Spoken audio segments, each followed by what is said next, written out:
they're telling me, go out and lose control, just let it be. Instead, I'd rather meet you in my fantasies.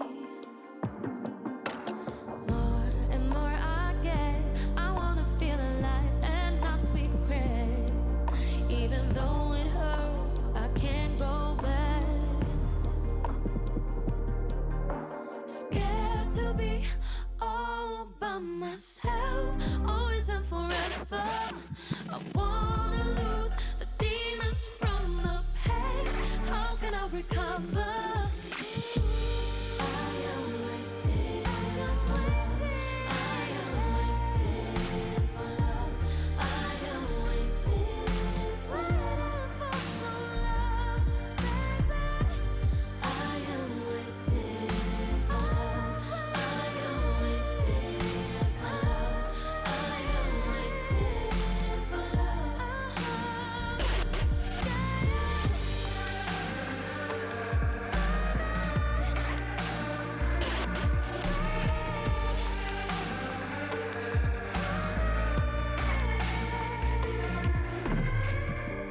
I am waiting for love.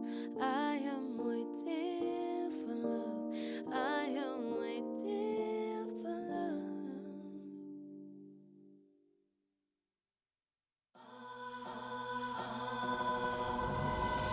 I'm not saying forget all your sorrows. I'm not saying don't look back. I'm not saying act like there's no tomorrow.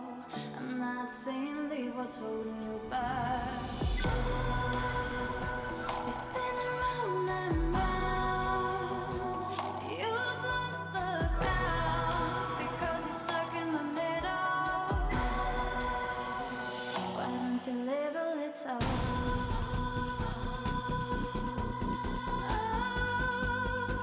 Why don't you live a little?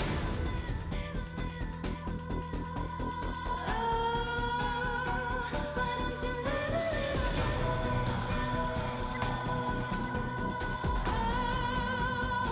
Why don't you live a little?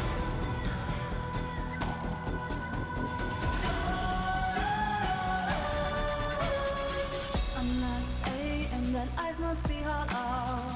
I'm just saying some things won't last. I'm not saying that there's no one to follow. I'm just saying there's more than just one path. You're spinning round and round, and you've lost the ground because you're stuck in the middle. Why don't you live a little?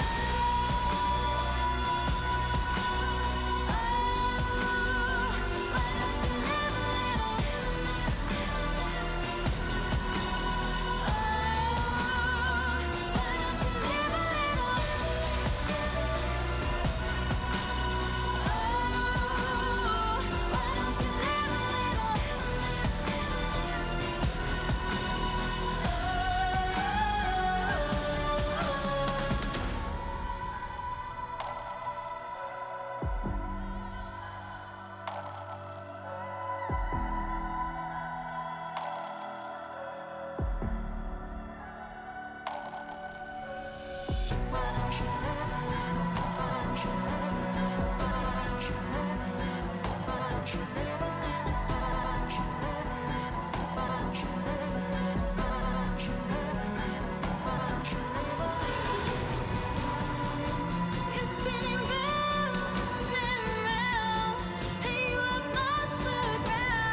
you live a little? Get up, let's go. Get up, let's go. Get up, let's go. Get up, now let's go. Wake up, we never stop. Gotta get it done, show me what you got. Like, I'm gonna turn it up. Walking on the block, girl, I'm feeling hot. Like, nobody can touch me. They wanna be like me. But I got no time, see. Get up, now let's go. We gotta move on up. We gotta move on up. We gotta move on up. We gotta move on up. We gotta move on up. We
Cutting my teeth on the concrete, down an old alley on a back street.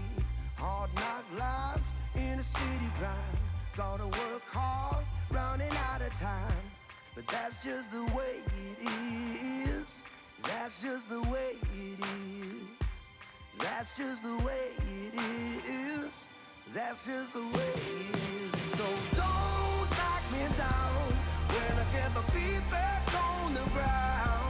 Don't you judge me for my mistakes. So taking as much as I can take. So don't knock me down when I get my feet back on the ground. Don't you judge me for my mistakes. Taking as much as I can take.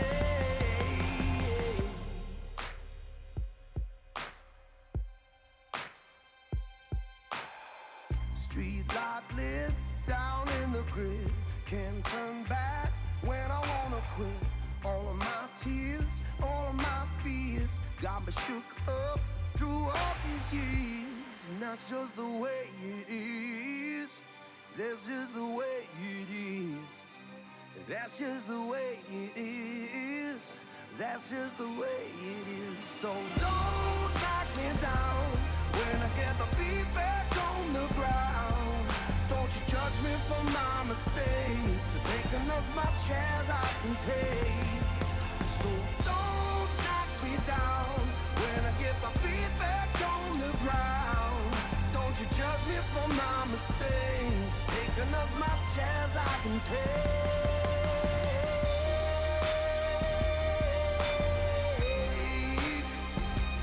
Don't you judge me. Don't you judge me on my mistakes. I said, don't you judge me anymore. That's just the way it is. That's just the way it is. That's just the way it is. So don't knock me down when I get my feet back on the ground. Don't you judge me on my mistakes. I've taken as much as I can take. So don't knock me down when I get my feet back on the ground. Don't you judge me on my mistakes. I've taken as much as I can take. Taking as much as I can take.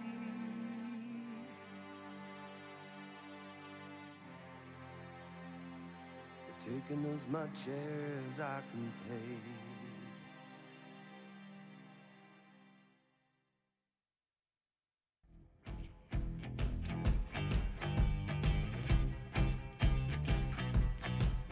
It's that kind of night. I'm dancing with the devil. Dancing with the devil. I love starting a fight. You better hide, I am Jekyll. This place is never gonna last.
tell my lover not to stop. Oh,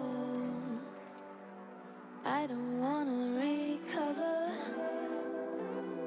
Believe me, I know what I want. I can show you the way. Be tender to me, babe. I feel that you are here to stay.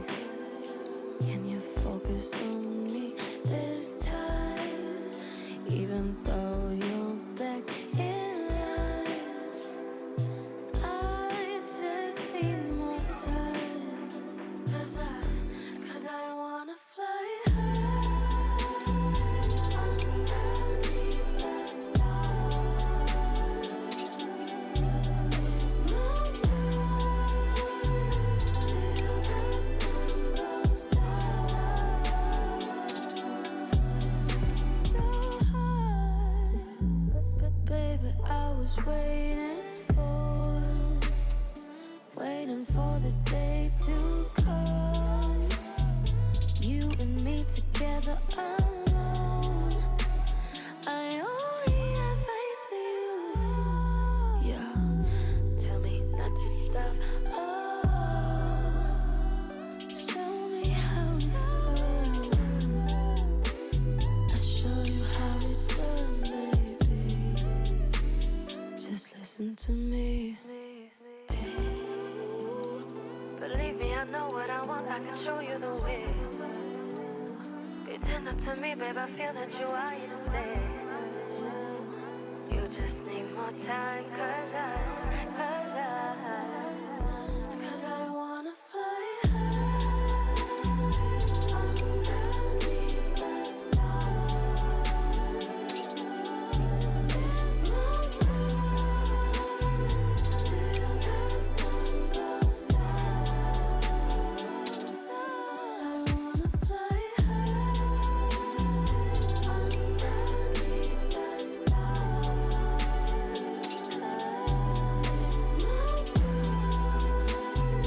Till the sun goes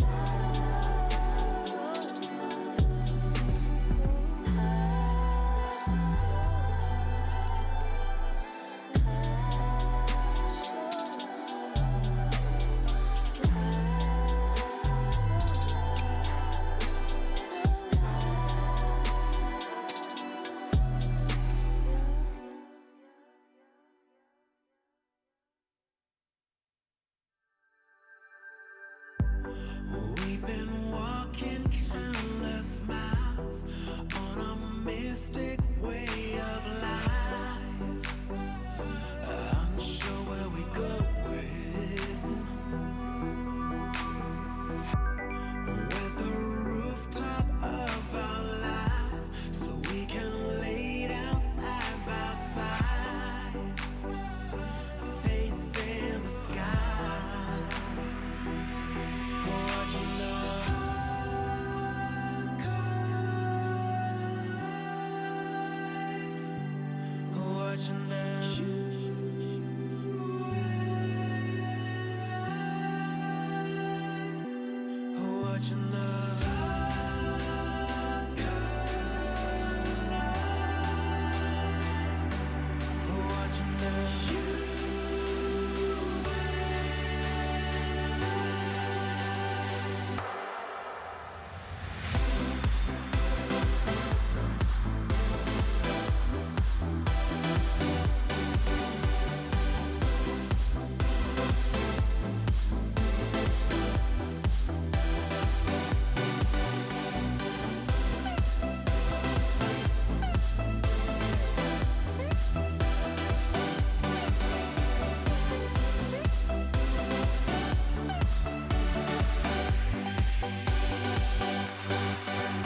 mercy on my wicked soul. Nobody told me what makes right from wrong. Came from the shadow with an eagle eye, leaving all my thoughts and my fears behind. Yeah, I'm gonna run from here. Run, run, run. Yeah, I'm gonna run from here. Run, run, run. Nobody come from here. So I leave today. Say goodbye to all of the pain. I'm moving on. I'm moving on. I'm letting go where I came from. I'm moving on. I'm moving on. I'm shaking off where I came from.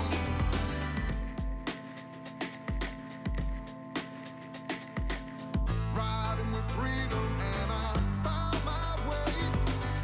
Ain't nobody gonna lead my mind astray.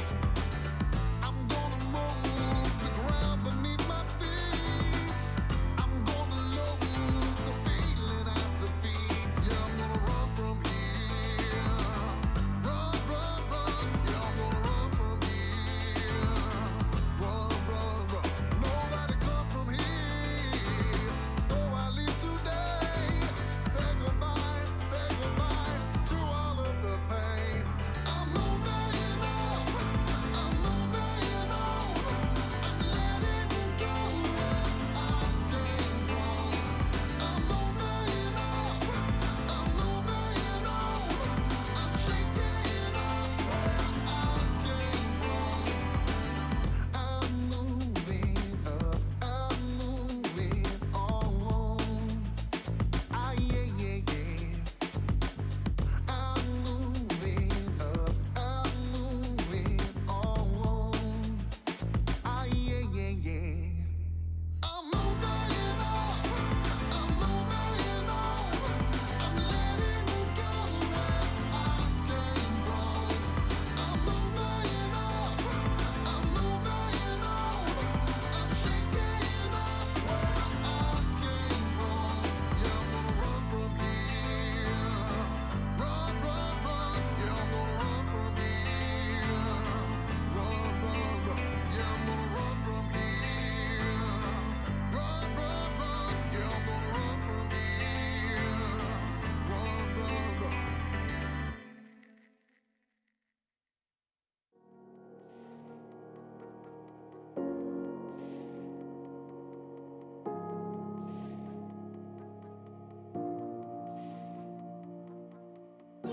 Blow out the candles, honey.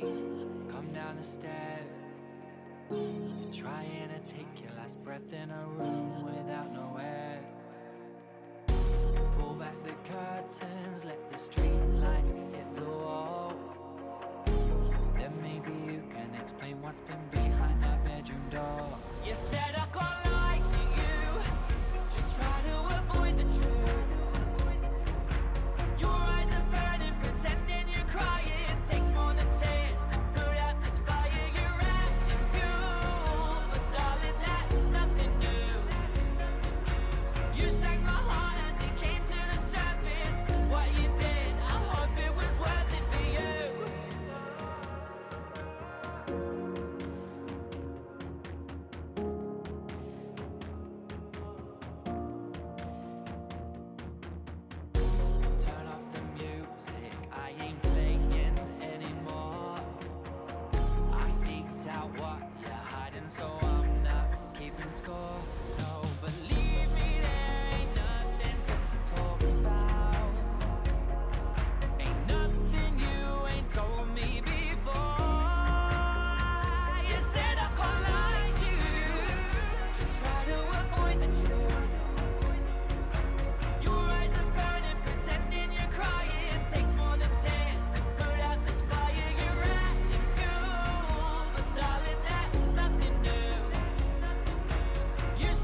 you stay if I can make you.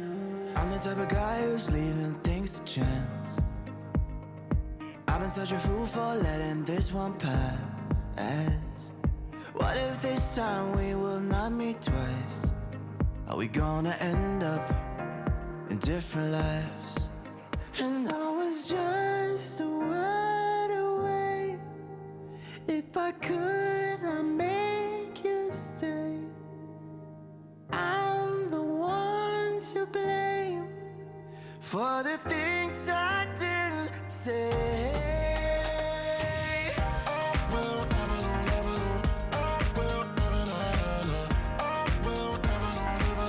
If I can make you stay.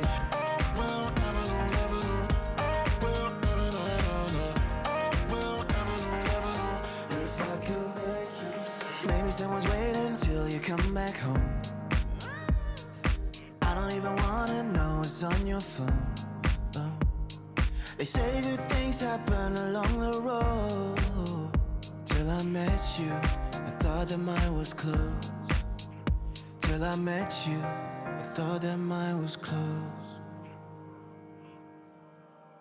And I was just a word away. If I could, I'd make you stay. I'm the one to blame for the things I didn't say.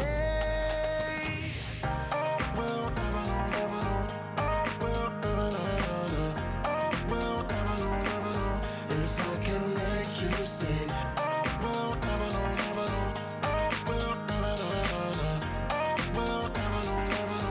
If I can make you stay.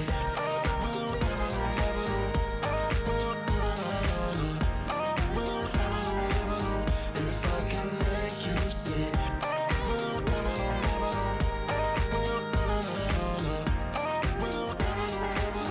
If I can make you stay.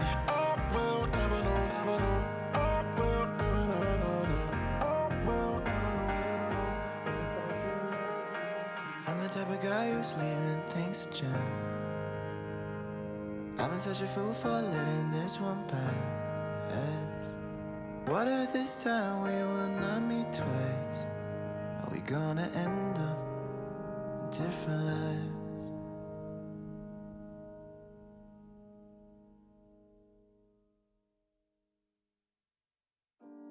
I am waiting for love. I am waiting for love. I am waiting for love. I am waiting for love. I am waiting for love. I am waiting for love. I don't know what's wrong. I'm waiting for some time so long ago. I just need somebody to call my own, yeah, yeah.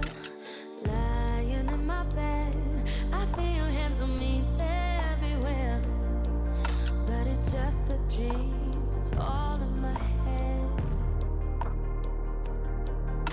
Scared to be all by myself, always and forever. I need to lose the demons from the past. Why can't I recover? I am waiting for love. I am waiting for love. I am waiting for love. I am waiting for love. I am waiting for love. I am waiting for love. My friends, they're telling me, go out and lose control, just let it be. Instead, I'd rather meet you in my fantasies. More and more I get, I wanna feel alive and not regret. Even though it hurts, I can't go back. Scared to be all by myself, always and forever. I wanna lose the demons from the past. How can I'll recover. I am waiting for love. I am waiting for love. I am waiting for some love, baby. I am waiting for love. I am waiting for love. I am waiting for love.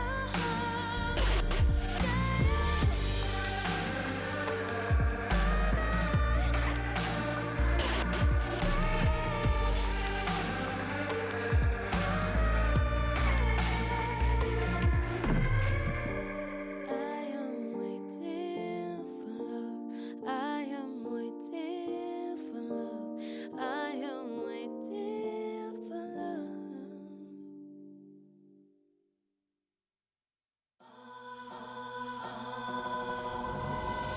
I'm not saying forget all your sorrows. I'm not saying don't look back. I'm not saying act like there's no tomorrow. I'm not saying leave what's holding you back. You're spinning round and round. You've lost the ground because you're stuck in the middle. Why don't you live a little?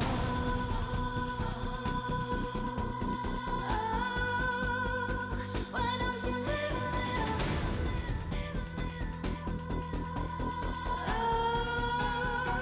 Why don't you live a little?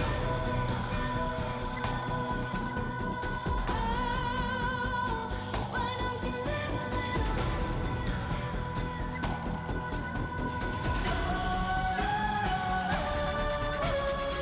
I'm not saying that life must be hollow. I'm just saying some things won't last. I'm not saying that there's no one to follow. I'm just saying there's more than just one path. You're spinning round and round, and you've lost the ground because you're stuck in the middle. Why don't you live a little?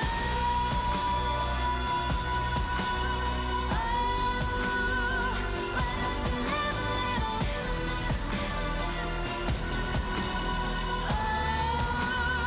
Why don't you live a little?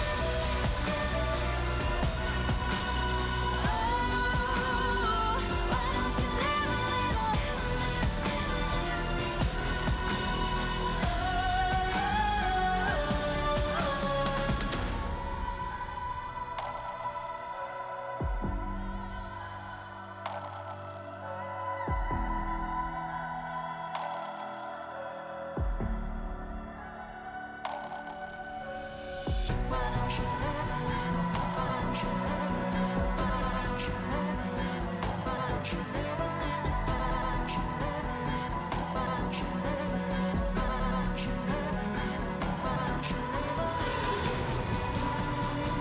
You're spinning round,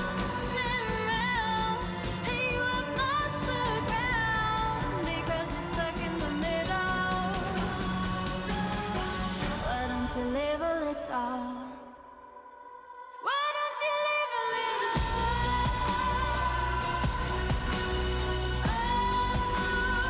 Why don't you live a little?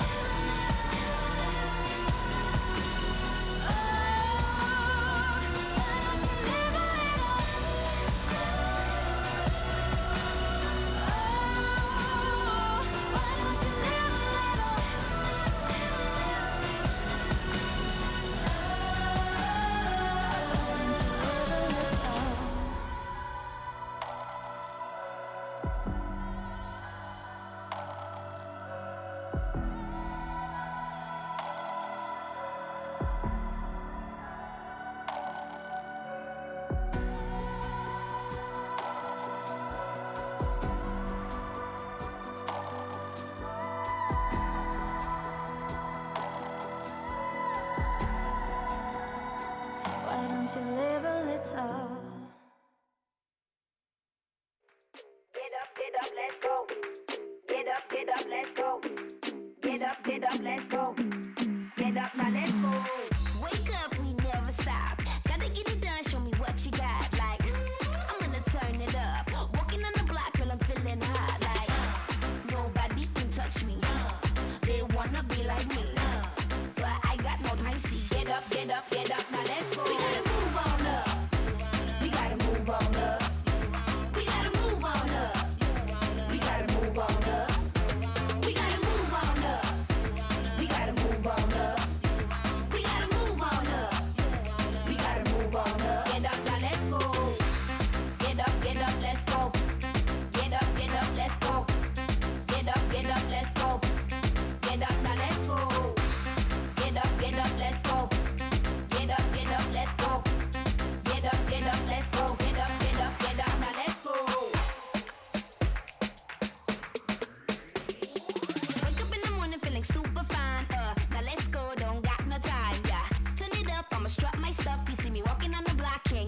of sin. Now I've already gone to somewhere I know is waiting for me. Down I go, where the river don't flow. Since I left these bones, done a gun now lost me. Ferry man took his toll. It's gonna take me where the river don't flow. Yeah. All those lives I told so many times, couldn't figure out what was wrong or right. Now I've already gone to the heavens below. I don't hold my head, just let go. Where the river don't flow. Since I left these bones, down a gone now lost me. Ferry man took his toll. It's gonna take me where the river don't flow. To the place Take me to the place now. Take me to the place now. Where the river don't flow.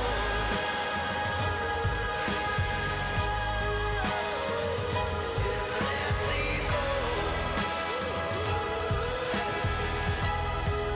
done a gone now lost me.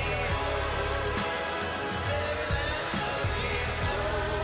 It's gonna take me where the river don't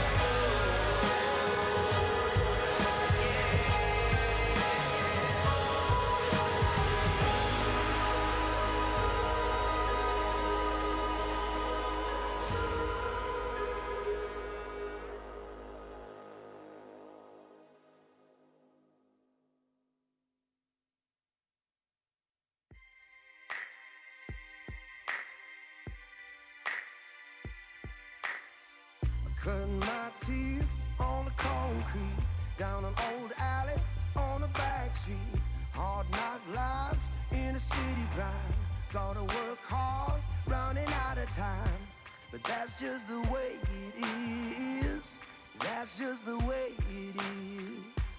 That's just the way it is.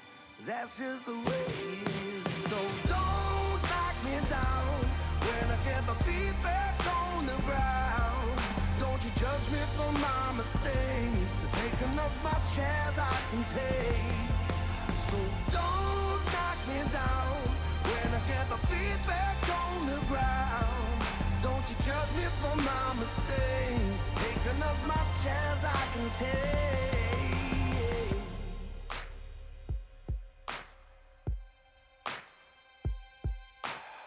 Street light lit down in the grid. Can't turn back when I wanna quit. All of my tears, all of my fears got me shook up through all these years. And that's just the way it is. That's just the way it is.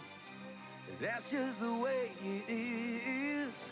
That's just the way it is. So don't knock me down when I get my feet back on the ground. Don't you judge me for my mistakes. I've taken as much as I can take. So don't knock me down when I get my feet back on the ground. Don't you judge me for my mistakes. Taking as much as I can take.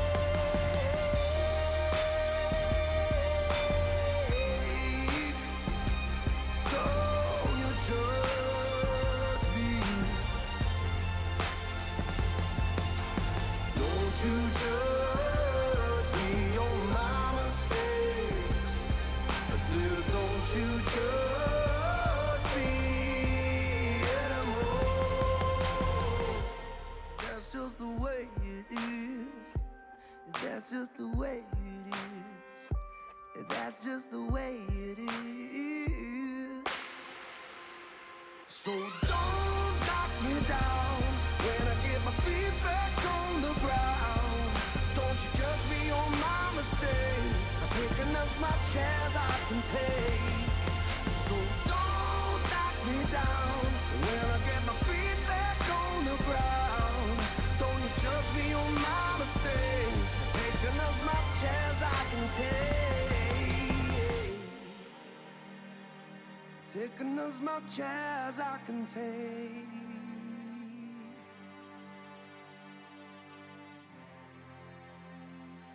Taking as much as I can take.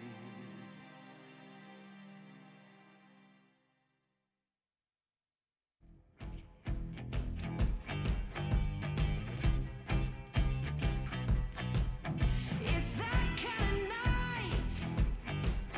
I'm dancing with the devil. Dancing with the devil. I love starting a fight. You better hide, I am Jekyll.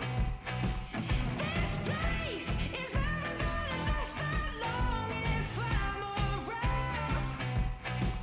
Light a fire, it's burning. I'm burning, burning, burning it to the ground. You're watching me, you know I love a crowd. You better run, run, run before I take you down. I won't hold back, I'm on the prowl. I'm gonna burn, burn, burn, burn it to the ground. Just burn. I'm gonna burn, burn, burn, burn it to the ground.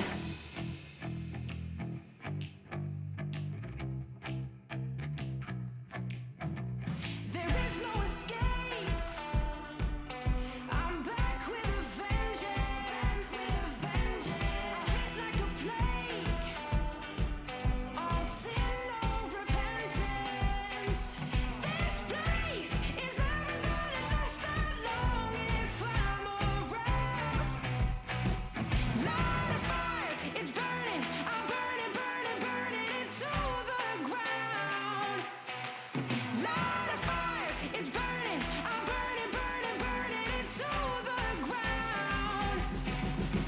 Ooh, you're watching me, you know I love a crowd. You better run, run, run before I take you down. I won't hold back, I'm on the prowl. I'm gonna burn, burn, burn, burn it to the ground. Just burn. I'm gonna burn, burn, burn, burn it to the ground. Just burn.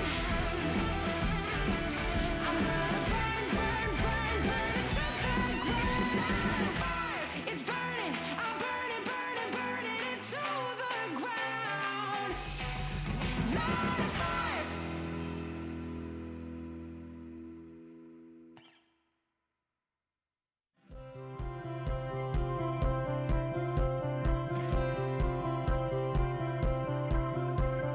Let in the sunshine, feel it on your face.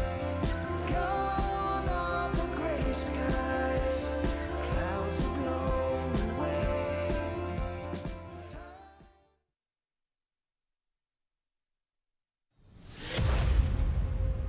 他们说，要跟着那阵风，去征服每一座巅峰。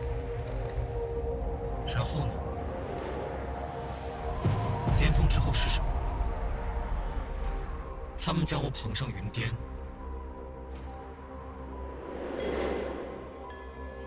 也让我从头来过。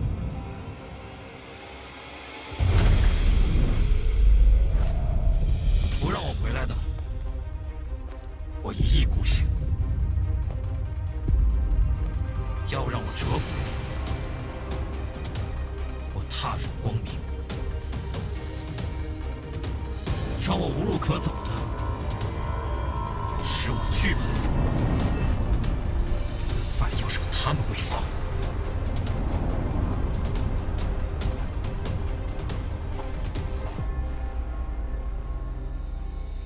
他们一直说个不停，因为他们害怕洪水猛兽，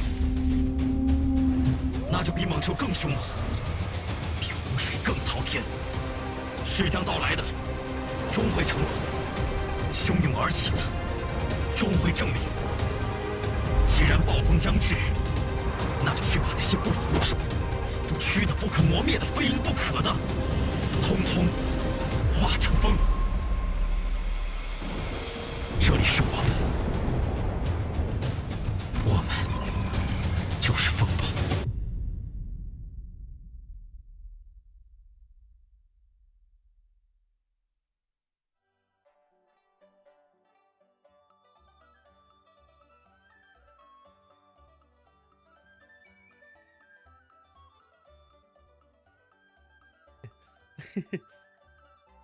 Oh, by my fellow man, I think I've muted myself, have I? I'm not quite sure. According to my producer, Dagda, you're gonna have to continue the intro while I figure out why I'm muted. All right, well, look, there's some kerfuffles going on, but welcome one and all to the LPL. It is going to be a fantastic day, starting off with week 3, day 2. I am Dagda, the unfortunate soul who can't figure out how microphones work is going to be none other than Ushin. And we're going to be bringing you through what should be a pretty spectacular day. It appears that Ushin's back, but just before we figure that out, let's toss ourselves over to yesterday's games, so then Ushin can roll us on through as to what we had happen. Yes, I believe I am back. I have seen all the different things moving up and down as we can have a look at yesterday's results. It was a very bad day for OMG fan, but it was a 2-1 to LGD. They finally got themselves onto the board after a hard-fought victory. And then BLG continuing that train. Doggo really coming up trumps in that 2-0 versus RA. I think it's been a little bit disappointing for OMG fans, right? You start off 3-0 and then suddenly a 0-3 is your next 3 games. So I think OMG, unfortunately, not able to pick up that win against LGD. And as you say, BLG, I mean, they're looking pretty damn clean. Yeah, they're going to see now exactly where we can go into now, looking at the table, see where everyone's set up. It's EDG and LNG, and BLG alongside V5, who are all still undefeated at the top. And it's getting a little bit crowded there as we get towards those, top 5, top 6 positions. Yeah, still a good few teams undefeated in that, right? EDG, LNG, BLG, V5 as well, all sitting there. So definitely a lot of fun, but that's not where we're looking for today's games, Oshin. No, we're looking on the right-hand side of your screen as we get IG versus Ultra Prime, and we roll on that on into TT versus anyone's legend. A lot of ones in the win column, a lot of higher numbers in the loss column. TT, of course, 0 and 5. We will get to that series later, but it wouldn't be the LPL. At least, look, the way I'm putting it is, right? This is an opportunity for these teams to prove what they can do against sides of similar stature, shall we say. That's as nice as I can put it. But yeah, honestly, looking towards our first series is going to be IG versus Ultra Prime. IG not having the best of times, and we look at these two mid laners. This is actually the previous RNG mid laners from last year. This is Uakai and Cryan. Both guys used to be on the the MSI winning team. Yeah, 2 cowboys in the mid lane coming over from RNG, and I'm excited to see exactly what they can do, right? Because it definitely feels like there's going to be a bit of a rivalry there, a bit of time to prove yourselves against your former counterpart, and especially when Crying, started to slip halfway to kind of towards the end of the split.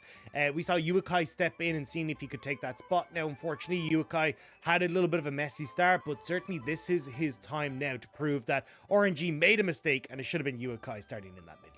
Yeah, I think that's the big thing you're looking at in terms of the narrative focus, but in terms of where we actually expect things to go down, I still think for Ultra Prime, it's got to be in that bot lane. And you were looking at the two bot laners in particular, and it's not looking like a great picture for IG, unfortunately. Yeah, IG's bot lane has really been struggling. The new guy, Xiao Yuji, we're doing him a little bit dirty here, but it's kind of to emphasize that this is now going to be an issue. Ultra Prime's bot lane has been absolutely insane. Elk and Xiaoxi have been nuts, and Elk has been a major benefactor, in fact, even picking up the first pentakill we had in LPL 2022. This guy has been firing on all cylinders, and you can see 29% of his team's damage. It's the highest damage percent of any, or near highest damage percent of any AD carry that we have in the league. Whereas when we look across at Xiao Yuji, he just really hasn't been able to put up those numbers, right? Behind in gold by a pretty significant margin at the 15-minute mark, behind in CST at 15 at the 15-minute mark. It's not looking good for the bot lane. And when you're going up against Elk and Xiaoxi, you're going to need to right that ship, or you will see what happens pretty much all Ultra Prime games, right? Hacker playing that focus down towards the bottom lane, setting Elk up for success, and them taking over in team fights. Yeah, and that's the big thing as well. Like yes, it looks pretty bad in terms of the bot side of the map for IG, but when it came to a game plan for an identity, if you will, it has been looking up for IG. You know, they've got themselves set up with Shun. Shun has been very much the focus and carry of this team, as I haven't seen these graphics, okay? I have a bit of an upset stomach. I've been having a couple of trips to and from the bathroom, so I asked Rob to take her, so I did not see this graphic. Well, it sees you. It sees you. And look, yes. IG have been looking up, you know. And what we mean by that is that although their bot lane hasn't been looking great, the top side of the map has actually been looking pretty strong. And a lot of that, as you said, is coming from Shun, right? Who's been playing pretty heavily towards this top side, has been kind of facilitating Nani in that top lane to a large extent. And that's kind of been where they've been able to find a lot of their victories. Even in games where it hasn't looked so strong and they end up losing, a lot of it has been about securing that strong top side of the map. And as you say, a lot of that coming from Shun, who definitely has been a kind of the live and die player for IG, right? If Shun has a good game, IG will do wonderfully, and we'll have to see if in this series he can get the better of Hacker, and certainly Shun like making a name for himself on this roster now. Yeah, really, really is. And we saw it, we talked about I was casting the last IG series there with Ox. It is Shun or bust a bit of the time, and it's curious we mentioned about Nani. Nani not in the roster today. It is going to be Zika coming there, or Zika coming in, on top side. Pretty much a brand new talent towards the LPL. Curious to see how that one will work. And for this guy coming in, this is a big opportunity. If he can link in and have a bigger impact than Nani did on the map, this could be an opportunity for him to stamp his mark.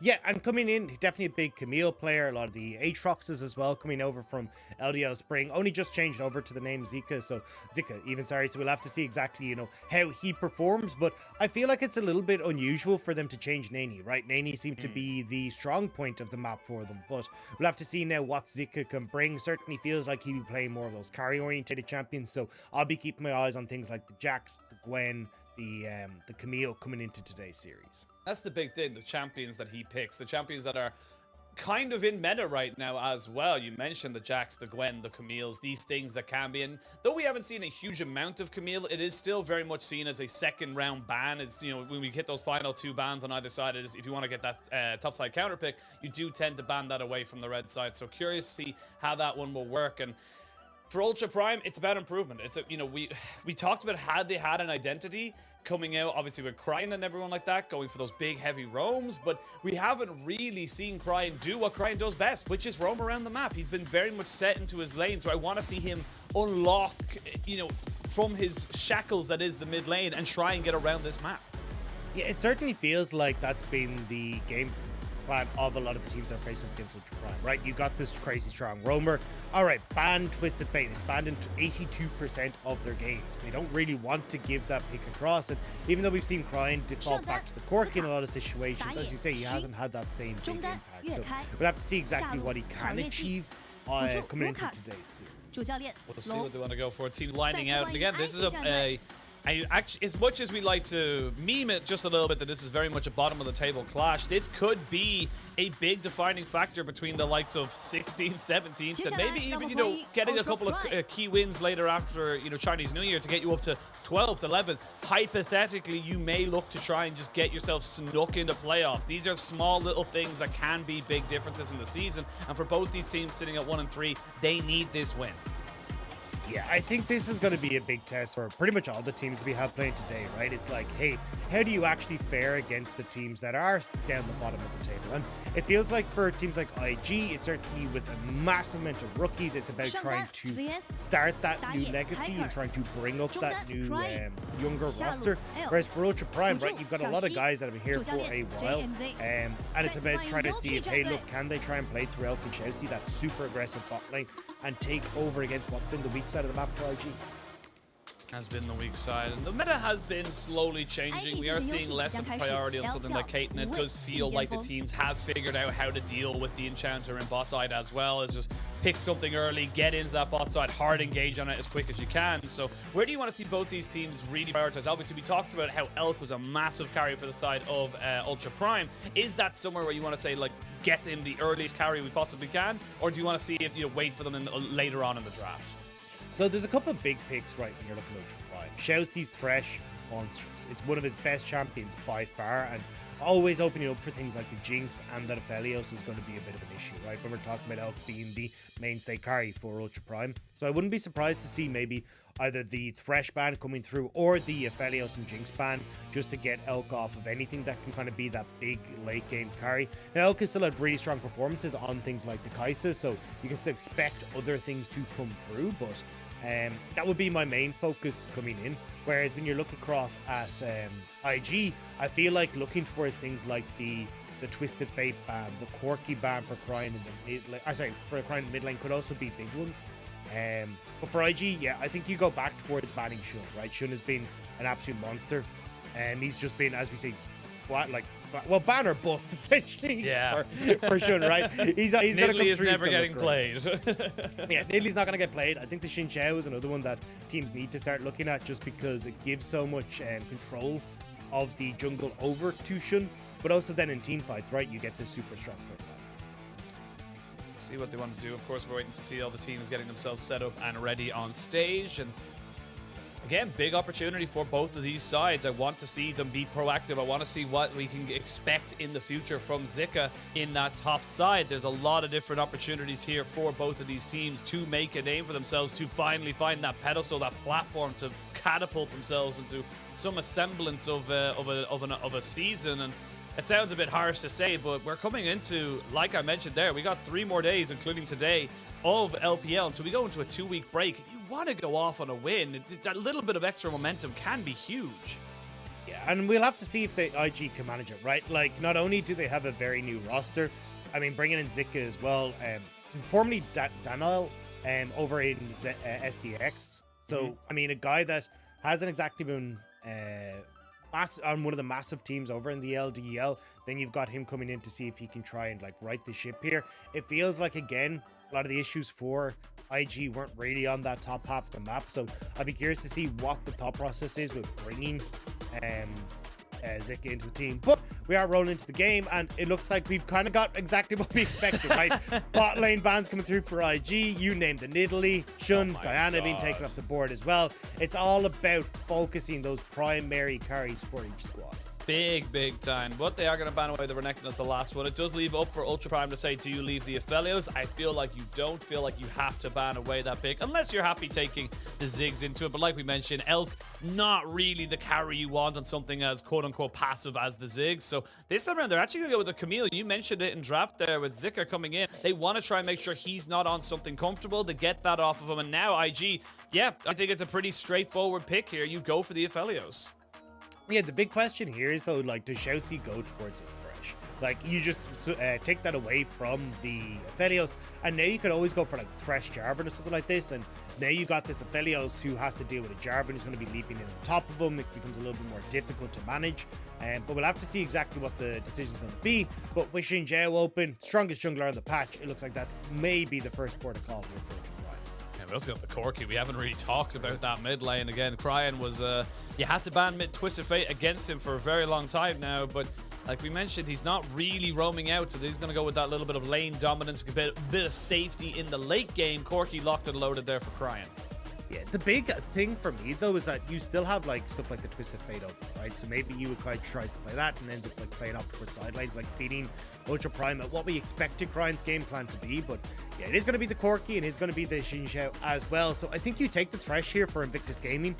And then it's a question of what does Shun feel comfortable playing into this. We've seen some people go for the Lee Sin, but you end up kind of on the back foot when it comes to 1v1 skirmishes, and you end up trying to outpace the Xin Zhao in a poor matchup because Xin Zhao just offers more when it comes towards team fights. So some teams have been straying away from it, but certainly fits Shun's playstyle, which is, hey, we want to get into the lanes early and we want to try and get the game in our favor. Well, Shun, no stranger to the Lee Sin, a good skirmishing power as well. Not as good in a 1v1 in the early levels against the Xin Zhao, but can still do a lot in the lanes if you can land that Sonic Wave. And now IG maybe looking to, yep, they're going to lock in their top laner as well. So that's the Gwen here for Zika. They're trying to make sure that he gets something that he's comfortable in. And now you get an opportunity here for Ultra Prime. Do you take your AD carry, or do you look to just try and get ZS something good into this top side? I imagine it'll be the AD carry, right? But already so many banned away and the Aphelios taken, you'll want to make sure that you're going to set yourselves up nicely. Looks like it will be the Ziggs, and I like this idea coming through from Ultra Prime, right? You can now play a pretty long range. You've got the Corki there with Poke. Ziggs now offering that as well. And ZS, if he even wants, you can take the Jace into the top lane as long as it's not banned away from IG. But I imagine that will be it, the ban from IG, right? Like, get the good matchup for Zika. Make sure that you're not going to have the not only the pretty nice matchup for ZS on the Jace, but also just opting in towards more range on Ultra Prime side. Now you gotta start taking away some of those bans. Again, Uakai's LeBlanc, not something that's going to be allowed through. They are constantly and consistently banning that away. And straight up, I think you just ban away the Victor as well on the side of Ultra Prime. Take that very safe scaling pick that we have seen very much flip games on their head, as now the Tryndamere getting locked away. I am very curious as to why that ban came in. Yeah, that's not what I was expecting, right? Like I already said, hey, you can play at range, and maybe even if you want to opt in towards some sort of like strong front line like a Gragas or something for ZS here, that would feel like more the style that you want from Ultra Prime, right? Disengage, maybe a bit of a front line, but also something that can provide a little bit of poke. So we'll have to see exactly what the ban is here. If it's not Jace, I imagine that's what ZS will tend towards here in that top side. Whereas for Ultra Prime, as you said, like banning away LeBlanc, banning away the Vex, two things that can like be a nuisance in that mid lane if you are going for this long range to opt in towards the poke. So Braves again, yeah, I feel like you either go towards Gragas or the Jace here for ZS. You have a like Jace, or sorry, the Gragas doesn't have a super nice time against the Gwen in the top lane, but you can just look to farm it up and play it reasonably safe. Jace actually does pretty well into that matchup, so you've got choice either side. And as well as that, you're looking at Ultra Prime's lineup. It's not exactly lacking in an identity right now. Like you mentioned, long-range poke, you put in a Jace alongside that. Hell, even a Gragas just for disengage, you will still have that identity and be doing a boatload of damage. The Leona, though, is the lock-in here for Chelsea. Got to take that one there. Neither team really prioritizing that Thresh as of late, and I do agree with it in the bot side, but I feel like IG, you got to put Lucas on this Thresh right now. Yeah, I'm not sure what the plan is here. Like, you're lacking a huge amount of engage for IG, which is your big issue, right? So I kind of understand the Rakan here, where it's just like, look, let's have our go button against this composition that's trying to play at range. And Chelsea going towards the Leona makes a lot of sense, right? Like, Thresh is more of a, hey, I'm going to, like, play a little bit passive, but you be more as a tool for lane, whereas Leona can get some really good roams off and try and play off towards those side lanes, which and help out and linking up with Hacker to influence the mid matchup. Play towards ZS in the top lane if you want, especially as we said, go towards the Jace here. You've now got a mid and a top so that you can play around super well with Chelsea on roams. I also like the color combination we've just seen from IG. Blue, red, blue, red, blue. And, it's just red, the little things. Yes. The little thing, yeah. We don't talk about that. We move forward from there. But like you mentioned, ZS going towards that Jace has a pretty decent time. And look at the pure amount of poke damage that be able to come out from the side of Ultra Prime. If you don't even get, if you get maybe one Q from each one of these carries, you can't engage on a fight if you're IG. Yeah, and even the ults from Elk as well going to do so much, especially towards people like Aphelios, who will have the Gale Force to try and avoid a lot of it, but still, if that lands, you're going to feel the brunt of it. Whereas for IG, right, like, you're very much reliant on Lucas here.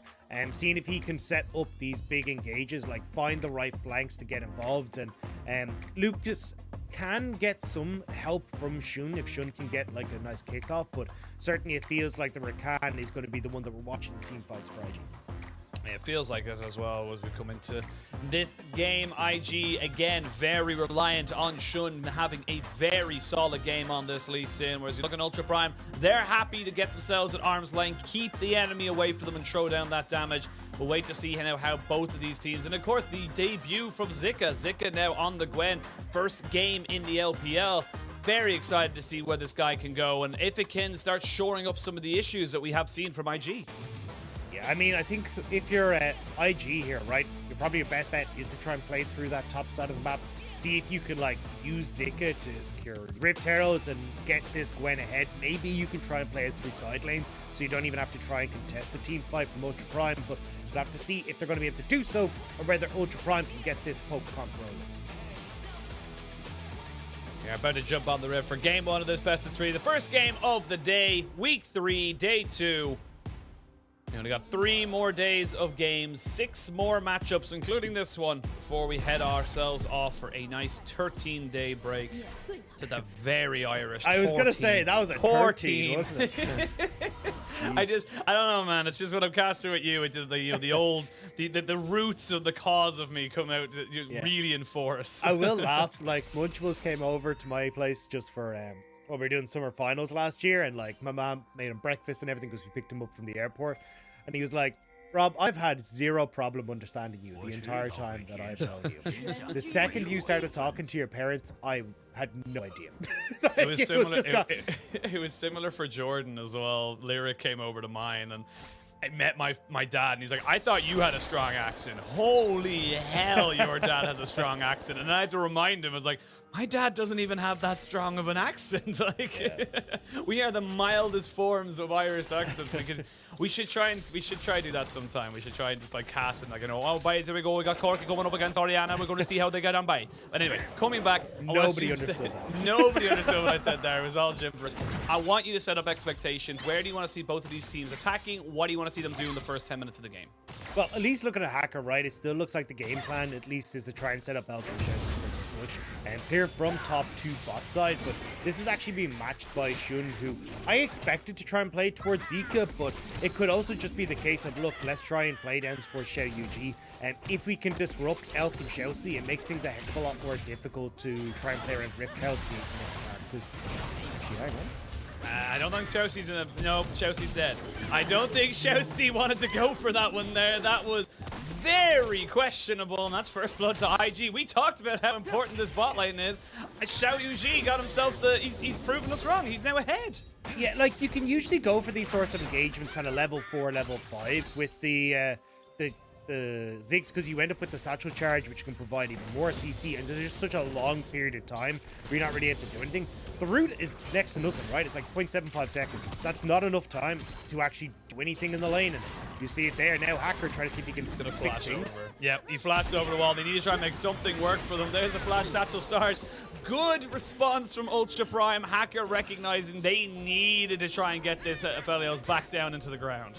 Yeah, I mean, the kill, though, going over towards Hacker, which means you're still getting a little bit of a gold advantage coming through there for Xiao Yuji, and even with where the wave is positioned, right, you shouldn't miss out on too much in the CS or XP department, but we'll have to see what Shun's response is going to be as he actually gets spotted trying to make his way in towards that mid lane. Hacker already seeing now. This is what we talked about. The Xin Zhao is stronger in the 1v1. Shun recognizing that, knows he cannot just go over and contest that. That alongside the Ultra Prime bot side roaming up to help him out. So again, not a big deal losing 2 scuttles or even a scuttle in a battle. You just don't want to lose your life over because it's just not worth it. My big question, though, is like, what does Shun try and prioritize here? Because it feels like playing through top is his best shot at this stage, but we're just going to get a replay here, right? Hacker flashes into the bush, bypasses that ward, and the flash forward from Elk. So huge amount invested on this bot side to pick up that kill, but We'll have to see if it ends up getting punished or whether Ultra Prime can now try and play through this, right? Elk will be able to shove in waves. We're talking about the 8-minute mark coming up for Rift Herald. One of the big things about Ziggs is, look, if you can try and keep this TP for that point in time, it means that you can actually play not only towards the bot lane pressure, but also having the teleport to always join in for a Rift Herald fight. So we'll have to see how Elk decides to use that summoner spell.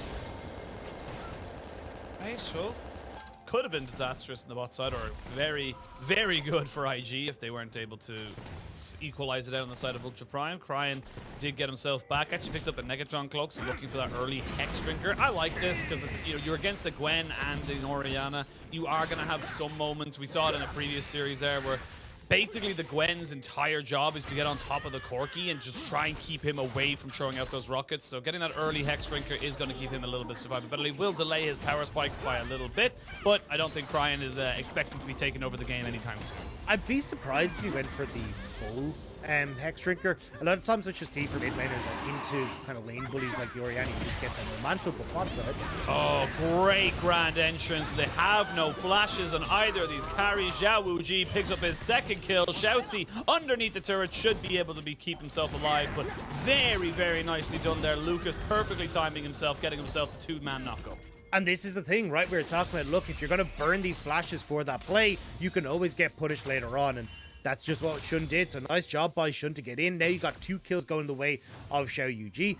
And again, because he lost out on that early play, not actually that far behind because the gold that he picked up on the first kill. And now you can see he's actually got himself a nice little gold lead. Still behind on experience, but still a really good spot. Now Lucas considering linking up with Shun to see if they can put pressure on the top side, but going to make his way back down towards his bot.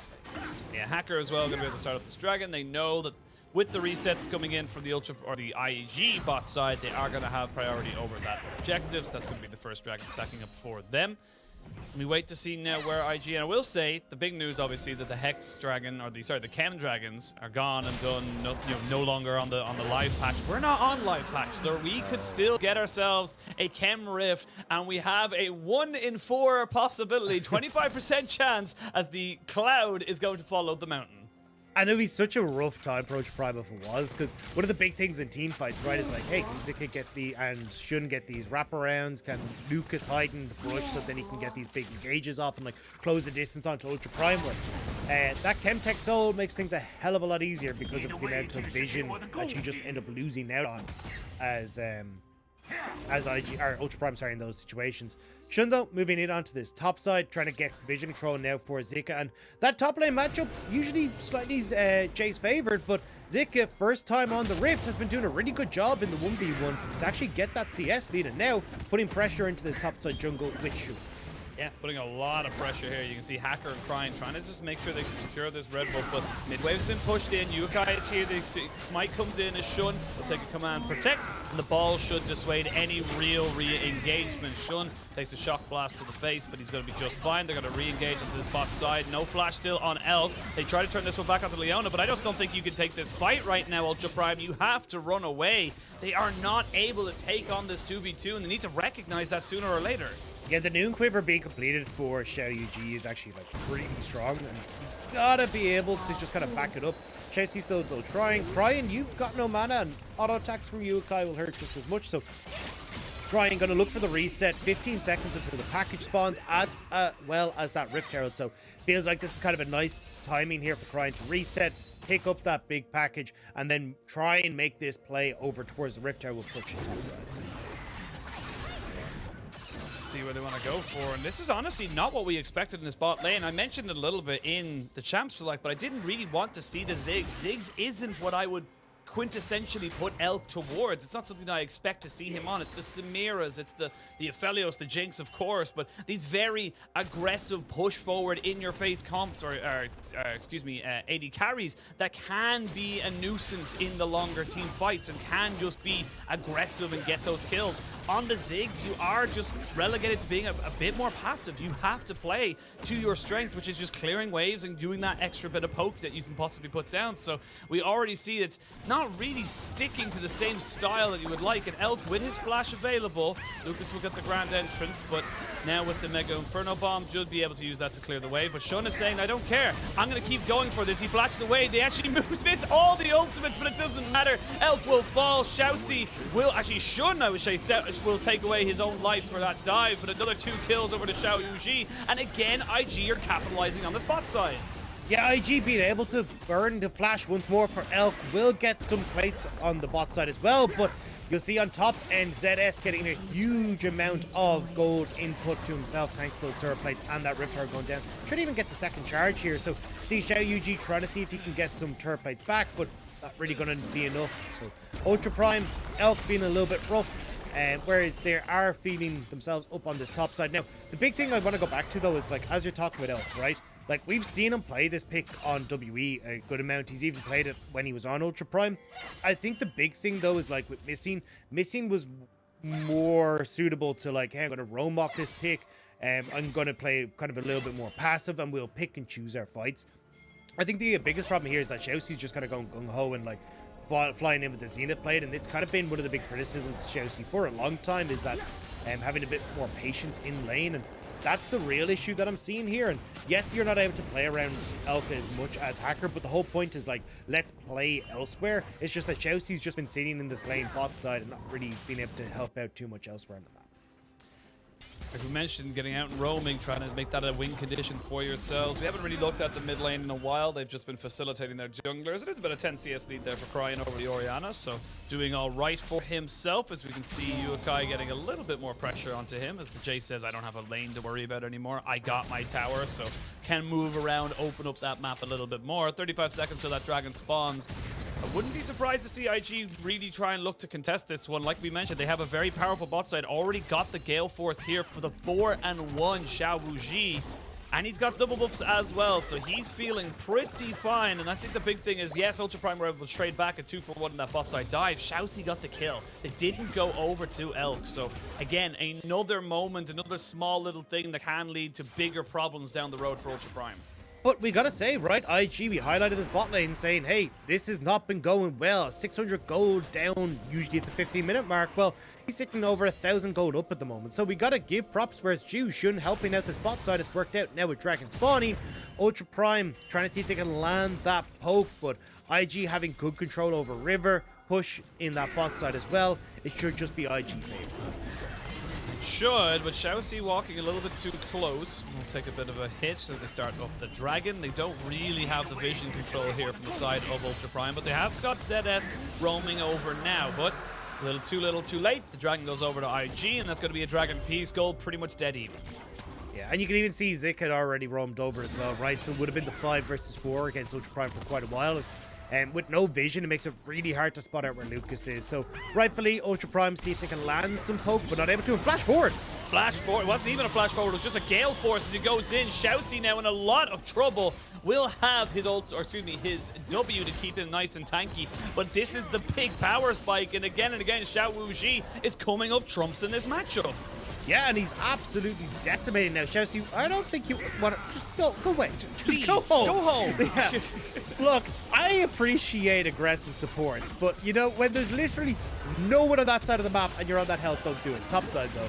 Top side, we are going to see the Gwen now as Zika tries to get himself away. Will get hit by the accelerated shock blast, but it's a Gwen. She's immune, and with the Rift Maker, very hard to take down. So at the end of it all that plate money, all that gold going on to the Xiao Wuji, who is now looking 2,000 gold, over 2,000 gold ahead of Elk. This guy is accelerated to all hell. Yeah, pretty much the entirety of that lead for IG. Oh. Chelsea swing and a miss there, not quite able to finish off the recon. But yeah, I gotta say, right, we've now got a dragon apiece coming through for Ultra Prime and IG.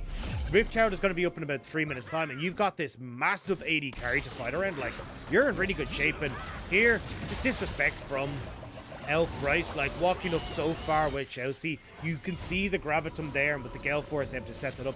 And again, like, Lucas coming in as well, like, there's just so much CC and lockup that Ultra Prime have to deal with in that bot lane. And now as we're talking about, right, playing at range, trying to use Ultra Prime to, like, get posted up on objectives first so they can land that poke. You know, having control of their flanks with vision when you have this strong of an AD carry that you can play around, it's very easy for you to start rotating him around the map, start looking for fights at Rift Tower, crack open turrets, and suddenly the control of the map that Ultra Prime have become a lot more difficult to actually have. So I feel like for IG, making this Rift Tower play into a mid lane turret should be the name of the game to start denying vision and access the map for Ultra Prime. I think the big thing as well is, despite Elk being 2,000 gold behind, he does have his Liandry's Torment. He is able to continuously put out poke damage and clear out waves. That's the important thing you want from this Ziggs. Elk will have to play a bit more passive and be a lot more careful. Has got his flash now back off of cooldown. Wonder how long that one will last. And we got 2 minutes until the next dragon spawns. 6 seconds until the Rift Herald spawns. And it looks like Cryan's now syncing up his packages with that Rift Herald. He's going to see if he can maybe make a bit of an impact play around one of these big objectives. But if I'm just the side of IG, I wait around. I don't really want to fight around this because, like I mentioned, you just don't need to go out against this package right now. I still think just with the massive advantage you have in Shadow UG, you can, right? Like 5 kills, Gale Force, already BF Sword, like you can definitely fight this. It looks like that's what IG want to do with Zika TPing in. No flank access though, and now Ultra Prime can poke. They can poke, and ZS is off to us. A bit of a pincer here, so poke from 2 sides. They're not landing any of it just yet. Zika just gets jumped on, pops down the mist, and tries to keep himself alive. Xiaowuji takes a lot of damage. They jump straight down onto ZS, and he's caught out between a rock and a hard place. Gets kicked back. He will end up losing his life, as now we can see them using the package just to get themselves away. Hacker taking a lot of damage. Lucas uses the quickness to find out the Ziggs, but with the package separating everybody else, it's not going to be enough to try and get them to kill off that one. They will trade 1 for 1, still a trade up for Ultra Prime. I mean, did they even get a kill there for Ultra Prime? I think it was, yeah, IG just like walk out with a full team, right? So when you look at the 160 gold that you can get from Rift Herald, it's kind of a win for IG. So if you can get the pushes now as well, get control of the map, honestly, I think it's a bigger win for IG. For Ultra Prime, I'm not really sure where you can even try and turn down this Rift Herald because you should have map control in favor of IG. I will say, I always give the team with the Ziggs and the Rift Herald a slight advantage, because if you leave that Ziggs alone with the Rift Herald, they will take a tier 2 that turns from 160 to maybe even 600 gold. But this is just ZS getting caught out, thinks he's okay to kind of go for this one here, but showing, again, we talked about how important this guy is for this team. He is going to be so pivotal if they want to try and close out this game. Yeah, and you can see great pick onto ZS, and from this point forward, it's run for the hills, but you nailed it perfectly, right? This package from Cryan does mean that you're not able to follow up. I also think a bit of a mistake from Xiao UG there. He has the Gravitum ult, but ends up using it as Infernum. I think if you actually use the Gravitum there and lock up members, you can play catch up. But either way, right? Kill going in favor of IG. You see the map control is there. Rift Herald plunked down on top side though. It looks like they're just going to take the tier 2 off of this since it was already low from that initial charge. Yeah, we get themselves 600 gold, or 550 as such, and back themselves away. It's going to be Zika, who's been very quiet. Despite having that 1 kill, has been very quiet this game. A lot of pressure towards him. He's had to play that weak side. And get that an extra push now onto Shelly is very impactful. Like we mentioned, this Ziggs, if they get themselves into a position to be able to push in towards that top side, that could be a dead turn, and all of a sudden your base is open. Another threat available for Ultra Prime. But with a push, there is always a pull, and the pull is IG getting themselves the Ocean Drake. Yeah, and another dragon going their way. And now for IG, right? Like, you open up opportunities if you want to for denying Ultra Prime these poke fights. Because for IG, right, you've got this super strong Gwen. Well, I say super strong. The strong Gwen on a side lane that you can look to try and play through. ZS, although he's had some gold, Zika's actually been doing a really good job of keeping himself in control. So honestly, I think when it starts to come towards these next dragons, I think he... Oh, Duokai. Okay, Yukai going to use the shockwave to keep himself out and alive, but the wind becomes lightning. They crack down with him some thunder. Nicely done there by Ultra Prime, and this is the thing I'm talking about. If you're able to find these picks, the poke just becomes obnoxious, and you can't really deal with this damage from the Corki. You have to try and find a hard engage with Lucas or with Shun, otherwise this team fight just won't work for you. But I don't understand why Yukai was there, right? Like, I thought I was going to be able to finish my point, because I mean, Yukai should have just backed away in that situation. Now you see ZS, because he knows the bot lane's free, getting that shove in. Yes, you'll get Zika taking the tower topside, but tier 1 for tier 2, more gold going in favor of Ultra Prime. And they've got mid-wave control as well. Mid-wave control, they're able to take probably a tier 2 in this bot side. They're going to try and jump onto Elk right now, who's in a lot of trouble, forced to flash away, but he's ticking down. Ignite, is it good enough? Yes, it is. But they're going to try and make this fight work for them now. They're going to use a solar flare right down on the Xiao Wuji. It's a train of 80 carries, but ZS now hunting, looking to see if he can find Lucas, and he will. That's a trade back of kills. Ultra Prime finding themselves a 2-for-1 advantage in that mid lane skirmish. I'm not gonna lie, this is the exact messiness I expected from this series. Like, Elk just getting caught out of mid lane as Crine is doing the Raptors. You end up seeing like multiple plays coming across as Ultra Prime managed to collapse on towards the mid lane. It ain't looking pretty, but again, it's like a very even gold lead. You got Dragon at 3 minutes. The ability for both these sides still to take over this game. Let's have a look at the replay here, because again, it looks opportunistic for the side of IG, but Elk is, again, still a very, very safe carry. When he has his flash, he will fall, but look at the damage he puts out on the back end of this just before he dies. Yeah, a lot of that coming from Crine as well, and just the lockup from Xiaoxi working wonders. But CZS ends up TPing in, so he'll be able to pick up the kill. But it does mean, from Ultra Prime's perspective, right? No TP coming. Oh, he didn't even TP. Yeah, no, he just walked up in. from Yeah. bot. But Crine has no TP for that next fight. You've still got an Elk and ZS, so still the ability to clear wave and still be able to keep pressure up towards this Dragon in 2 minutes. Baron going to be spawning quite soon, but I don't really feel like any team has the ability to play towards that. As Shun maybe looking for a pick underneath this tower. Xiaoxi feeling it, has the Ether speaking to him. Still waiting to upgrade his warding item. As you can see, there's a couple of stacks still available for him. When becomes lightning lands onto Lucas, slows him down a little bit as the rest of IG and Ultra Prime start to congregate around this red buff for the top side. Ultra Prime still very happy with the game state. They're actually ahead on gold, only behind on a dragon, so they're very happy for the moment. This Gwen, though, is starting to get a bit scary for ZS. Doesn't really feel that comfortable to go 1v1 against it. And we are going to see them pushing in towards that bot side, making sure that they have as much side lane pressure as they possibly can. Elk taking about a third of his HP just from 1 Q. That's a Fed of Felios for you, as he finally has the Bloodthirster. Yeah, and this is something you got to be aware of, right, for Ultra Prime. There's always the opportunity here as Dragon spawns for IG to try and trade position on Dragon for position on Baron. And I feel like that's going to be their best bet here, because they are taking a lot of open lane. The resets are coming through a little bit staggered. It's going to be pretty hard for them to get full control over the map. So I think what you do is just play off towards Dragon. Xiao Yuji has enough damage now that he could rip through that Baron if Ultra Prime overcommit for the Dragon. And even if you have Ultra Prime not fully committing for the Dragon and try and contest your Baron, now they're being drawn into you. They don't have the vision control, and that's where you can try and punish his IG. Well, ZS thought about it, but he's just going to recall now, get himself back in behind his own turrets before he goes up in a 1v1. 37 seconds until the Dragon spawns. IG now aggressively posturing around this blue side jungle of Ultra Prime. Yes, you can wave clear for days, but when you're wave clearing for days on the side of Ultra Prime, it means you don't have the opportunity to establish your vision control now in this bot side. So Dragon control will be in favor of IG as Ultra Prime try and muscle their way back into a decent setup. As I say that, Zika almost getting taken out right now. Not quite going to land the accelerated shock blast. And that's going to be Zika having to go back and probably TP back into this fight. He's too low to participate as the Dragon just about to spawn.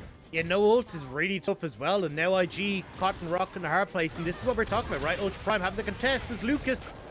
I mean, I like the idea because he burns the package away. The TP's going to come in. Lucas, though, has no quickness and is about half HP. They're going to jump onto Hacker, who has to use the Crescent Guard. There's the Mega Inferno Bomb, and you can see these health bars are getting very, very low. But on the side of Ultra Prime, they're healthy. They just need to land rockets, land accelerated shock blast. It's enough to dissuade IG. IG do not feel comfortable going for this. They're going to try and maybe look for a steal right now. But Yukai walking way too far forward, leads in into the Dragon Pit. Can he get the steal? No, he cannot. And he will die for his sins. Now you can see the pings and the rush straight away towards that Baron.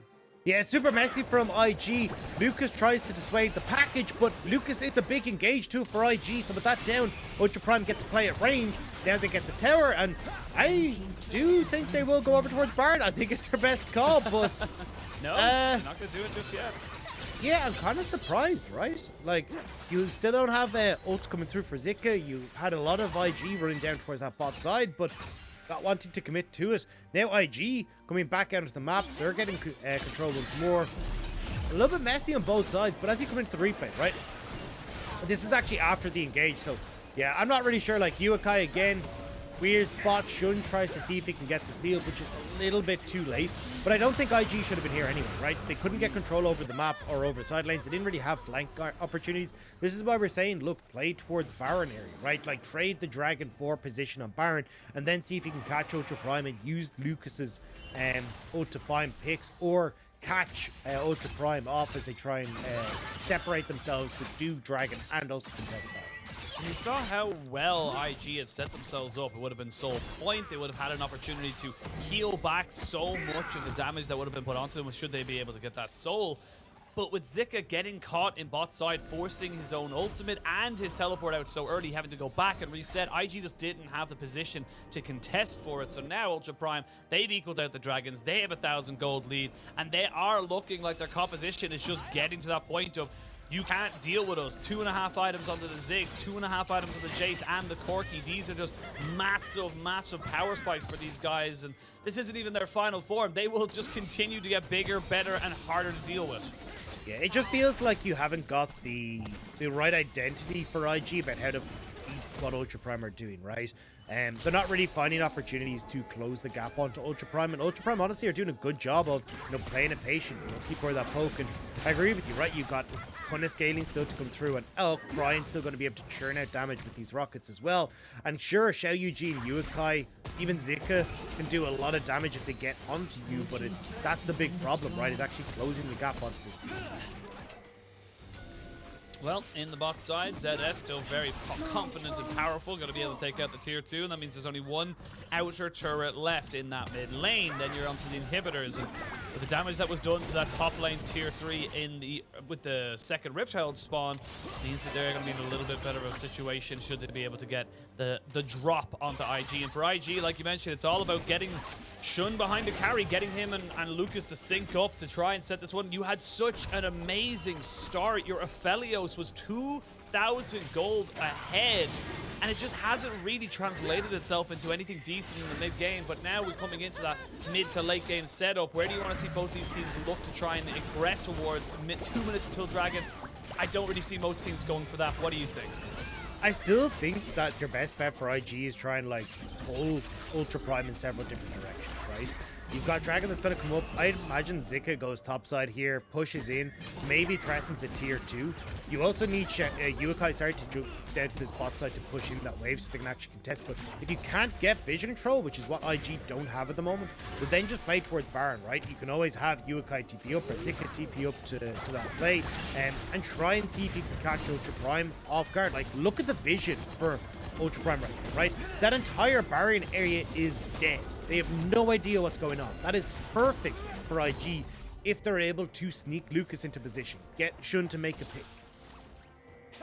Well, looks like Ultra Prime heard you, and they are starting to move themselves towards that mid lane. Speaking of mid lane, Elk will TP to the tier 1 there and get himself back onto the map. Has got a fully stacked tier, and Nomicon alongside his Leandri's Torment, so he's going to be doing some pretty decent burn damages and constantly getting those grievous wounds down. Fully completed Infinity Edge here for Xiao Wu Ji, so again, very, very powerful item spike here for the Aphelios. 200 years, we all know the deal right now, and now the package is spawned, and the package shall be taken here by Cryan. It looks like they're going to try and put themselves onto Soul Point here on Ultra Prime, and I think IG, you got to find a good engage. You have the tools available to you, but there are a lot of flashes available, a lot of ways of disengaging here from Ultra Prime. As I say that, they're going to flash in with the center plate, go in with the Mega Inferno Bomb.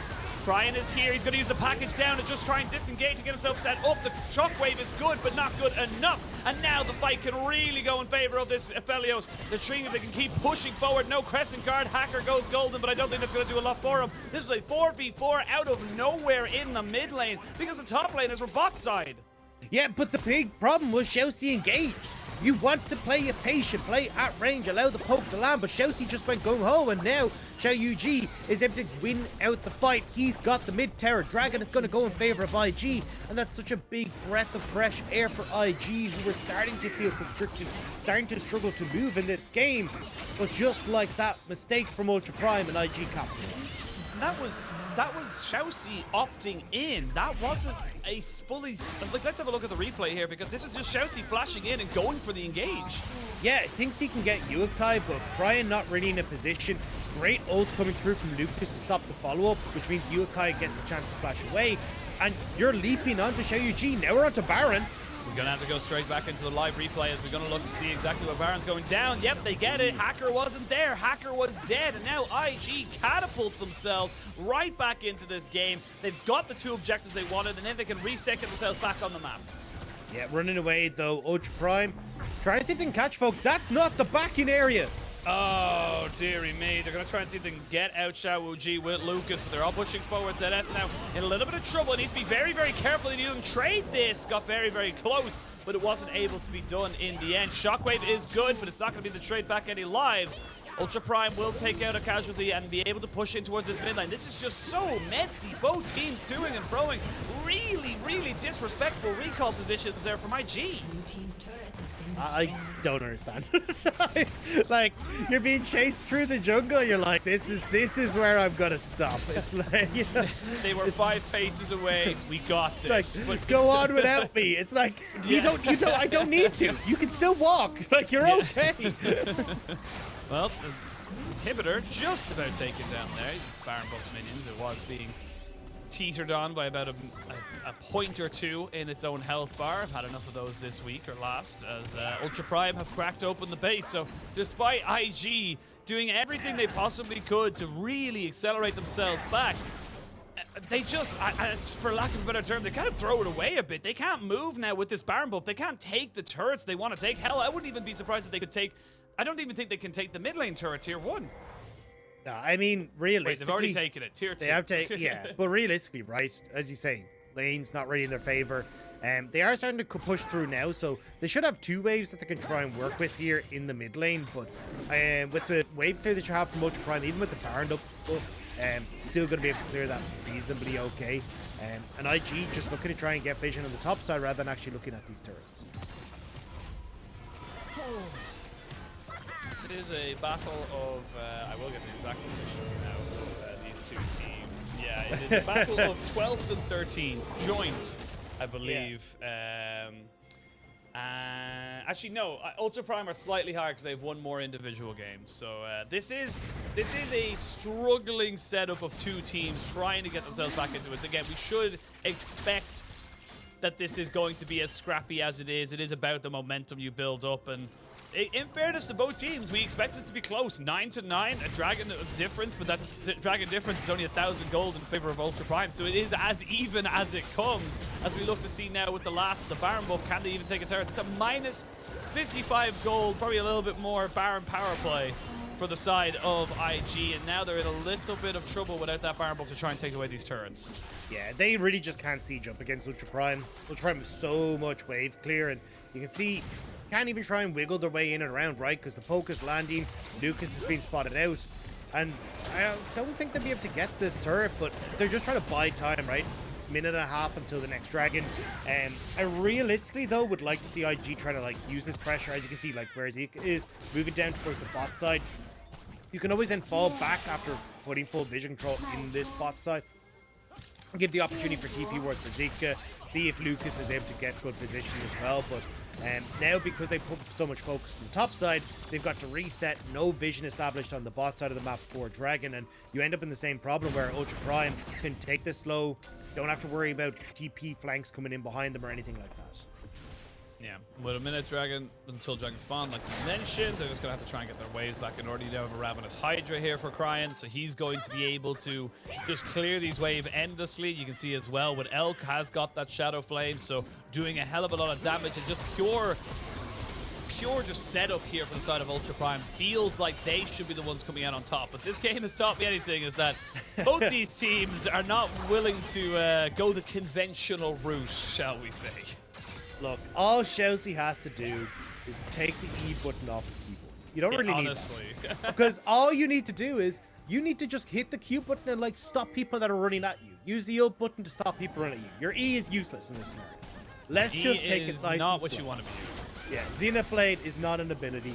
Just let it play it slow, and it'll be all good. Well, There's 5 members of Ultra Prime here. TP going to be used by the Orianna, and Shun is very far away from this dragon. I don't think they know exactly where he is, and now Yukai TPing in, going to be able to see if he can get some damage down. Shun on a flank, but now they know where he is. There was a great ward there in that bush just at the back of Blue Pit. As they now try and see if they can get a bit more poke damage down. It is the Orianna, though, who's the queen of poke at the moment, as Dika starts up the dragon. This is still very risky for the side of IG, but it's high risk, high reward to get yourself an Ocean Soul. Here we go. They're going to try and maybe go with this, and the Moonlight Vigil goes straight in on the backside. Lucas is the first to fall to trade of supports the dragon, sitting there idly saying, does no one want to take me? Does no one want to kill me off? And now he's going to go back to his house and try and maybe get himself reset. They go in! There is the soul point there for IG. They get themselves the Ocean Soul, and now can Xiao Wuji turn this fight around? I think he can. He will get the snipe down there onto the Jason now. 4 versus 2. It looks like IG are happy to reset, get themselves and get their lanes back in order. And that's pretty much game now for IG.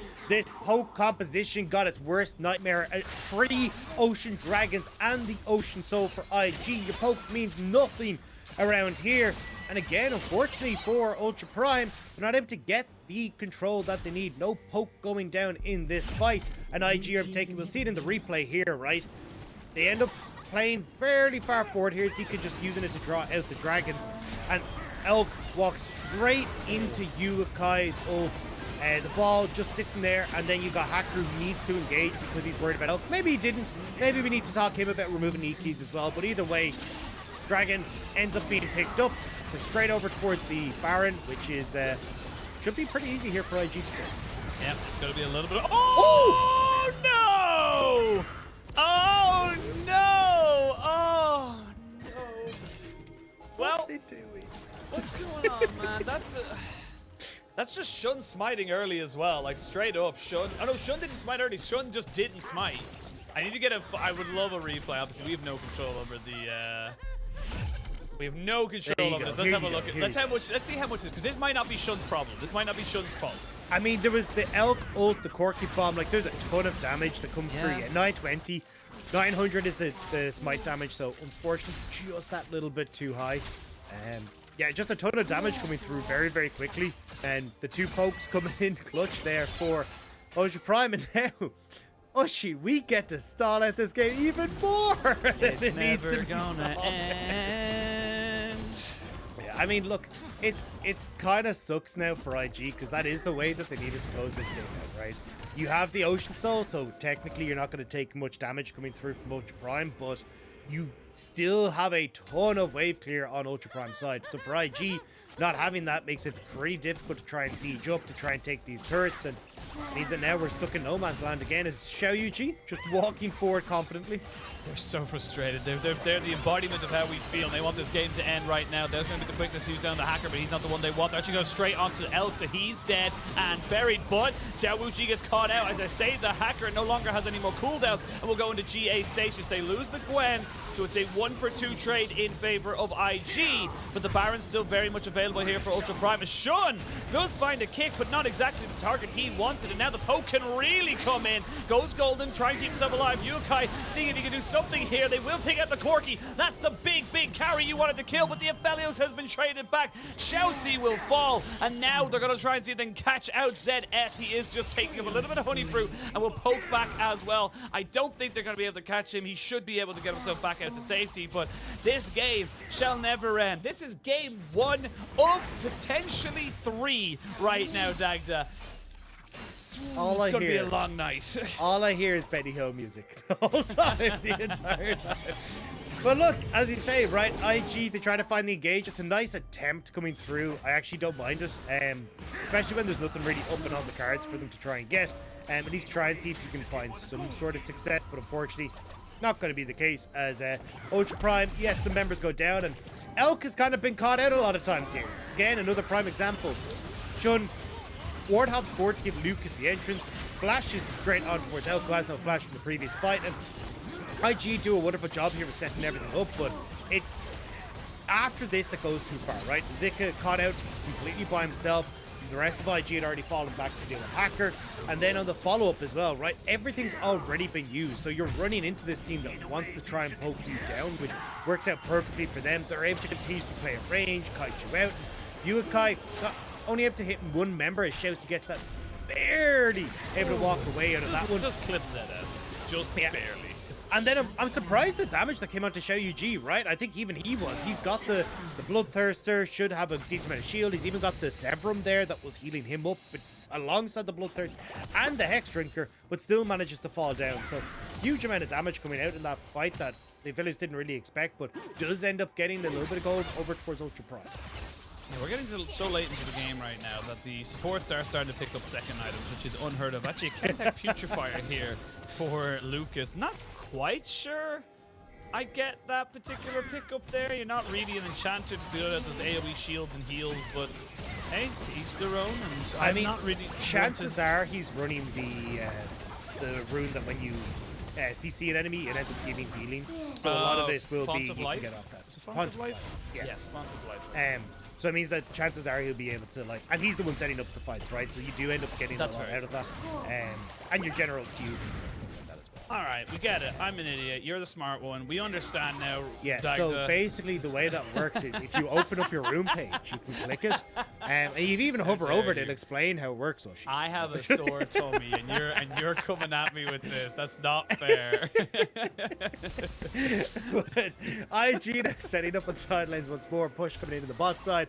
They have full control over this, and I like that this is the first time we've actually seen IG like getting posted up early for these dragons. Now, obviously a minute until it happens, but still a lot of deep vision there, and Ultra Prime need to try and deal with it. See what they want to go for. They are going to try and go in there with Shun to get with the quickness as well. Package has been used. Everyone goes golden. Xiaoxi is dead, but Shun is as well. And this is looking very bad all of a sudden for IG. They got 3 carries with huge health bars, but just couldn't get into the fight. And they're going to have to try and 50-50 this Baron. I don't know if they can. I don't think they had to 50-50 this, and Hacker's just going to steal it if it gets too low. Yeah, Hacker now in the pit. He's going to try and go 1 for 1. He's going to use a Crescent Guard to get himself disengaged. He goes down. There it is. Elder Drake, IG, just pulled the trigger on something they didn't need to do. But I will say that Jace is now dead. Zika trying to see if he can make this Gwen work.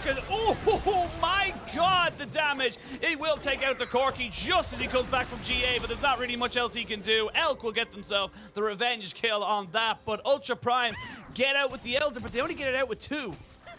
I mean, they still have full push. You've got pretty large death timers still on Zika and on Xiao Yuji, so maybe an inhibitor, but Elk not deciding that he wants to move a Hacker, so looks like Yukai will clear out the wave and will back away. 2 members still have the Elder Dragon, and I don't even know what's happening anymore, Oshi. Like, I think we're going towards the longest game of the split. I'm at a lot. Well, that will have to beat out the V5 Top Esports absolute bonanza we had over the weekend, which I do believe went to 52 or 53 minutes. But we are not back off it. But like, look, this is it. You go in with Lucas and Shun, but no one else can follow up. And actually, the Shockwave completely whiffs. Well, there was the kick coming through as well onto Crying, right? Shun knocks him back. Shockwave goes wide. Lucas wasn't in a position to follow up. I mean, I like the idea from Shun to go in, but the pieces of IG weren't there to follow up. And why in the name of God you start up Elder Dragon here is beyond me. Like, that is the worst possible thing. Like, you're damaging, you're helping. All you're doing is leashing the Elder Dragon for them. Now we're on to Baron coming through for Ultra Prime. That'll be picked up because you can't fight with the Elder buff on the bottom left of your screen. Yeah, I don't know. This was weird from IG. What did we expect? Did we expect more? Did we expect too much? Maybe I'm just an optimistic, you know? Maybe I'm just... I feel like we need to be a bit more like Lyric, be a bit more pessimistic, be a bit more skeptical. IG, what are you doing? It was supposed to be over! I actually have it. I'm not going to play it now because it's TT, but here we go. The damage in that last team fight, you can see there Xiao Wuji doing a lot, but the Corki and the Ziggs doing a hell of a lot more. They will crack open the top lane inhibitor turret as well. The inhibitor, we got the beefed up Baron turret, just smacking that with the auto attacks there. And now Lucas is the guy you gotta keep your eye on. If he's able to get a good engage with the quickness, he should be able to kill off a lot of these guys. They're gonna use a TP bit deep as they're gonna go for one final one. They know there's gonna be a little bit of time. There we go. They're gonna try and use a Shredder's Revelry to get in on top of any of these carries. Hacker is not really the guy you want though right now. Look at the 2 carries in Ultra Prime. Elk and Cryan just free firing on the back end. Nothing you can do here, and you're just going to die. It's a clean ace. IG had to do something. They did, but it ends up being their loss. Ultra Prime will take us to a first game victory after 43.5 minutes. Yeah, I mean, not clean from either side. Very back and forth, and Ultra Prime eventually find those fights that are working in their favor with the scaling coming through on their side. But messy fights, messy setups, and I mean, I don't even know where to start analyzing this. Like, my God. Like, I mean, IG not really playing towards their win conditions, right? We talked about setting, getting posted up early, trying to trade positions on the map so then you can try and draw Ultra Prime in, giving opportunities for Lucas. But every time we went into team fights, right, IG kept trying to almost fight it like a front-to-back fight, which is perfect for that poke composition. They know exactly where the enemy is. There's more people for them to hit with the poke. And then I thought eventually when we got IG getting towards the ocean, so I was like, right, this is it. You can kind of just shrug off the poke. You don't really need to worry about it too much. But pretty consistently, LUG was getting caught out. And it's not even his fault. It's like Hacker diving into the back line. You just get Elk with that ult over the top. He gets one shot. You can see the damage there, right? Like, Xiaoyu was trying his damnedest, but almost all that was going into Hacker, whereas the damage from Cryan and Elk was finding its way onto the back line and killing off Xiaoyu, who was the only real member who was dealing damage. Yeah, it just didn't really come together. You had a very clear win condition here from Ultra Prime. Poke with the overwhelming poke with the Jace, Corki, and the Ziggs, and it felt like there was just too many elements of the side of IG. They didn't know exactly what way they wanted to work it. They didn't know exactly. And I think to be perfectly honest, once the Gwen was basically losing every single 1v1 against ZS, it just became so much harder because you didn't even have that side lane pressure. Yeah, and honestly, it kind of shouldn't have got to that point, right? Like, Zika had a decent matchup in the beginning, but started to fall behind in mid. But when you get to the late game like that, more than able is Zika to try and play off through side lanes. We talked about how you should be able to at least put pressure there, maybe look for dives if you want to, but I don't know. Messy from IG, not really able to set it up, and Ultra Prime at least come out the better for wear in that one. Yeah, well, messy from both teams as Ultra Prime do take a 1-0 up in this series. We're going to send it to a break. When we return, we will have Game 2 picks and bans happening very, very shortly.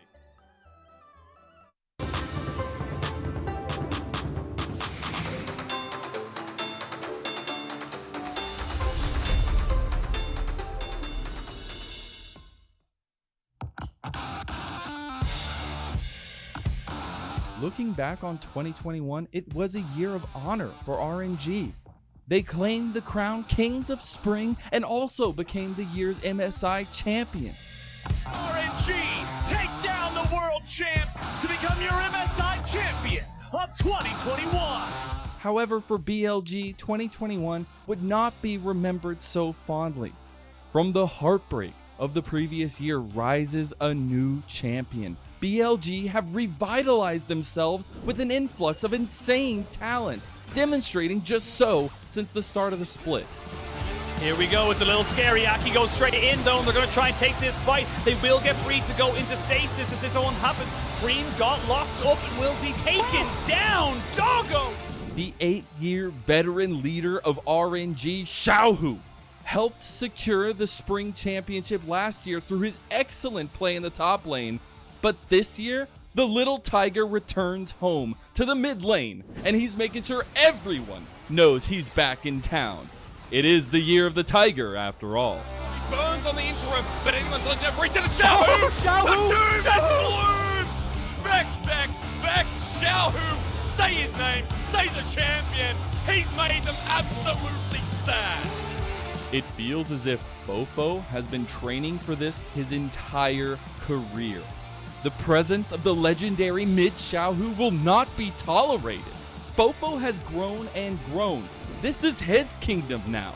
He will be ready for this deadly duel. Is just that, never mind. Shanji is massive, and they're fighting with the package. I'm not quite sure why. Shadow Surge, though, from Fofo turns it right back around. There's a funny thing, though. RNG hasn't beaten BLG in a long time. Even at their highest point last year, they still lost to their own personal nightmare in BLG. Will they continue to be haunted, or will they break through their past? Down the Chaos Storm, right in the middle, the gravity field, but a great hook again onto the enemy jungler. Xiao Hao gets bursted down. Now there's no snipe, but right out, back at you with Wei, get the same, the dragon helps it out. RNG win the fight as Gala returns to the rift, proudly doodling. So, as the most important festival in China is just over the horizon, fireworks are sure to fly when BLG take on RNG in the new Esports Spring Gala. Let the festivities begin!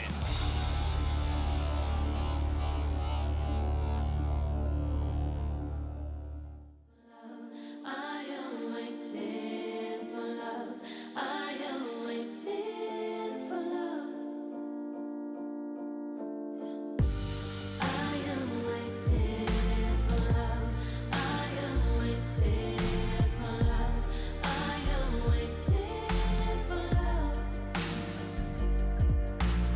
I don't know what's wrong. I'm waiting for some time so long ago.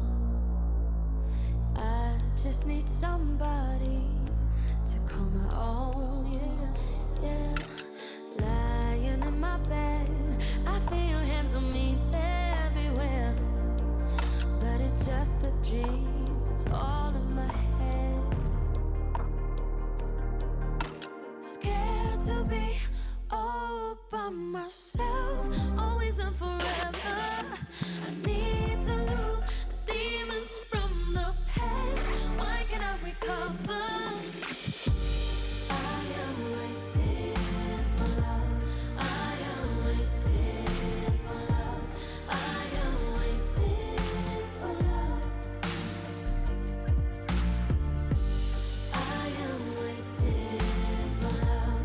I am waiting for love. I am waiting for love. My friends, they're telling me, go out and lose control, just let it be. Instead, I'd rather meet you in my fantasies. More and more I get, I wanna feel alive and not regret. Even though it hurts, I can't go back. Scared to be all by myself, always and forever. I wanna lose the demons from the past. How can I recover? I am waiting for love. I am waiting for love. I am waiting for so long, baby. I am waiting for love. I am waiting for love. I am waiting for love.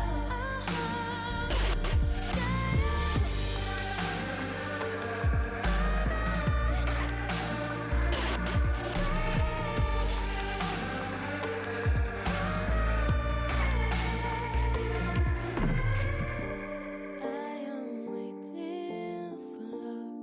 I am waiting for love. I am waiting for love.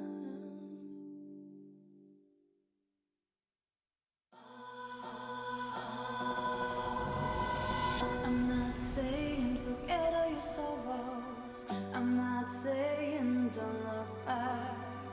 I'm not saying act like there's no tomorrow. I'm not saying leave what's holding you back. You're spinning round and round. You've lost the ground because you're stuck in the middle. Why don't you live a little?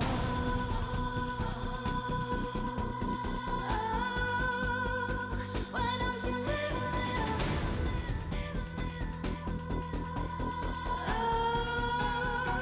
Why don't you live a little?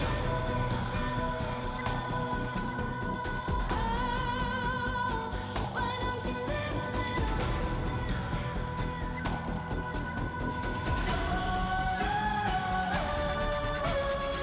I'm not saying that life must be hollow. I'm just saying some things won't last. I'm not saying that there's no one to follow. I'm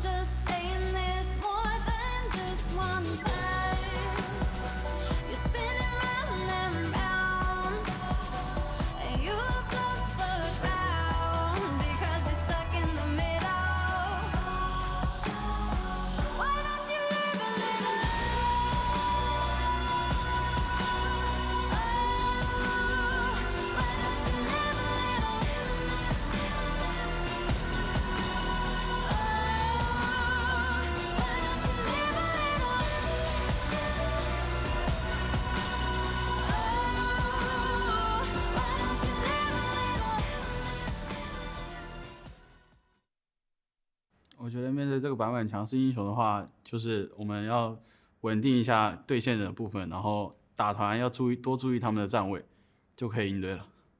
我觉得面对 IG 下到双人线的话，就是我们要打好自己，然后我跟旧梦要多沟通，多配合一点。祝各位粉丝新年快乐，万事如意，大家天天开心。Needs to coordinate a little better. I think that's going to be maybe what they want to do in game 2, because Chelsea and Elk were definitely not on the same page for that game 1. But I am still Oshin, he is still Dagda. We got to talk about our MVP from game 1. It was going to be, of course, our mid laner for Ultra Prime, Cryan on the Corki. Just did a lot of damage and was able to get himself up to 86.4% kill participation. It's enough to make him say, look, yeah, this Corki's pretty good. Yeah, and the damage percent, a little bit nussy as well. A little nussy. A little 35%, pretty damn high. And yeah, I mean, this guy, full build, poke Corki, coming in against a short-range team, you're going to do the brunt of the damage. You can see the scoreline is about 8-3 and 11. This guy was churning out shots, and a huge amount of the damage that was being kind of put out in this game was thanks to him. The packages were relatively all right, I will say, but certainly the amount of opportunities that he had to just sit around and poke were what brought a lot of that MVP. Yeah, and getting the Baron steal. We'll say it's not really on Shun. Went down to 930 or 925, I believe, was the actual health of the Baron, but wasn't really in smiteable range, you could argue. So the power of a Ziggs and a Corki just throwing absolutely everything on top of your face. And now we come into game 2. What do you want to see differently? Because honestly, we talked about how Zika was coming in for his debut. Very muted, in my opinion. Didn't really have any impact whatsoever, and it just felt like IG, again, great start, just couldn't translate it into anything into the mid or late. Yeah, I think the big thing for me is taking kind of the same plan but twisting it a little. Right? I think Aphelios, out of the 3 big AD carry picks, is probably the one that you want to ban away. Like, you want to try and get Jinx or Caitlyn. They're kind of the 2 mainstay, and you can see there, right? If you have a Jinx in that composition, a lot more difficult for Ultra Prime to just kind of sit back and poke you. So I think coming into it, get rid of the Caitlyn, get rid of the Jinx, or get rid of the Aphelios, and then see if you can get your hands on the Jinx and try and set yourself up nicely there. I still think they did reasonably well in the early game. I think Shun, again, showing that he is a very strong early game jungler and able to get into positions and set up his lanes. It all just kind of fell apart. Even when you get 4 kills for the Aphelios, pretty unable to do anything. So I think that will be again the game plan for IG. On Ultra Prime side, I think take it back a little, right? Don't go towards the Ziggs here. Elk really didn't look comfortable on it, at least playing with Chelsea, right? He wanted to play aggressive and go forward. We never saw the roams coming through, which is kind of one of the reasons that you take the Ziggs. So yeah, I think the team as a whole didn't look comfortable to play with the Ziggs, whether Elk is capable on it or not. So I think we'll see a different plan coming through for Ultra Prime, although they did end up winning in the end. The poke and the range did come through, so we'll have to see. Maybe they decide to opt in towards that again, because IG really didn't look like they knew how to deal with it. Yeah, I think that was the big thing there, was that yes, in the early stages, IG looked like they had the solution, they had the ideas behind them to turn it into a victory, but it didn't happen, and the poke just became too much. Now, Ultra Prime on the blue side, we are going to see the same bans coming out for the moment, and then we'll see where this one goes. Does IG want to give over that Aphelios? I wouldn't be surprised. Yep, there it is. They banned that one away instead. Yeah, I mean, chances are Caitlyn going to be this final band as well. So for Ultra Prime, it then kind of lands itself on towards Corki duty or towards the Xin Zhao priority. I imagine with the way that Ultra Prime have been drafted, at least thus far, Corki will be the first place that they want to try and pick up. Well, what is your final ban here, IG? They're going to go with the Caitlyn, so 3 bans into that bot side. So now you got first pick here for Ultra Prime. Where do you want to go? What do you want to see Dagda, and where do you want to see them bring their composition? Honestly, I was going to say the Corki's still up and available. They could just nab that one for themselves. Yeah, Corki going to be picked up there, and I feel like for IG now, right, Shun goes towards the Xin Zhao, and then the big question is, like, what do you want to try and go towards? Does Yuikai feel comfortable taking the Victor matchup?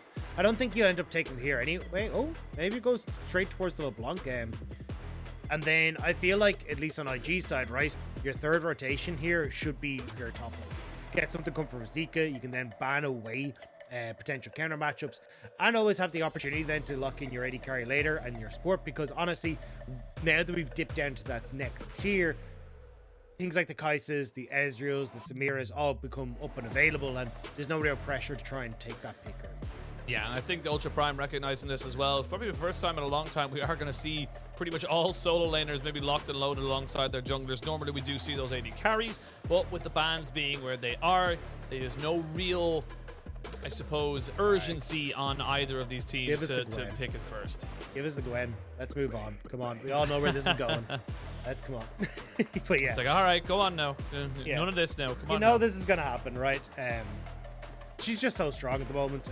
Okay, Zed's actually maybe going towards the Gragas, so looking to provide a bit more of a front line for Ultra Prime, but yeah, I mean, it still works out. It does give the opportunity for Zika to just go back towards the Gwen if he wants to. There we go. Thank you very much. And there we go. Right, so now you're looking at, okay, what do you want in the AD carry and support roles? At least for Ultra Prime, they already have their engage tool, whereas on IG, it's a little bit less. So I wouldn't be surprised to see Ultra Prime like banning away things like the Leona, maybe something along the lines of well, maybe not Alistair, but like these big engage tools. Nautilus, thank you. The big engage tools that you can go for in the spot side. Whereas for IG, they're actually looking to take away the Jhin, so 80 carries taken off the board. And then we'll have to see what they decide to go towards. Maybe they think, hey, look, let's get rid of Elk's Ziggs as well. Here, just anything that can play at range and give IG the chance to actually come into these fights. I want to see, legitimately, I want to see 9, no, it wouldn't be 9, it'd be 7 AD carry bans. 2 more, and we get 7 AD carry bans. So the Draven ban away, the Ziggs, if it gets banned here as well by IG, would be another AD carry ban. So I wanted to see what's scraping the bottom of the barrel. You know, where are we going to go in terms of the tiering of picks? Because we're well past, I say we're in B tier picks now, and with the next few bans coming out, we could get into C if we need to. Yeah, I still think like for IG, right, you still got first pick here, so this kind of benefits you. You can always go back towards like, Kai'Sa's off the board, Ezra's still there. You can go Zyra Khan, Samira is still an option. The Ziggs is still there. Like, there's still a lot available if you want to go towards it. Looks like Tarek's a weird one for me, actually. Lucas was a one-trick Tarek in the LDL for a very long time. It just feels like you don't have a huge amount of like upfront burst that Tarek can stop, but yeah, I mean, all right. Anyway, Tarek taken off the board. Looks like it is going to be the Ezreal coming through for Shao UG. I still think for IG you need a decent amount of engage, so I think it'll be either the Rakan or the Leona that comes through for Lucas in this scenario. Both work really well when it comes towards the sideline pressure. It is going to be the Zyra Rakan for Elk and Shousi though, which means we'll see the Leona coming through for Lucas. And it's curious as well, we're actually seeing a bit of a different build for the Xayah coming out here. We're seeing lethality picked up on her. I'll be curious to see if Elk does go with that. It's a bit more aggressive. You're not waiting for that 2/2.5 item spike to be relevant. You get a relevant spike at the start, and it does tend to work a lot better when you have something like the Rakan to back you up. But the Leona locked in there for Lucas, like you mentioned, and now both team comps locked and loaded. It feels like Ultra Prime are still looking pretty strong as we come into the second game. Yeah, I mean, Ultra Prime, you got a very standard team fighting composition, right? Ton of damage that can come through. The little bit of poke that can come through from the Xayah, always nice. But then when you look at the Corki, right? Great late game scaling coming through and super strong front line. IG, you've got a bit more options though to try and play side lane. You've got the LeBlanc and also the Gwen that can do reasonably well there. And you've got a pretty strong and safe 3-man unit in the mid. They could look to play team fights and see if you can use like the Gwen is immune alongside the AoE kind of zone of sends out to zone off members of Ultra Prime. Buy time for Shea UG to work through the front line, but it still feels like side lanes is going to be where they're best settled. That's going to be where they're going to look to go, and we'll see now where they want to build as well. Like I mentioned, could see the lethality Xayah coming out as well. Ultra Prime gonna have that pretty much mitigated top side. They're not gonna have a lot of push there, but they should be able to just gradually whittle down the health bar of the Gwen and maybe force her out. And it's all gonna be on these, early game junglers, Hacker and Shun. Shun had a great game one in the first 10 minutes, but then just fell off, didn't really find the opportunities to bring himself back, whereas Hacker was able to get himself relevant towards the later stages of the game. So both these teams looking to try and get themselves back up and running, and for IG, you got to try and show up now. I feel like this, we say it so many times, it's Shun or bust, but it feels like it's bust most of the time because Shun's still having a good game. Yeah, I mean, there's only so much you can do as Shun, especially on early game junglers, but I think this time around he should be reasonably well set up, right? You've got Uikai on this LeBlanc in the mid lane. if you can play aggressive on towards the Quirky, you can shut him down early. And especially when you're looking at the matchups that you have in bot lane, the Gwen in the top side, you can kind of look to play around, but certainly this LeBlanc mid will be the mainstay that you want to go for. We are going to jump onto the Rift. Ultra Prime 1-0 up in this series against IG. We're already seeing some level 1 shenanigans coming out right now. Lucas is going to find himself very far away from his team. If he walks up, he'll be spotted. They haven't seen him just yet. Oh, he's no, dead. he's dead. He's dead. Nothing he can do. Knocked up, taken down. Who they're going to donate this one over to? It's going over to the Xayah. That is a great start there for the bot side of Ultra Prime. I mean, there's not a huge reason for Lucas to get that vision, right? Like, you can place that ward over at the Raptors and keep yourself safe. Like, there's no reason for you to try and go that aggressive, and they end up getting caught out. Now, as you say, Tier and Longsword already picked up for the Xayah. This is such a nice start, being able to stack up this Tier super early and get towards that Manamune as quickly as possible. Plus, even more poke for the lane, right? Like, the whole way that this build revolves around is your Q poke alongside that summon Aerie. So when you've got extra mana sustain to utilize in that lane, it works out super well, especially against something like an Ezreal, where you're able to poke through the lane, push, and get that damage off. Well, speaking of getting damage off, both these mid laners immediately going head first into each other. It is going to be a Corrupting Pot versus the Longsword and triple pot start of Cryan. Both junglers starting on their buffs respectfully as well. So, see how this bot lane goes. Lucas and Xiaoxi gonna have to go into this. They're gonna go straight on the Xiao Wu Ji, and they say, we do not care about anything you do or say. We are gonna keep taking these solo kills. We are getting revenge for game 1. It's been a while since we've seen the Xayah Rakan, but Xayah Rakan still insanely strong. You end up getting that early buff coming through to the damage with the W, so both Rakan and Xayah's attack speed is buffed. And you can see there, just very easily able to take down this Ezreal. Again, great start from Ultra Prime, and this is what we expected to see. This is what I love seeing Elk. We highlighted him before we came in today's game because Elk feels like he's the guy who's going to be able to put in so much effort, so much work into these two teams that it's just going to be impossible to deal with them. They go back, they get themselves back onto the map as quick as they possibly can, and double longsword, I feel like they're just going to keep doing this because they know that in the early levels, this Ezreal's just so weak. Yeah, and there's not much that you can really do here as Shun, right? You go down to that bot side, you've got an Ezreal who's only got the Doran's blade as Ryan, actually taking a good amount of damage. But yeah, Shun, if you go bot, you've got double longsword coming through from Elk. Elk and Xiaoxi just the stronger duo at this point in time as well. So you actually end up risking just falling yourself if you try and go down there. So this doesn't really get any easier for IG's bot side. And traditionally when you think of like the Ezreal, right? Get out and roam with the Leona, but when you're set behind like this, you don't get push in bot side. Level 6 gets hit for Elk and Xiaoxi. They can dive you all the time, especially with no cleanse and Xiao Yuji. Yeah, it's a bit of a tough start right now for the side of IG. Already down 1,000 gold, basically all in that bot size. We are going to see now an engage in this bot lane. Lucas trying to trade with Xiaoxi. Has got the aftershock, and that's basically why he's feeling confident to do that. He needs to be one engaging, because if they get engaged upon, they're in a lot of trouble. Yeah, you can see those Zika spots hacker up on this top side, so Shun knows the path in here, and this is actually going to prompt him to try and move down towards this bottom side of the map. I don't know if this is going to work out, though. It's very difficult. Again, double longsword available. Elk is being corralled in. They're going to use a TP, and this is going to be the cleanse used as well. He gets the feathers to jump back as Lucas will fall. They can't take out Elk. Yes, they can, but it's traded back 2 for 1. Ultra Prime wise to the tricks.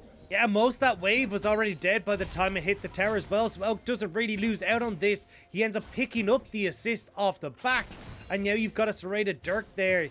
I don't know, a lot committed there by IG, and Ultra Prime, yes, you get the TP out of ZS, but he's going to walk back top. He's going to be fine. He's not going to really miss out. And it's all coming up Ultra Prime. It really, really is. And I think the big thing to recognize from this as well is that, yes, we mentioned that Hacker got caught out in terms of vision, but that just meant, you know, we know that you know we know. So then they were able to say, look, we know you're going to look for this play. We're just going to move the Gragas down to the bot, into the bush. We're going to TP him onto the bot side. Really, really well read there from the side of Ultra Prime. And again, yes, they get the kill. It does go over to the Ezreal. That's great. That does sort of mitigate a lot of the issues you had. But Lucas, what are you doing, my son? Get out of here! Shun's has to grab him by the hand like the mammy he is and goes, come on now, let's get out. You shouldn't be doing that. Don't be playing with those kids. I mean, manages to back away. I mean, varying really invade. But I mean, that's kind of been the story of this bot lane for IG, right? And I don't know, maybe on that dive they thought that, look, they're still only level 2 for Ultra Prime, we can make the play, but first minion that hits the tower, both Elk and Chelsea hit 3, and they don't decide to call off the dive. So I'm not sure, but... Oh!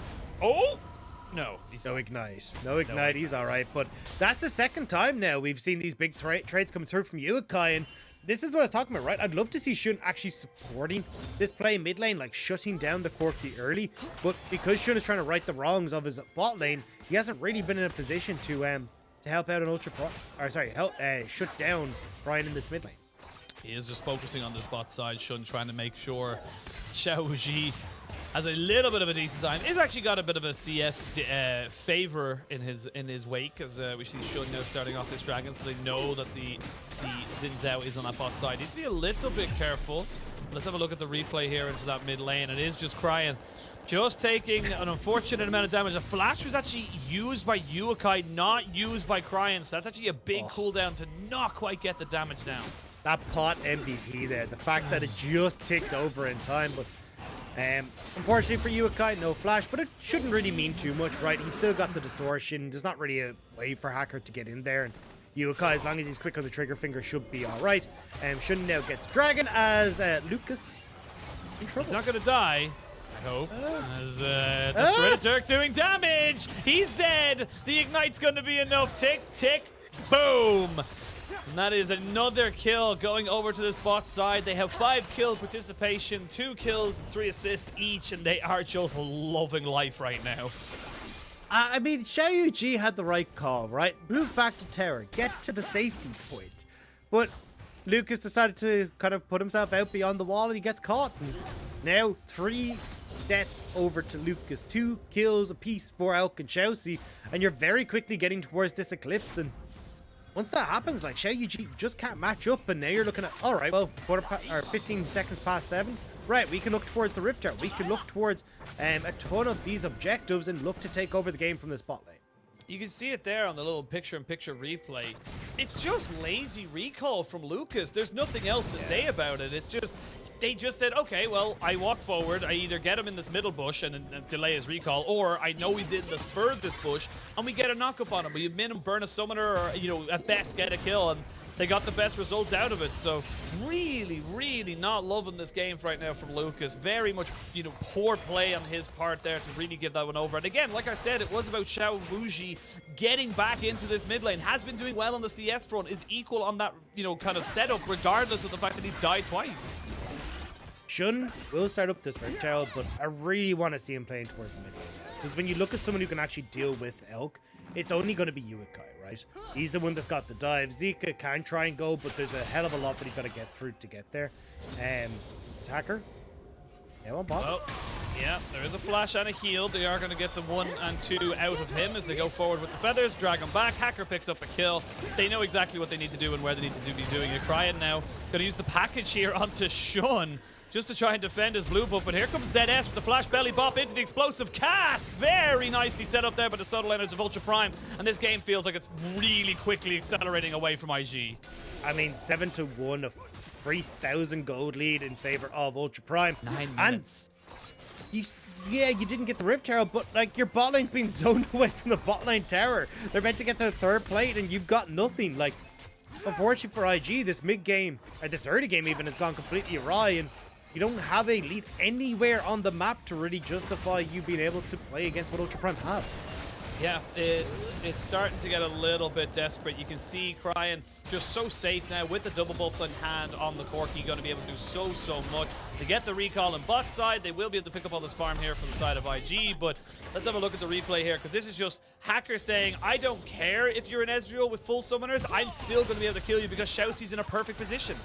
Yeah, and you can, like, you see everything, right? So you get the Cataclysm in, you got Chelsea behind. ZS does die to Zika, so finally IG getting something back on the map with the solo kill in Zika's first series.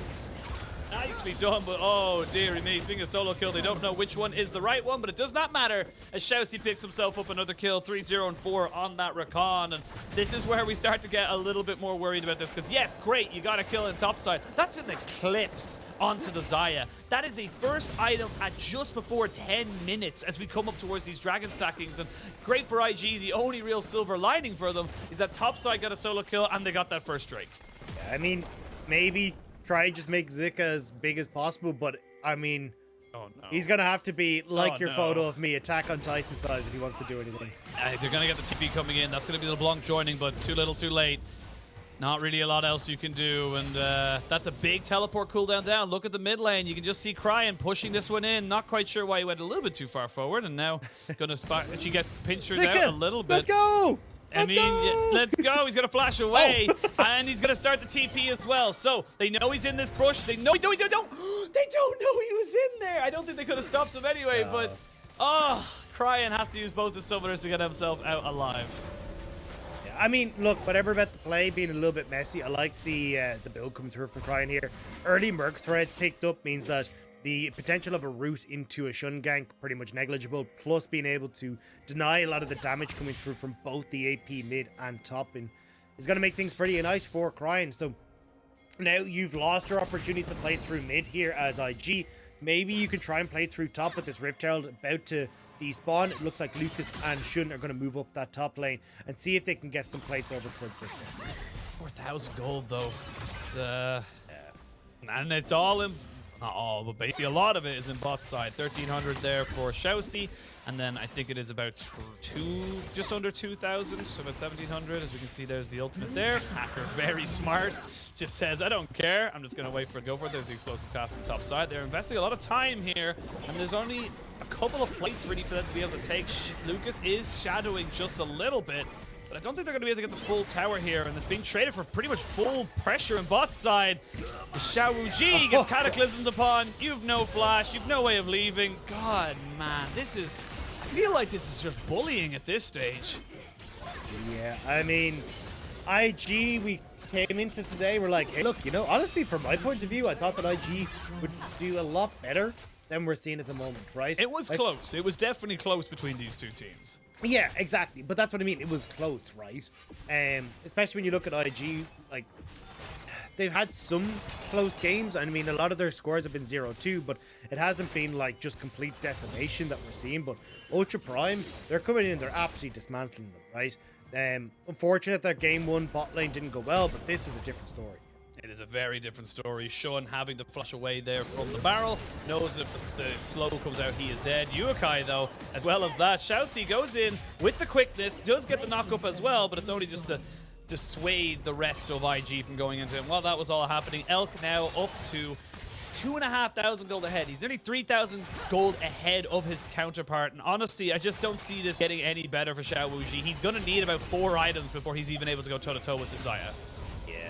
I mean, it's not happening. Elk is like totally fine. And look, again, who deals with Elk, right? He's got cleanse. So Lucas trying to lock him up isn't really going to do anything. He's already got the ult as well because he's a Xayah, so that's going to keep him nice and safe when you look towards the peel. And as you say it, right, 2 items now completed for him with the Manamune now done. He's in a phenomenal spot where that damage is going to be churning out, and there's just little that IG can do. I don't really know what else to say right now. It's 10 kills to 2, 4,000 gold lead in favor of Ultra Prime. It's a dragon apiece. Honestly, this is where you just go, put your feet up, and just wait for it all to be. Make yourself a cup of tea. Just chill out. It'll all be over soon. Yeah. Didn't we say that about the lockdowns? Didn't we have it about 2 years ago at this point?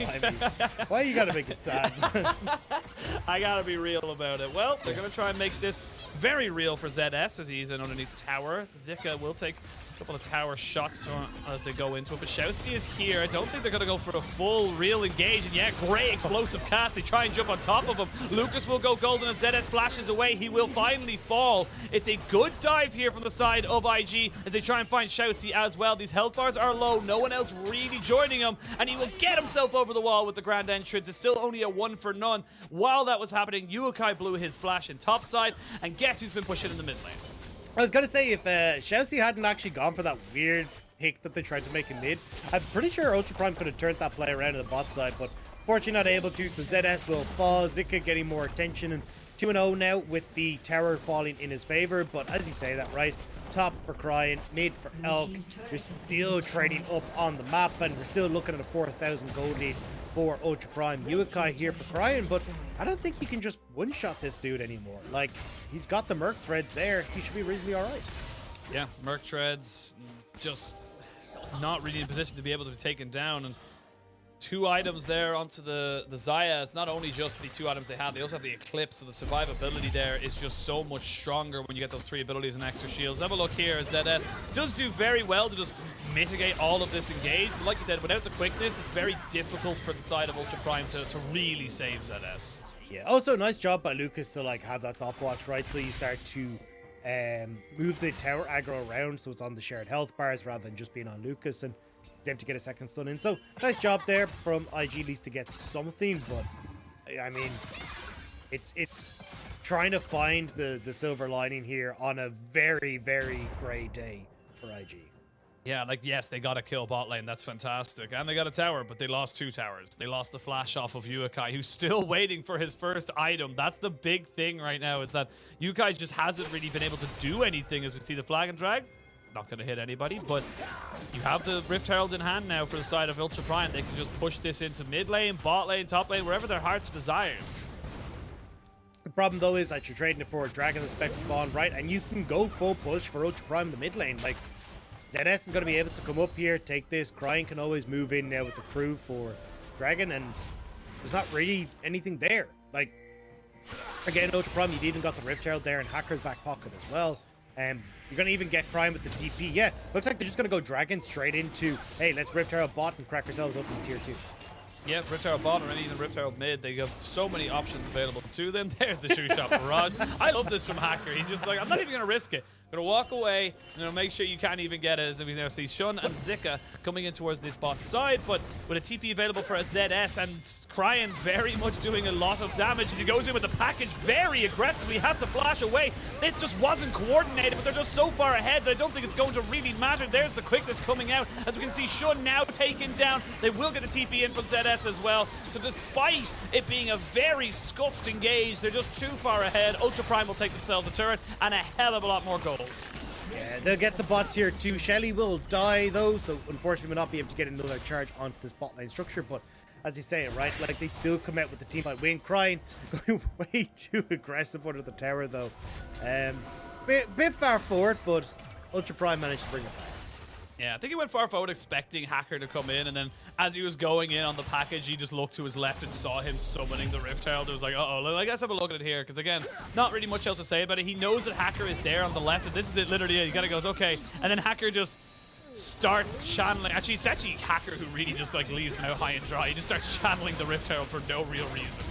I will say, if you package underneath the tower into the only person on IG that is relevant, and Shun and Xinjiao, it's probably harsh not but gonna work out, you know?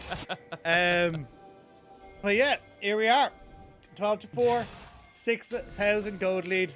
My analysis is going to run fairly dry in this game, because can't really blame you for that one. There's not really much to analyze. One team is very far ahead. One team has a nearly 3-item Zaya. The other team has a 1-item, not even fully stacked tier Ezreal. So that's all you really need to know. And this is where this is why we've seen this lethality build come out from the Zaya, because with her short range, it doesn't matter about getting to the late game anymore. It's all about getting up towards those, big early skirmishes and making sure that you can just keep going ahead. Man, I appreciate it. He's trying his hardest here, despite the mountain that he has to climb. Hey, objective bounties though. Yeah, and look, I gotta say, for Zika on his first day coming in, right? Yes, muted in game 1, but didn't really have an opportunity to get involved, right? It's not exactly like we said that IG were setting up the team well, not really looking for flanks. Now, you could argue that he probably could have been looking for flanks himself, but in lane, got the advantage over ZS in a matchup that really should have gone in ZS's favor. Now in game 2 again, solo kills onto ZS, so at least from Zika's perspective, it's been pretty good. It's just unfortunate that once again it's IG's bot lane that's faltering quite substantially. Yeah, look, we've seen now a couple of times from IGs, even last year. My God, Lucas, walk away, man. There's nothing you can do. But we've seen it a couple of times. They have prioritized the top lane as the point of where they want to change. And I'm going to be real with you, IG. I don't think that's your problem. Nani's still a solid carry in the top side. Dika looking pretty decent as well. I don't think it's the top lane that's stopping you from winning games. No offense. I mean, we said it at the start of the day, right? Nani, honestly, was pretty good. I'm pretty sure when discussing this with Ox and Jordan, the word GigaChat was thrown around to describe Nani. Hashtag protect Nani. Yeah, but like, give Zika the chance because, well, Zika doesn't have a chance there. No chance there. He's just didn't realize there was Sorelda's grudge there onto Elk, so Elk's able to just slow him down, which gives enough of an opportunity here for the Rakan to make move, and then 20 seconds almost on the dot. They're going to go for Baron, and yeah, honestly, a miracle steal here. It's a bit of a flip. I actually don't like this from Ultra Prime, but they're trying to just force IG into corralling around them so they can put down damage. You don't have the quickness, which means that you can try and get the poke, but honestly the poke is kind of negligible, and it's Ultra Prime who's getting the Baron and dealing more damage as well. Yuikai goes in, Hacker!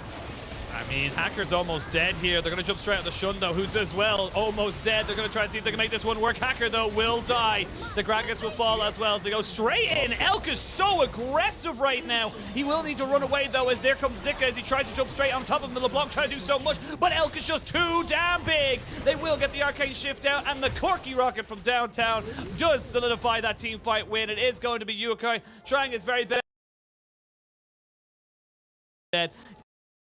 He's not even going to waste the cooldown. He knows that he's going to die regardless. Yep, there it is. Boom. Ace coming out for Ultra Prime and the Baron.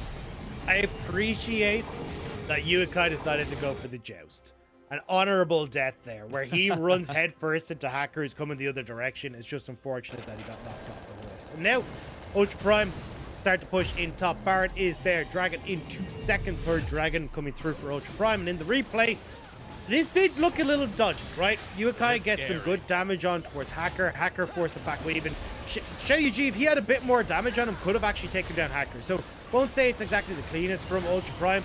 And Shun desperately trying to get into the pit, but it is into the waiting hands of Elk, who just able to finish off so many members. Yeah, and he flashes forward. Again, this is not a Gale Force. This is not a traditional ADC carry build. As we can see now, Shun forced to flash away. We are going to have them being chased down by ZS, but the scissors is enough to keep them away from him just for the moment. 10,000 gold lead at 22.5 minutes. Baron up for another minute and a half. You have the package as well. You don't even care about the Dragon at this point. You just want to be able to end this game. And honestly, this is very good showing here from Ultra Prime. Bit disappointing from the side of IG, as we can see Luke. Oh, no. I'm on the highway to hell. He was not having a good time there. Now we can see the greatness coming in as Elk tries to go in and tries to follow up with the rest of his team. But without his flash, he's just a little bit slow. Wait for him. He's full of money and chocolate as he now starts to crack open the base. They get themselves the inhibitor. They still have the Baron. Ultra Prime going to be keeping themselves up in the standings ahead of the rest of the pack of the bottom as they are looking to try and solidify themselves a 2-3 scoreline. Yeah, I mean, one more kill going over onto Zika. Towers are here. Baron is up, and after that long game number 1, IG and Ultra Prime bring us back on time with a quick game number 2. I think I speak for everybody when I say great that Ultra Prime came out absolutely swinging. Never put Elk onto Ziggs ever again. I want to see him on these aggressive carries. And look, like, there were 6 80 carry bans. 6! And he still came out on top of that because, like, yes, IG were arguably in the advantage saying we get preference, but Elk's just too clean, man. Elk's just too good. Yeah, I'm trying to see what Elk's career stats are. Because I feel like he's like... I feel like we're doing him dirty with the Ziggs. Like, okay, no, he's got a 34. Yeah, he's not good on 6. He's an aggressive 80 carry. He like plays like Zaya, Samira, Draven in there sometimes as well, I believe. You know? But yeah, I mean, as you say, right, like, looking a hell of a lot stronger than Zaya Khan. I honestly thought we'd see a little bit of priority on to getting at least one of the big 80 carries here for IG, kind of try and solidify that bot lane, but unfortunately it's just not the case. Shun, you can still see trying to keep the team in high spirits, but this definitely feels like for IG, when you're subbing in pretty much every rookie that you have, that this is just going to be a case of, hey, look, a building year for them, see if they can learn to grow. Because again, like Zika going to now joining the roster, that's another rookie for themselves. You have Uekai as well, who was only kind of subbing on RNG. JUG is new. Lucas only joined last year. Like, it's not exactly a team with a crazy amount of veterancy. So I'm unfortunate for IG that it hasn't come together for them, at least for Ultra Prime. That game 2 looking a lot more confident than game 1. Yeah, and like we said, they go into Chinese New Year, the break of about 2 weeks, with a win. You know, they're now 2-3. They're above the rest of the pack as such. And like I said, you know, with 17 teams and only 10 spots, I say only 10 spots, it's, you know, 10 spots in playoffs. Sometimes you just have to be slightly above average. Not even above average. You just gotta be slightly below average and you'll still make it into playoffs. So still a big opportunity there for Ultra Prime. I don't know if they're gonna get it. There's so many stacked teams in the LPL this year that it's very, very difficult to see anyone squeezing anyone else out. But honestly, good start, great way starting, you know, the setting themselves off into a break, and they'll be pretty happy knowing that they took out someone, again, similar level to themselves.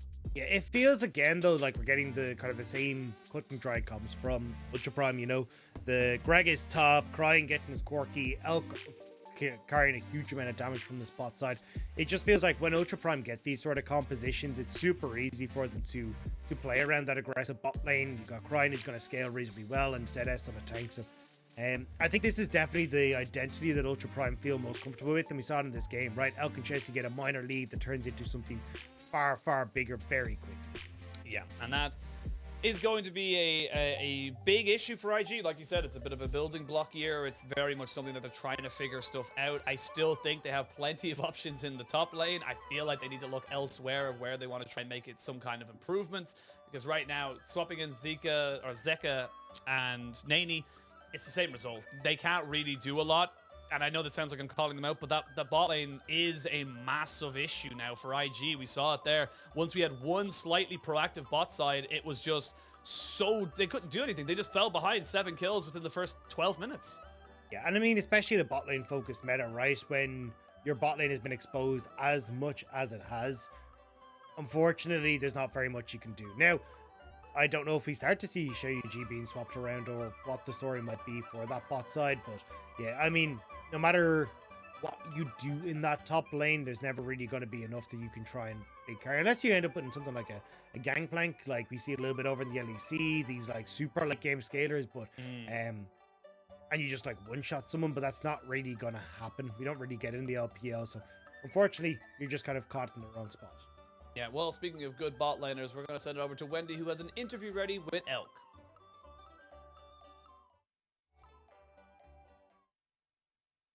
Hello everyone, welcome to the interview, and now we have invited Elk from UP with us. So congratulations on today's win, and back to today's game. In game 1, you have picked Ziggs, this champion. We know you are a very good Ziggs player, but this champion seems is not a very hot pick recently in LPL. So what's the reason for you to just pick this champion, and under what kind of conditions Ziggs can be a very good pick in the current meta? 那首先恭喜你们，今天很漂亮，2-0拿下了比赛的胜利。第一个问题也想问一下，第一局我们 Elk 选手的一个英雄选择，因为我们知道你是一个玩炸弹人玩的非常好的选手，但是呢，感觉炸弹人这个英雄最近在 LPL 的赛场上可能选出的次数没有那么多，所以能问一下，今天选出这个英雄的契机是什么？同时，你觉得在什么样的情况之下，炸弹人会是一个很好的下路英雄选择呢？因为炸弹人这个英雄在最近的比赛中，是因为就大和 AD 比较多吧，然后这一场是因为对面给这些英雄都办了，然后1选2斐流斯，然后我觉得炸弹人这个英雄打2斐流斯的话，就感觉还挺可以，然后就选择了这个英雄。So I think the reason for that Ziggs, this champion, is not a hot pick in the current meta is because people are more preferred the carry champions, that's some AD champions that can really carry the whole game in the late game. But for today's game, because the opponent's team, they have banned out some AD champions already, and they have picked Aphelios, this champions, in the first pick. So at that time, we really feel like Ziggs, this champion, can be a very decent choice in facing Aphelios in the laning phase. So that's a reason for us to just lock down this champion and definitely your Ziggs played super good and really played a huge role into this game 1. But also in game 1, we feels like IG were able to get the Dragon Soul. After that, you guys were really kiting a bit around all the team fights, but you were able to just steal the Baron and then steal the Elder Dragons, steal the very important neutral objectives twice in a row. So tell us more about the team's communication around that. 那其实感觉第一局对面是拿到了一个龙魂之后，我感觉你们两个队伍一直在拉扯，但是呢，你们是能够非常漂亮的去直接偷掉了大龙，然后又偷掉了远古龙，所以说能问一下这两波团你们当时是有进行怎么样的一些沟通和处理吗？因为这个阵容我们选出来就是我们要拉扯，然后慢慢打的阵容，然后再加上就是我们这个阵容，就是我们训练赛可能最近用的比较少，所以说就比赛前中期就有点失误吧，然后到后面我们就打出了我们这个阵容该有的特性吧。So I really feels like with our compositions or with our draft in game 1, we really need to cut a lot in all the team fights, and also we think like in the current scrims or in the practices. To be honest, we didn't practice this draft a lot, so that's the reason for us to just made a lot of mistakes in the early to mid game to put ourselves in a disadvantage. But we're not that worried about that. We try to like make full use of our characteristic of this draft to win game 1. And also, let's move on to game 2, because with this Zaya and Rakan, you and Chelsea really got a lot of kills from the laning phase, and I believe the snowboard just started from that time. So tell us more about your focus in the laning phase together with Chelsea. 那其实说到第二局，感觉你和小 C 拿着这个霞落，确实从对线期开始就建立了非常非常大的优势，也拿下了很多颗人头。所以说，能问一下，可能在对线期你们两个的一些重点会是什么呢？其实选出这个英雄对线期打法的话，就是看对面怎么样做吧。然后我们前面就感觉有机会，所以说我们就选择去上了。然后就看，因为我们打野前面是往上搬去刷的，所以说我们前面更多的是需要防守吧。然后再加上就是如果对面给机会的话，然后我们就打出我们自己该有的操作就可以了。So in terms of our play style, we really change it based on the current situations. So because the opponent's team, they may give some opportunities to us, so we just punish their mistakes in the laning phase to get some kills. And also in game 2, because the jungler, he really did the farming from the bot lane towards the top lane. So because of that, we would like to just defend more. But I think the opponent's team, they just give some opportunity to us, so we just made full use of it to get some kills in the laning phase. That's all I would like to share. And my last question is, the Chinese New Year is coming, so do you have any words you want to say to all the audience? 那现在也是春节要到了嘛，所以说我们的2号选手有没有什么新年祝愿想要送给所有的观众朋友们？就祝大家新年快乐吧，然后新的一年可以心想如意，然后身体健康。So happy Chinese New Year, and I hope all of you in this new year can be healthy and do everything well. So thank you for the sharing and congratulations. 那再次恭喜你们，也祝你新年快乐。好，新年快乐。And back to you guys. Happy Chinese New Year. 拜拜。Thank you so much. Oh, that was really nice at the end. It was a lot of great information there from Elk saying we knew how we wanted to play our game. We knew how we needed to approach it. And that's the big thing I'm noticing that making, Ultra Prime better than the rest. It feels like they have an identity and they understand how to win with that identity. Yeah, you can see they struggled a little bit with game 1. You can see that they were saying, hey, look, we didn't practice it a huge amount. A lot of that kind of Chelsea going a little bit gung-ho, but he did redeem himself coming into this game, and he will pick up our MVP for game number 2. And honestly, I think Chelsea performed really well, right? Being able to find these quick picks pretty consistently, roaming around the map and setting up his team for success. You can see nearly a 96% kill participation. This guy was everywhere. This guy was... Again, we criticize him because of how deep he goes, how consistently he engages, but it's when he gets these leads that we see why. He knows that he can just keep pushing the issue, keep making it so that the rest of the team... And look, this was just straight up saying, look, we know you don't have Q, or sorry, not Q, your Arcane Shift. You're going to have to blow summoners, and even then, you're not going to be able to get away. And just very good opportunistic moments here. Just really, honestly, just clapping the bot lane of IG. Yeah, and I mean, Elk talked about it in the interview there, right? Like, the opponent giving them some moments to go aggressive. But you can see it on your screens, right? There were a lot of these times where they were just able to punish either the overextension come through from xiaoyuji, the misposition coming through on that bot seat, or just the lazy recalls. And again, being pretty much everywhere at once, it felt like almost every play that happened had him involved. Yeah, it really, really did. I will correct something I said earlier. I did say that Elk has played Draven. He's never played Draven, ever. Like, full stop. Never in his career. So I just wanted to correct myself there. He's not a Draven player by definition because he has never played it. But yeah, big win there for Ultra Prime. They now go into the break. They've got plenty of time now before the next match, which is against anyone's legend after the break. So again, another team that we would argue will be of a similar caliber to this side. And this is, we were just talking a little bit, you know, at the break as well. If it was a 2-0, this is a team that we could see potentially, you know, slipping into those playoff spots. It's ways away, but we'll see how they end up getting on. We are going to send it to a quick break. When we return, we'll have our second series of the day, TT versus anyone's legend.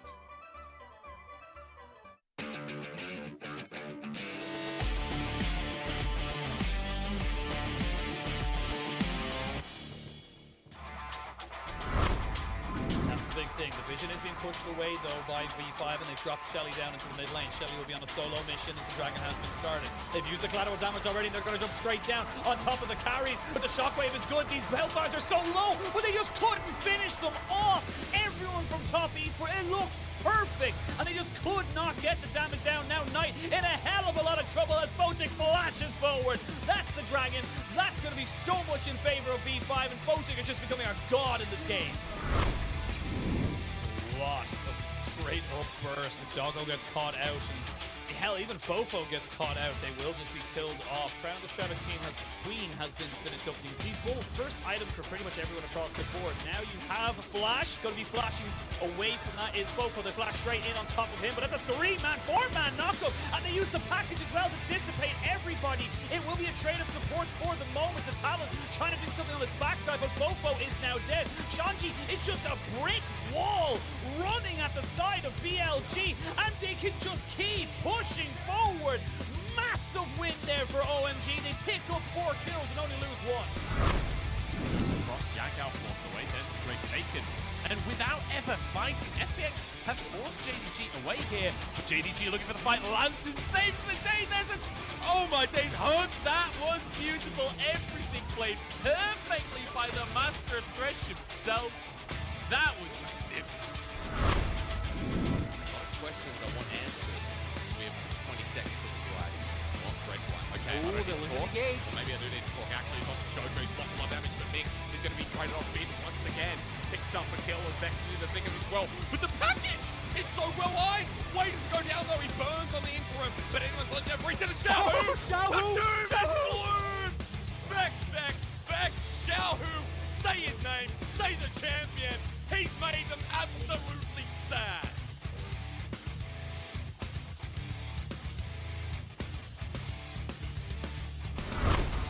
It's all about resets. Photic has to be the man. Photic has to be the guy to do this. You got Rich and PP God there to support him, but he has to be the carry.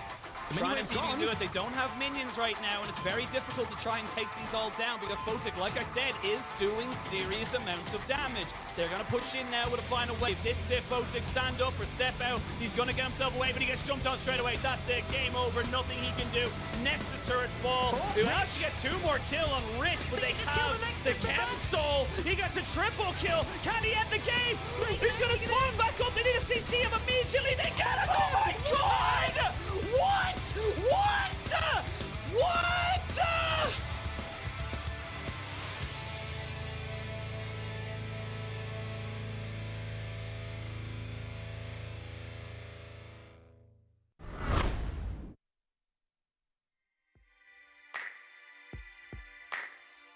Cutting my teeth on the concrete, down an old alley on a back street. Hard knock life in a city grind. Gotta work hard, running out of time. But that's just the way it is. That's just the way it is.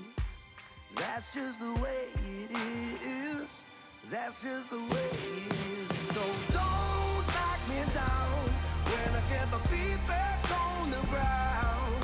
Don't you judge me for my mistakes. So taking as much as I can take. So don't knock me down when I get my feet back on the ground.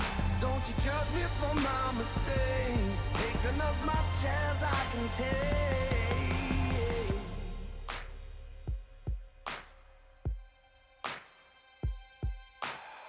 Street light lit down in the grid. Can't turn back when I wanna quit. All of my tears, all of my fears got me shook up through all these years. And that's just the way it is. That's just the way it is. That's just the way it is. That's just the way it is. So don't knock me down when I get my feet back on the ground. Don't you judge me for my mistakes. I'm taking as much as I can take. So don't knock me down when I get my feet back on the ground. Don't you judge me for my mistakes. Taking as much as I can take.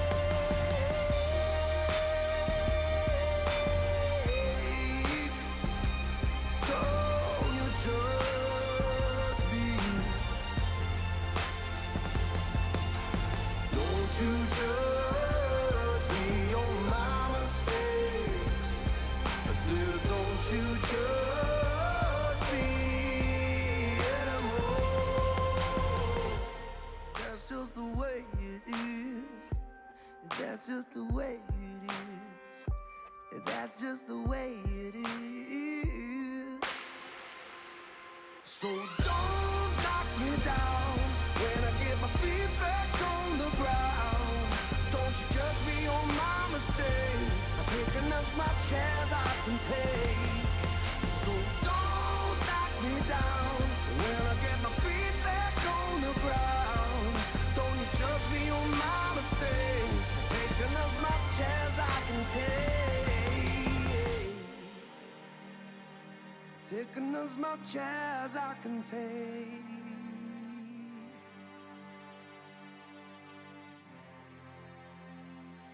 Taking as much as I can take.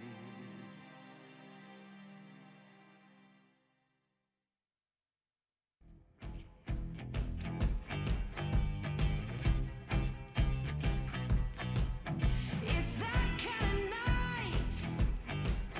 I'm dancing with the devil. Dancing with the devil. I love starting a fight. You better hide, I am Jekyll. This place is never gonna last.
就是用金克斯的时候，你需要更注重站位，再加上金克斯前面比较弱，他需要很多的发育。觉得最近虽然状态是不错，但比赛都就有点可惜最后。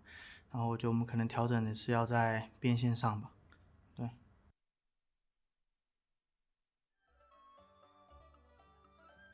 Feeling good about the picks. Obviously important about your positioning with Jinx. Welcome back to the LPL. We are into week 3, day 2. I am Ashin.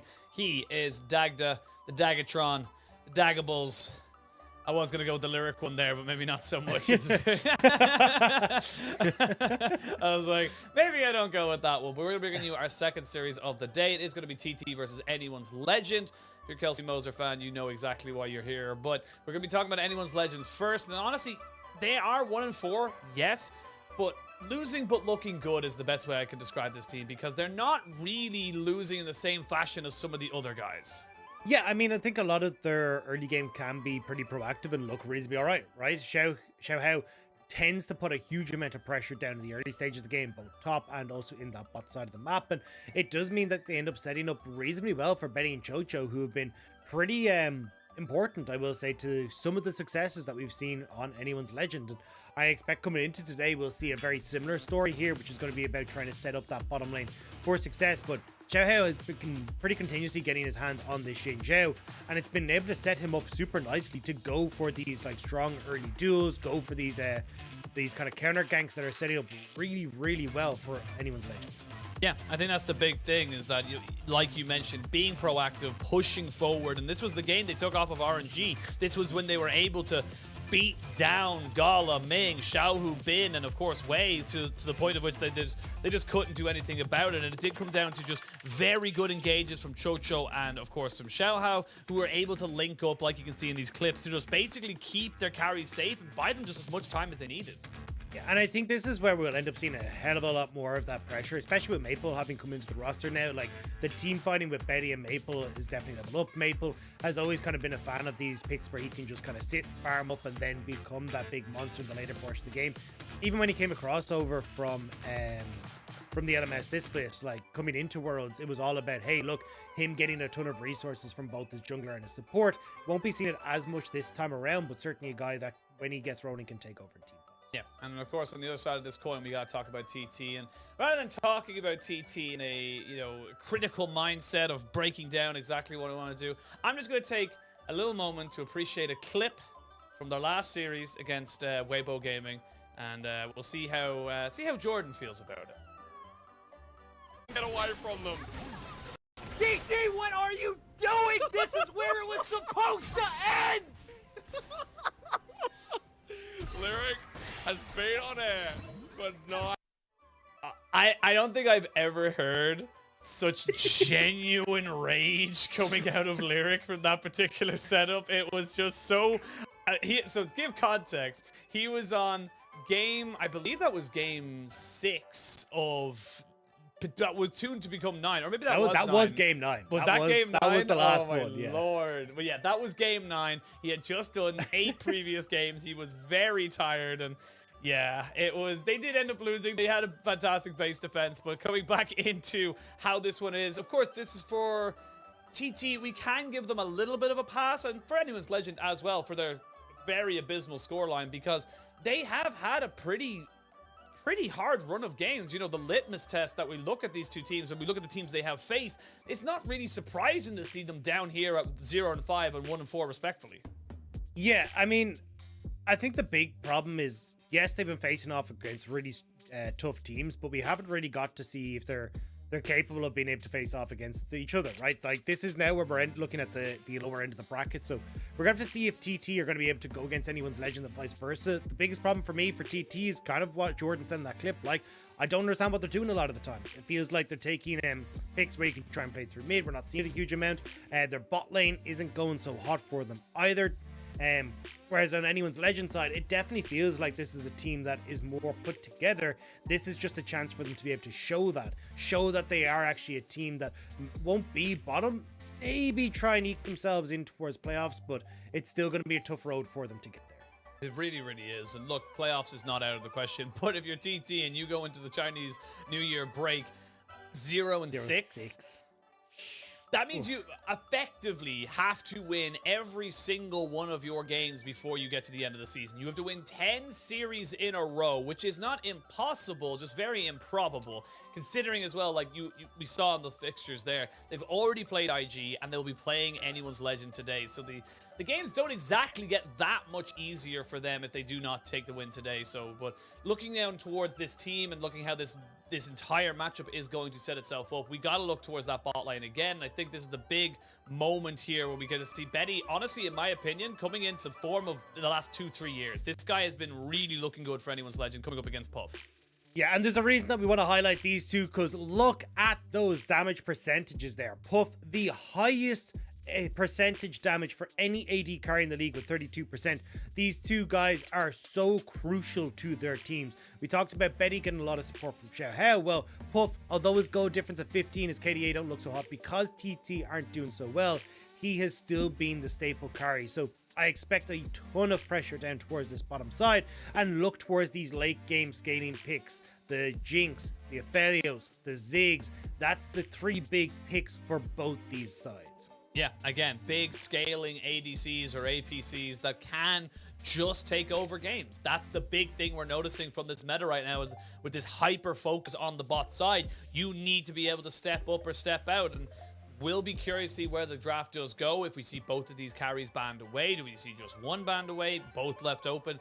Very curious to see where this one goes for them. And again, for Anyone's Legend, this is a very good opportunity for you here. If you want to try and put your, again, we saw in the interview just before we came in, is that they feel like they're playing well. They feel like they have an idea of what they need to do, but it's just unfortunate that they're losing. And they are right. They are playing very, very solidly, but they just need to turn it into dubs. If you can't turn it into dubs, it means nothing. Yeah, it really does end up just falling apart when... I think a lot of it is, like, especially for Anyone's Legend, right? They're getting so close to the mark. It's just that their coordination team fights isn't quite there. The engages aren't really setting themselves up properly. But certainly I think against these lower tier teams, which is what we're dealing with today, I definitely think that they should have a reasonably good time. And unfortunately for TT, I feel like they're the ones with the most to prove here. Like, we're looking at Frigid coming in as the new jungler, not really able to set up overly hot into towards that jungle. He's been kind of slipping a little bit. I think as well, when you're looking at like IG Light coming through from Captain, Puff, Southwind, they haven't really been able to find that coordination. And I feel bad because honestly I think Captain has been someone that I've been looking at quite a lot, thinking, hey look, we saw him in LDL, got first place with IG Youth and looked really good, but unfortunately hasn't been given those resources to succeed when he's been in the LPL, and now hasn't had any sort of success coming in throughout the kind of the 2 seasons we've seen him on TT, and also that little bit on IG. So I think overall a lot here to prove for TT, whereas I believe for a lot of people it's Anyone's Legends game to lose. Yeah, I think this is how people will be viewing this one. Obviously, TT, bottom of the standings. I believe they're sitting at 1-10, or maybe 2-10. I'm not quite sure exactly. I'll have a triple check on that one just now. It is at 1-10.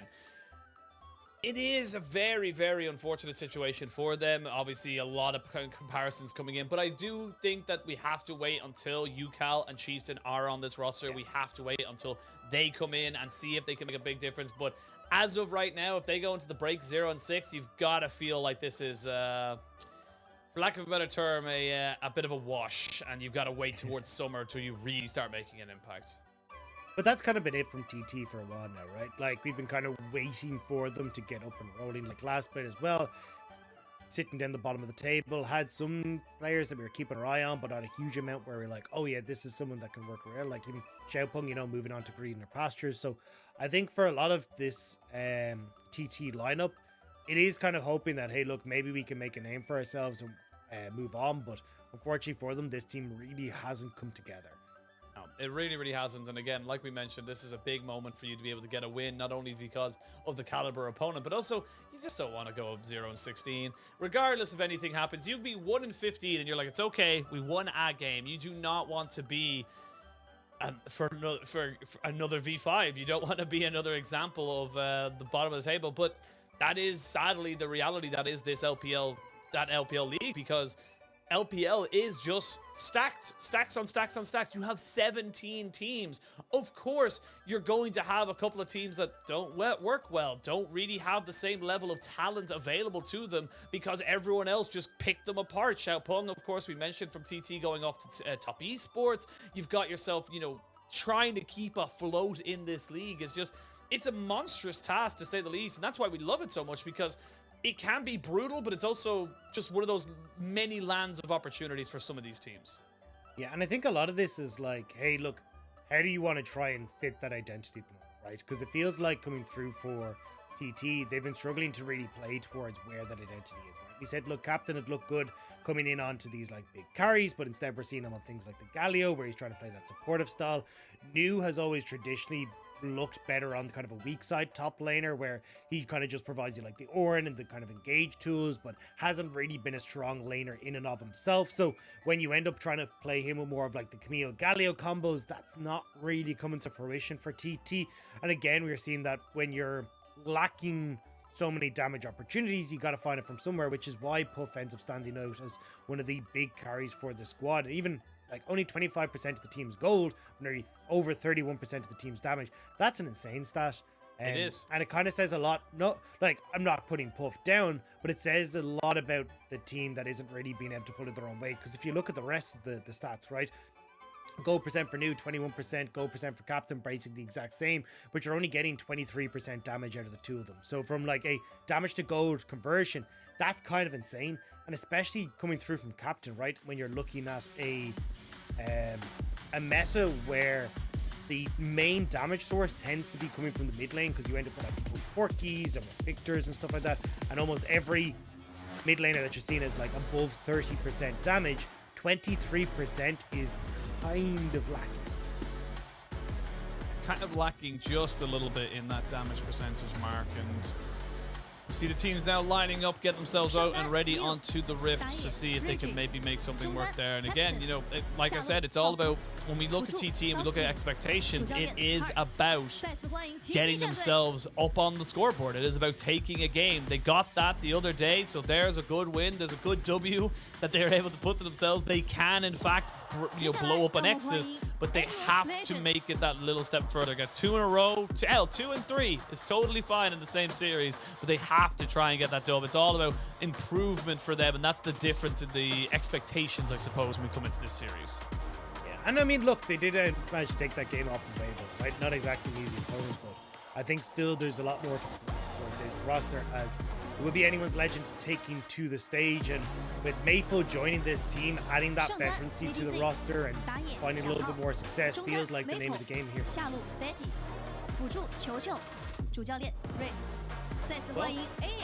What are you expecting from this draft? We talked about how the bot lane was so important. Are we expecting, similar to what we were talking about in the earlier series, is it going to be all about how these teams really set themselves up for bot side success, or are we going to see maybe a little bit of a change in identity from either of these sides? So I still feel for anyone's legend, we're going to get a lot of priority, obviously on towards the AD carries, but I think things like the Corki, the Zoe for Maple as well, the Victors, like these have been kind of the standard for Maple for a while. Like, he likes the control mage style. Whereas I look across at Captain, right, he's been playing much more of these roam orientated picks, the Gallios, Twisted Fates, more so than we've kind of seen from any other player in the league. So I imagine we're going to kind of get a difference when it comes towards the mid, but certainly even towards the top sides, right? ZDZ has been looking more towards those Graves, has had some team fighters, like we saw him bring out that set, the Cannons. Whereas we look across at New, we're already kind of saying, look, this guy has kind of tried to have the team play towards him with things like the Camille Galio combos. The Gangplank there as well has kind of set himself up as a carry, but hasn't quite been able to pan out. So I think we'll see some divergence when it comes to each of the top sides of the map, but certainly on the bottom side, it is going to be a case of, look, can we get our hands on one of these big late game scaling AD carries? Wait and see now where the game goes. And honestly, I suppose we have a little bit of time. We can talk about this, and we say, you know, we can see it is obviously going to be a lot more difficult for people like Frigid and, of course, Captain to continue moving as trying to be as best they can when they kind of know that Chieftain and UCAL are coming for their spots. It's a little bit more of an unfortunate situation. But where do you think that's going? How do you think that's going to change the setup for TT? How do you think that those two players coming in is going to be able to improve this roster, if at all? Well, I mean, I think for Chieftain, right? Chieftain, we used to see him back on BLG for a while, but started to struggle a little bit. And certainly when he joined the league back in his heyday, he looked absolutely monstrous and was one of the big additions back in 2014, I believe it was, to the team, where he looked really, really strong, was working well as a mid-jungle duo. And I think that's where a lot of the strength again for UCAL and for Chieftain coming in is going to rely on, right? Trying to see if they can try and play through the stronger mid-jungle and see if things like the Diana Aswin stuff can try and work out. Well, we wait in eager anticipation for those additions to add into the side of TT, and for anyone's legend again, making the moves to make sure that they are getting those dubs, solidifying themselves, and, you know, really making good on what they said they were doing. Again, looking good but still losing is a bit of an unfortunate thing, or losing but still looking good, because, you know, you look at some of the matches they were able to kind of go up against, you know, 2-1 against RNG, very unfortunate there. They still looked semi-decent against FBX, Weibo. They, you know, are still looking semi-good in terms of these. And Betty, like I mentioned, is still playing some of the best League of Legends he's played in maybe 2-3 years of his career. So there is a ceiling there for this team. It's just the floor is just a little bit too low at the moment.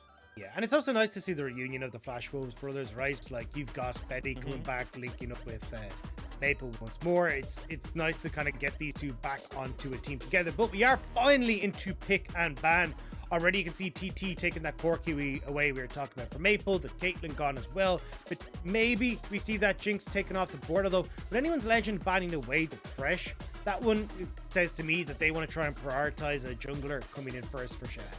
Yeah, and I feel like for TT, you're putting yourself between a rock and a hard place. If you ban away the Jinx or the Aphelios here, you kind of want to just trade off one for the other, so don't expect them to take that particular ban route. They may look to try and focus in the Xin Zhao, maybe even the Jarvan, something that can work in the thing. No, this time around they're going to go for the Leona, saying, look, we recognize that Chocho is looking pretty good on this hard engaged champion and we don't want to deal with it. Yeah, there's always the opportunity as well, like if you're TT, right? If the Xin Zhao gets picked up here by Xiaohao, you take Jinx Lulu, you end up eyeing up more so the like Ornn in the top lane and go towards this full team fight style, because we have seen Enchantress work okay in that bot lane. It's more so about where does the rest of that engage come from, and if you want to try and leave that counter pick for Captain in the mid lane, you've always got the opportunity to go towards the Ornn or maybe a Gragas or something in the top lane for you. But looks like Captain, we talked about him playing that more roam-orientated style. He's going to go straight towards the Twisted Fate, and it's not the Jinx, it's that Aphelios that's going to be locked in for the bot. Big power support now in the mid lane here for Captain, but it's all about how you use those Destiny Gates, how you're able to use that point-and-click CC lockdown with the gold card. Of course, you get the rapid-fire cannon, it becomes almost impossible to evade. Now, anyone's legend, they got Xiaohao, that's in Zhao. They got him his very favored, very comfortable pick in this jungle to make those early plays. We'll see what else they want to go for. I wouldn't be surprised to see them even go for a mid laner here just so they can get that counter pick. Yeah, I think for anyone's legend though, like you've got Galio, you've got Rise, you've got answers towards this Twisted Fate, right? So I feel like you end up going towards the support here, because my biggest worry is like, okay, you take a solo laner here, we get Jarvan on the opposite side, you end up banning away a whole bunch of stuff, and suddenly this Jinx is incredibly vulnerable on the back line without really much in the way of heals. But with that ZDZ locks in the Gwen, so I think Jarvan here for TT, you end up with a strong front line, plenty of engage tools, plenty of dive tools as well to get access and like kind of bypass this Xin Zhao and Gwen and look to see if you can damage the back line. Well, the Gwen gets locked and loaded, like you mentioned, for ZDZ. As now already straight away new saying we do not want to have to deal with that. We want to get a good matchup here for him, and going to go with the chase. Yeah, it means that Frigid is going to be on the back foot though, right? No jungler locked in for TT. You can start to ban these away as anyone legends, so things like the Lee Sin, even the Viego if you wanted to. And then you're kind of wondering like where does Frigid go from there? We have seen obviously the Jarvan that we were talking about would also be a potential ban, but it doesn't really feel like things like a Talon or a Diana or any of these things really fit into the TT composition right now. Well, the Rakan, the Talon, all banned away so far. As anyone's letting start to focus out those jungle picks, as we mentioned there. Frigid going to be a little bit put behind. There's still things like the Viego, the Jarvan, things that can skirmish. Hell, you could go with the Trundle just to fully mitigate that early game from the Xin Zhao, so we can't go for those aggressive 1v1 trades. But right now, it does feel like TT are saying, look, we need to try and focus out Chocho and try and make his impact as mitigated as possible. That's done all is banned away. So I still think for Jinx, you can go towards the Lulu pick here. Especially, honestly, I think TT hurting themselves more with the bans they've gone for. Things that can dive on towards this Jinx. So a little bit of a weird ban phase for me. Like, I'm trying to figure out exactly what the plan is here. I think, yeah, maybe the Trundle ban coming through here because you basically have the better side of the matchup then for everything else for Xiao Hao. But for TT, I'm like, I feel like trying to have a good amount of dive here is actually going to help you out more so here. And the fact that you've taken away a lot of those picks that can set up for the dive makes it really odd to me. I mean, you can try and play 1-3-1, but certainly it doesn't feel like you're going to win mid push, which makes it tough. I kind of feel like TT are just painting themselves into a corner. Just a little bit, and now they're going to see lock and load the Olaf, I should say, in for Frigid in the top side, or excuse me, the jungle lane. Not quite sure where I'm going with this. My brain is all muddled up right now. As I'm if it helps, I don't know where TT are going. Yeah, I'm trying to make head nor tail about where this draft is going right now. So look, not there's really the Lulu, working all right? out. We're happy with the Lulu. I think this is great. Because honestly, as we pointed out, no real dive from TT. I thought that was the direction they're going to go with this, but they're not. So now the Lulu Jinx is going to work really well in the backline and keeping her safe. A cleanse will stop any sort of pick coming through. We're going to see what Maples decide for in the mid lane. We already said the Rise works wonders here, right? So you already have that locked in for Maple. He's happy in the mid lane. You full shove in the TF, so he can't really get access to the map at level 6. You have a reasonably okay matchup for ZDZ in the top side. And sure, you'll get to counter pick support here, but you've already banned away Leona, Rakan, and Nautilus, right? Like the things that want to try and dive and set up. So, it feels like you're not really under too much pressure here. They'll go towards the Yuumi, right? But Lulu can poke against the Aphelios reasonably well, has the shield to keep herself safe every time Yuumi sends out a prowling shot or whatever it's called. Like, I don't know. I feel like TT have just bamboozled themselves with the draft. Yeah, yes, the Yuumi is a very annoying pick to deal with, but the Lulu is considered a pretty damn good counter into it. You've got that polymorph whenever the Yuumi tries to go out to harass to get that extra shield. You can stop them from reattaching, and what's the Yuumi supposed to do? So a lot of opportunities here, a lot of ways for anyone's legends, I should say, to really make their composition work. It just feel like TT kind of threw everything like a dart at the wall and just picked their champions that way. It feels very disjointed, very disorganized. Yeah, it feels like a lot of people picking for comfort and lane matchup specific and not really considering the rest. I mean, Aphelios, I'm always prefer the Jinx into the Aphelios because I just think the Jinx, you get just as much good scaling, right? Not as much strength early, but you can still do a lot when it comes to late game with your range.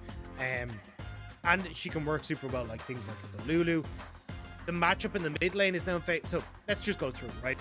Pushing bot, pushing mid, bunch of opportunities for Xiao Hao to actually play through that mid and bot side if he wants to. ZDZ will get pushed in early by New, but it's a reasonably okay matchup on that top side. So for Frigid, it feels like a lot of what you want to try and do here for TT is play through mid lane, work with Captain to shut down Maple, but if you can't really do that, well, and once you get towards the 20 to 25 minute mark, Jinx is too big, Frigid falls off a cliff, and there's just not a huge amount left in the tank here for TT. Well, we'll see if it does end up going the way we think it does, or if TT can magically find themselves the combination of an early game Olaf who gets snowballed ahead on top of with a cat attached to his leg. So we'll see what way it ends up working. We are jumping onto the Rift for Game 1 of this best of 3. Anyone's Legends versus Thunder Talk Gaming. This is going to be a battle for the wooden spoon, in my opinion. It's going to be a lot of these guys. If you're not quite sure what that means, look it up. It's a pretty common sports reference. And oh my god. Beautiful skins up in the sky of Summoner's Rift. And Anyone's Legend just prepared. We saw this from the previous series as well with Ultra Prime. They were just prepared to stop any kind of aggressive vision being put down by TT. Yeah, I mean, it feels like, at least on Frigid's side, like trying to spot out where Xiao Hao is, maybe you can try and look for some early duels or early plays. But again, my biggest worry is losing bot push, losing mid push. It can make it very difficult for you to play in as this Olaf, especially if you're looking for like evades coming through from Chocho and Betty, Maple being able to follow up. Means you're reliant on Captain being pretty much on point with this Destiny post 6, but pre-6 as well, there's always the opportunity to figure out where he's going to go. So Frigid, not really shown much though. You can see that he's actually started on his Raptors without a leash and no vision in the opposite jungle, means that anyone's legend won't know where Frigid has started. Maybe he can catch some people unaware. Yeah, they are recognizing though that Southwind does not have any pots. I saw pings going out on the bot side. They expect there's a pink ward somewhere in the river to try and spot out Xiao Hao. And we're just going to basically see a little bit of a battle for the middle brush right now from both these supports. Still though, like, Pope in theory should be able to win this push. Aphelios has a good amount of damage that he can turn out early. Crescendum also usually does reasonably okay, but Chocho and Betty have actually done a good job of being able to push up here, keep Southwind and Puff honest, and you can see while Betty's been able to keep himself auto-attacking these creeps, Puff has not been able to do so, and the first push does go to Betty and Chocho. Now we wait to see where they want to try and progress. Both these early junglers, very, very key for them to get out onto the map to make something work for their teams. For Xiao Hao, he has focused a lot in that top side, so we'll see in the early stages if he decides to lean up towards there again, or if he looks to try and make something else happen around the map. Yeah, already though, you can see Maple just starting to get the wards in. They just want to figure out exactly where this Olaf has started. And with the Raptors gone, it looks like they're going to be aware that he is moving down towards this bottom side.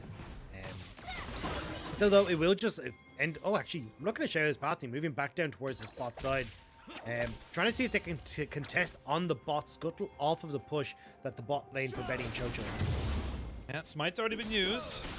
And will he have enough? Ooh, just out of range with Xiao Hao. So Frigid, a little bit fortunate to not get that camp stolen away from him. That doesn't mean he probably will end up getting the double scuttle camps for himself. So that's very nice there for the Olaf. But in the long run, doesn't make a big thing. If you're not aware, they changed the scuttle coming into Season 12. It no longer gives you full XP on the first clear. They only give you, I'm not quite sure what that was about for Maple. Gets hit by the Undertow. They flash forward, force a flash out of the mid laner. Maple, very disrespectful. He saw Frigid. Yeah, and that's the power that we were talking about, right? Captain Frigid had the ability to play through this mid lane, and it means now Frigid just burns the flash on Maple, gets that second scuttle for himself, and it may not mean a huge amount, but it's still a nice start, right? Especially when we're talking about Frigid needs to come off the bat looking good. One successful gank for the flash, and also getting the double scuttle is a nice beginning for this. Nice beginning. Good setup as well. Just put a lot of pressure now onto Maple. Needs to be very, very aware that a gold card, flash gold card into Undertows is something that could very, very easily spell his demise. And both AD carries happy to keep farming in this bot side. Both of them very happy with their enchanter supports to keep them alive. And nothing really too crazy to be happening across the map. It does feel like this Olaf is naturally getting ahead, but it is to be expected considering it is still an Olaf. Yeah, and I think the big thing that we're looking for is level 6 for TT, right? Like, Frigid comes in, ganks Maple once more, especially as the whole point of this rise is, look, I'm going to shove aggressively in this lane and stop Captain from being able to roam. But if you were flashless and you're up against the potential stun card into the Olaf slows, you've got to play so much safer. So this gives Captain a little bit more wiggle room and the opportunity to try and play off towards side lanes. And especially with both a new on this top side who can do a lot of work, and Puff, who we already talked about is the main carry for the squad, he's got options on either side. And for Captain as well, he's gone with the Predator. We're seeing it more and more often with the rune choice for the Twisted Fate. It is becoming that extra little bit of, you know, movement speed, that extra little bit of close in that you can use to make yourself work out for your team and get that all-important gold card onto someone like Betty, like ZDZ, or anyone really, to stop them from having an impact. We will see now the Viking Cat roaming around into the bot side now. They clear out all of this vision. They're just going to be able to help out Puff to keep the pressure going for themselves. So already we're seeing this Frigid combination with Southwind working out very nicely just to get them control around the riversides. Yeah, I want to go back to the Predator point though, because like oftentimes it can be used on roams, but one of the kind of understated things is how well it can be used in lane as well, right? Pop that, very quickly get the speed boost, and as we talked about Maple already having no flash, like you set up really well for Frigid. So there's a couple of different uses for the Predator, not only just on top of that, the extra damage that it can provide in an all-in situation, but Xiao Hao moving down towards this bot side will get spot on the ward, and once more, despite the fact that I expected like Frigid to be trying to get out early and playing through a lot of his lanes. It's actually been a little slow. Now moving back around towards this mid lane though, maybe they'll be looking for me. Maybe. Southwind on a little bit of a journey right now. This is going to be the first scuttle with full XP available. Xiao Hao recognizes he is a strong position with his support and AD carry having the push in that bot side. That's going to basically guarantee that scuttle goes over to the side of Anyone's Legend. So good vision control here, good pressure from the side of Anyone's Legend to make sure they're not just getting bullied by this Viking cat combination. Still though, like, there's not like there's not a huge amount happening, right? Like, especially for TT, your mid lane doesn't scale as well, your jungle doesn't scale as well, your top lane doesn't scale as well. Arguably, your bot lane doesn't scale as well either, just because of the range disadvantage. So for TT, you definitely need to be the ones making the plays, and if you want to try and play this 1-3-1 pick comp, you kind of need to get the ball rolling early, because if dragons start going the way of Anyone's Legend and you're being forced into team fights, that's where it starts to become a little bit messy, and you're not going to be able to play through the strengths of this pick stop. Unfortunately for the side of TT, we mentioned how Frigid got that early flash. Maple's got it back soon. There's no real advantage to be had here, and that's not a great situation to be in. We can see they're just keeping tabs on where this Olaf is going to go. He's not really been able to make something happen for him or his team. And yes, great that Nu is able to get him forward and keep the advantage up in this top side, but it's not really the greatest of starts here for the Olaf jungle. At least they should be able to get this Rift Herald if they play it right. ZDZ super low, doesn't have his TP to get back to lane, so they should mid and can move across. But Captain also out of mana, so it looks like he's going to go for a reset. Maybe think of a Destiny in, but if that's going to be the case, well, that actually sets up for Anyone's Legend off the nicer reset themselves to move up here. They already had Betty and Chocho in position, and now they can just move across. Puff looking to trade in the bot side, but Maple here to protect. Maple here to protect. There will be a third plate going over to Puff, so nicely done by him, and there's going to be a trade of the top side for the bot side, so TT not losing out in this trade just yet. They actually have about 1,000 gold lead just because of the top side, and a little bit of that mid lane as well. Of course, you do get that passive, the high roller from Captain on the Twisted Fate, so they will trade back the objectives. Rift Herald goes over in favor of Anyone's Legend, while the Dragon goes over in favor of TT. We do have a potential Chem Soul coming out onto the map, so I'm very excited for that. And yeah, for the moment, it just feels like TT are happy to keep trading this, because they're getting a lot of free time for this Aphelios in bot side, and not really a lot of answers coming out right now for Anyone's Legend, but they finally get themselves onto the turret. Yeah, I mean, when you've committed that much time to the Rift Herald and you're getting shoved off bot lane turret, means you've got the opportunity. So honestly, I think first tower is going to go over in favor of TT despite the Rift Herald. I'm not sure. There's only one plate left. Wave is just about to crash. Maybe Anyone's Legend could sneak it out, but I mean, realistically, good trade from TT. Yep, very, very good trades. They will not get the first tower, as it was only the Aphelios trying to hit that one down, so it will be just a hair's breadth away. I will say for the side of Anyone's Legend, they will get a second charge now onto this Rift Herald, so, or rather they should get a second charge onto this Rift Herald. They're trying to corral it in, and yep, Shock Blast into the Smite means that the side of TT do stop that one as well, so not going to be a trade of inner turret for a tier 1. So right now TT again very happy with this trade as they're really coming out trumps. I mean, a little bit more gold going over in favor of Anyone's Legend, right? They did get first turret. The only thing is that you're getting a lot of solo experience and gold coming in onto Puff, right? Like you can see it there, he's about 600 gold up, and that's just from the CS and the fact he got the solo turrets, where you're splitting that on Anyone's Legend side. So the grand scheme of things, it means that Puff should be in a pretty good spot to like finish off his item and then try and carry some of these early fights. But we haven't really seen them come up, right? Anyone's Legend have been playing away from like the Dragon. They picked up that Rift Herald, and at least for Puff again, still the question remains, how well can he orchestrate himself in these fights? He's relying on Captain and Southwind to provide the CC to get him into these engagements. This is a much more tempered and slow start to this game that we expected. We highlighted how Xiao Hao has been very aggressive, very prominent in the early stages of the game, but 11 minutes in, neither jungler really making their mark, both just sitting on their Iron Spike whips and phages, waiting to see that something can work for them, as we do wait to see where they want to push for the next foreseeable future. Frigid will take the ult out of him as he has to keep himself alive. They, however, nearly get the ult out. They're going to try and use the final chapter and the Destiny Gate. A lot of low health bars. They are going to put down the Twisted Fate captain. I don't think you want to be going that aggressive. Your team cannot follow up. And that's a flash used there. So TT just get caught out and have to use a lot of summoners defensively. Yeah, flashes the rockets on towards Bridget as well, who got blasted in the face with that one, so he's going to back away. Not the cleanest of setups for TT, and it means that anyone's legend at least come out in the mid engagement, but look at the top side, right? You had that push. ZDZ not really in a position to try and turn the round. Maple has to TT in. So a nice attempt coming through kind of from TT. It does gain them pressure on the map, but you're being answered on the bot. Are being answered. Everfrost has been finished up now for captains, so maybe feeling a little bit more confident as the game goes on. Betty did take quite a chunk, so going to be able to pick up the rest of that farm and then back himself away. Has the Kraken Slayer available to him, as does Puff with his Gale Force. So both AD carries very much on point, and 600, 500 gold available to TT in the advantage, but that's pretty much all captain and new, so it's not really that big of a deal as of the moment, and this game is just slowly happening. I don't think anything is happening, but it's just slowly happening. I don't know. I'm a play-by-play man. Nothing's happening. Yeah, look, I think it's a series of missed opportunities. Right? Like we talked about Captain getting that flash from Maple mid. We never saw it revisited by TT. For anyone's legend, we already said, hey, look, they're happy to just look and scale.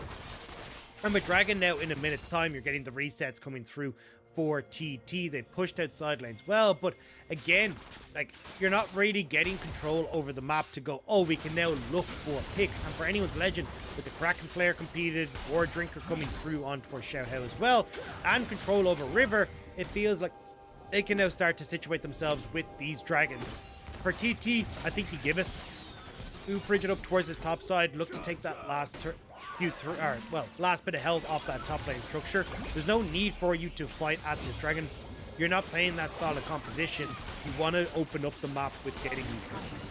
I thought I signed a contract to cast LPL, not LCK. This is just so not what I expect from LPL teams. We can see a little poking and prodding coming out from TT, but they're going to take your very sage advice, Dagda, and they're going to not trade the dragon for their lives. They're just going to try and trade it for plates on this top side. It's going to be the one plate, actually, and then a little bit more pressure. So gaining a bit more extra gold, they have to trade it on the side of anyone's legend, because you do not want those dragons stacking against you, especially with the mobility available to you on the side of TT, considering you have the Destiny Gate, the Acceleration Gate, and of course the unlockdownable Olaf in that jungle. But now Xiaohao in a lot of trouble. You can't just cleanse away that CC. Really disrespectful play coming out from Xiaohao, and that's first blood coming out of TT. We're going to see the Realm Orb come out for the side of Maple just to keep himself safe, but you got the dragon. What was the point? Well, it's a bit of a messy back and forth, right? Like we said for TT, I wanted to see Bridget and Setwin move up top side, because it's like, look, you still got TPs available on anyone's legend side. So you take Dragon, you TP ZDZ top, you don't get the top lane structure. But what ended up happening was, as soon as ZDZ went up towards top side, well, then you just end up having the TP come through from Captain, and now you've got the numbers advantage in that area. So yes, you get one pick, but the objective had already gone across, and you see it here, right? ZDZ had already TP'd into the top side, and that's what problem solved this. Yes, Xiaohao does get caught out of position, but honestly, I mean, one pick instead of that top lane tower, honestly, I don't actually think does a huge amount for them. I would have rather see the commitment towards the top tower, fall back then, you can look towards Rift Herald. Now instead, you end up with, cool, we got a pick, but we invested a lot to try and make that pick happen, and now anyone's legend, knowing that there's no ult on the Yuumi, no ult on the Olaf at the moment either, can just look to burst at Rift Herald and take over the map.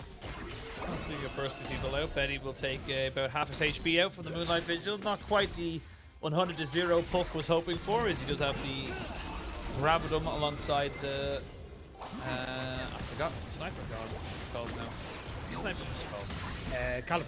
Calibron. There it is. He kept saying Crescendum, and I was just like, that didn't quite make sense. He's on the bot side. Yeah, I don't know if you want to fight pushing for. He's going for a tier 2. He might just take it and then immediately TP in. There's some decent wards here for the side of TT if they want to try and go for this fight. They are backing themselves away though, so they're not going to be able to get this Rift Herald. But honestly, it's a tower for what could be a tower. I still think you take that trade if you're TT all day long. Yeah, especially the tier 2, and if Puff can get some good damage on mid again, like the game plan here for TT is opening up the map, right? So getting these towers down, being able to get vision, look for moments to make these picks is far more important for them. The fact that they got away with like that has been really, really good. So yeah, this is a TT victory by all accounts in my book. Yeah, 3,000 gold, or maybe about 2.5 now in favor of TT, as we only have the 1 kill to speak of. It's been a trade of objectives. It's been a very heavy macro game. Right now, Anyone's Legend just feel a bit lost right now. It just feels like TT are playing the map better. I think we're starting to see the downside of the competition, though, right? We said in Champ Select that the big thing that happens is when you pick an enchanter like Lulu with the Jinx, you need an engage tool elsewhere on the map. And we started calling for Gragas's, we started talking for Horns. Now, yes, it was on TT's side, but this still stands for Anyone's Legend as well. And now you're looking at Anyone's Legend going, cool, when you have an opportunity to actually take a fight, who sets you up? Is it like Maple flashing forward with a stun? Not exactly the best idea. Shell how if he misses the wind becomes lightning, and it becomes useless. And honestly, you've got a ton of CC from Setwind that provides great heal. So trying to set up these fights becomes really, really difficult. And one of the big things you want against the pick composition and the side laning composition is the ability to collapse very quickly in on top of them. And Anyone's Legend just don't really have that here, which is why TT are playing so aggressive at things like the Rift Herald. Getting up in their face, knowing, hey, look, you try and engage on me, I have support, I have the ability to get away, and you can't really lock me up. And as well as that, there's not really anyone on the side of TT, or excuse me, Anyone's Legend that can deal with TT in the side lane. So we are going to see a trade, but still a trade down. You took that Rift Herald and it cost you 2 turrets, and you've actually lost one as well on the top side. So 3 turrets for 1, and it was an outer. It feels a little bit early as well, considering the Dragon spawning at 44. They could have gotten that pressure in mid, maybe look to try and crack that one open for themselves, open up that map a little bit more, but not to be. We do have a Mikhail's Blessing for the Chocho onto this, for this Jinx, I should say, to make sure that if they do get caught by the gold card and anything else after that, the cleanse as well as that extra little bit of CC mitigation should be enough. But now both teams setting themselves up for this Dragon. 20 seconds till that spawns. And honestly, I think TT are going to be the ones feeling happy about kind of, you know, anyways, I just walking into them. Well, I think the big thing is Mikhail's is good for saving Betty, bad for enabling Anyone's Legend to engage, but if Bridget gives it to them. I mean, if he does give it to them, he's going to be in a lot of trouble. Yeah, has to blow the Ragnarok, so that's going to be a big cooldown. But look at the damage there from that accelerated shock blast. You just got New back in time to finish off his Mana Mune. Going to be a Mirror Mana very, very soon. Now you can see Anyone's Legend trying to see if they can sustain this one up. But speaking of sustain, you've got a Yuumi on the side of TT as we now go straight in on the fight. We're going to be Frigid flashing away, but you can see who gets out when the cat's out of the bag. The cat is going to be killed, and then that's a lot of your sustain no longer available. Anyone's Legend finally waking up and finally looking to try and maybe they can take this dragon. It is going to be a reverse though in terms of where the side of TT want to look for. They're going to try and catch some people on some pretty bad returns. They are going to put in the damage on the Betty, but it's not going to be enough as the traps are enough to dissuade them. Yeah, TT though have push in mid. They can still look to zone people out. Nice Destiny here to spot them, and Anyone's Legend forced to back away. So TT, they're going to keep themselves in check. Realm Warp to get protection onto this mid lane turret. Good moves from TT. A little bit of unfortunate there that they do lose the catch. So Yuumi goes down. They cannot continue their engage. And look at the summoners available. Exhaust and Ignite still available there for Southwind. But when that all said and done, you're still getting good pressure. Still 4,000 gold leader, just about under it for TT. And honestly, they get this turret because of good resets. Yeah, but this isn't like nice that TT get this, right? But again, they're setting up poorly for these fights. I think that they don't need to take these. Instead, they could have just looked again to like trade it for top lane pressure, getting that tier 2 top side. They do get the tier 2 mid off of mistakes from TT. Sorry, mistakes from Anyone's Legend. But I still think there's like better ways to play this out. If you can't find picks before the objective, look to trade it elsewhere.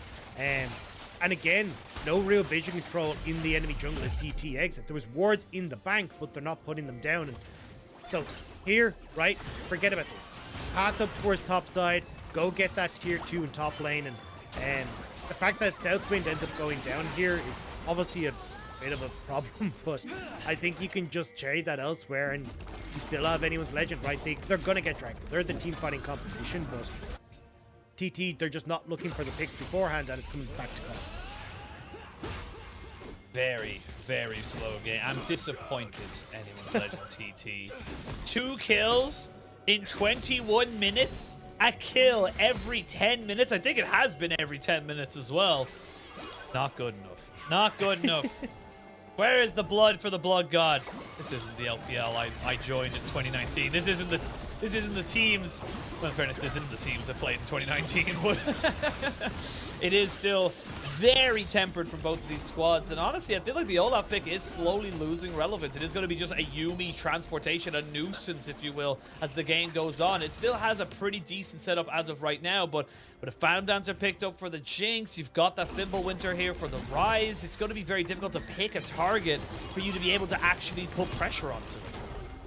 I mean, I think the biggest thing right now was just kind of acting as like a helpful wave clear alongside Puff, because realistically, like the 3 members of TT are going to be stuck here with Puff, Frigid, and Southwind, and now you're looking for plays with this.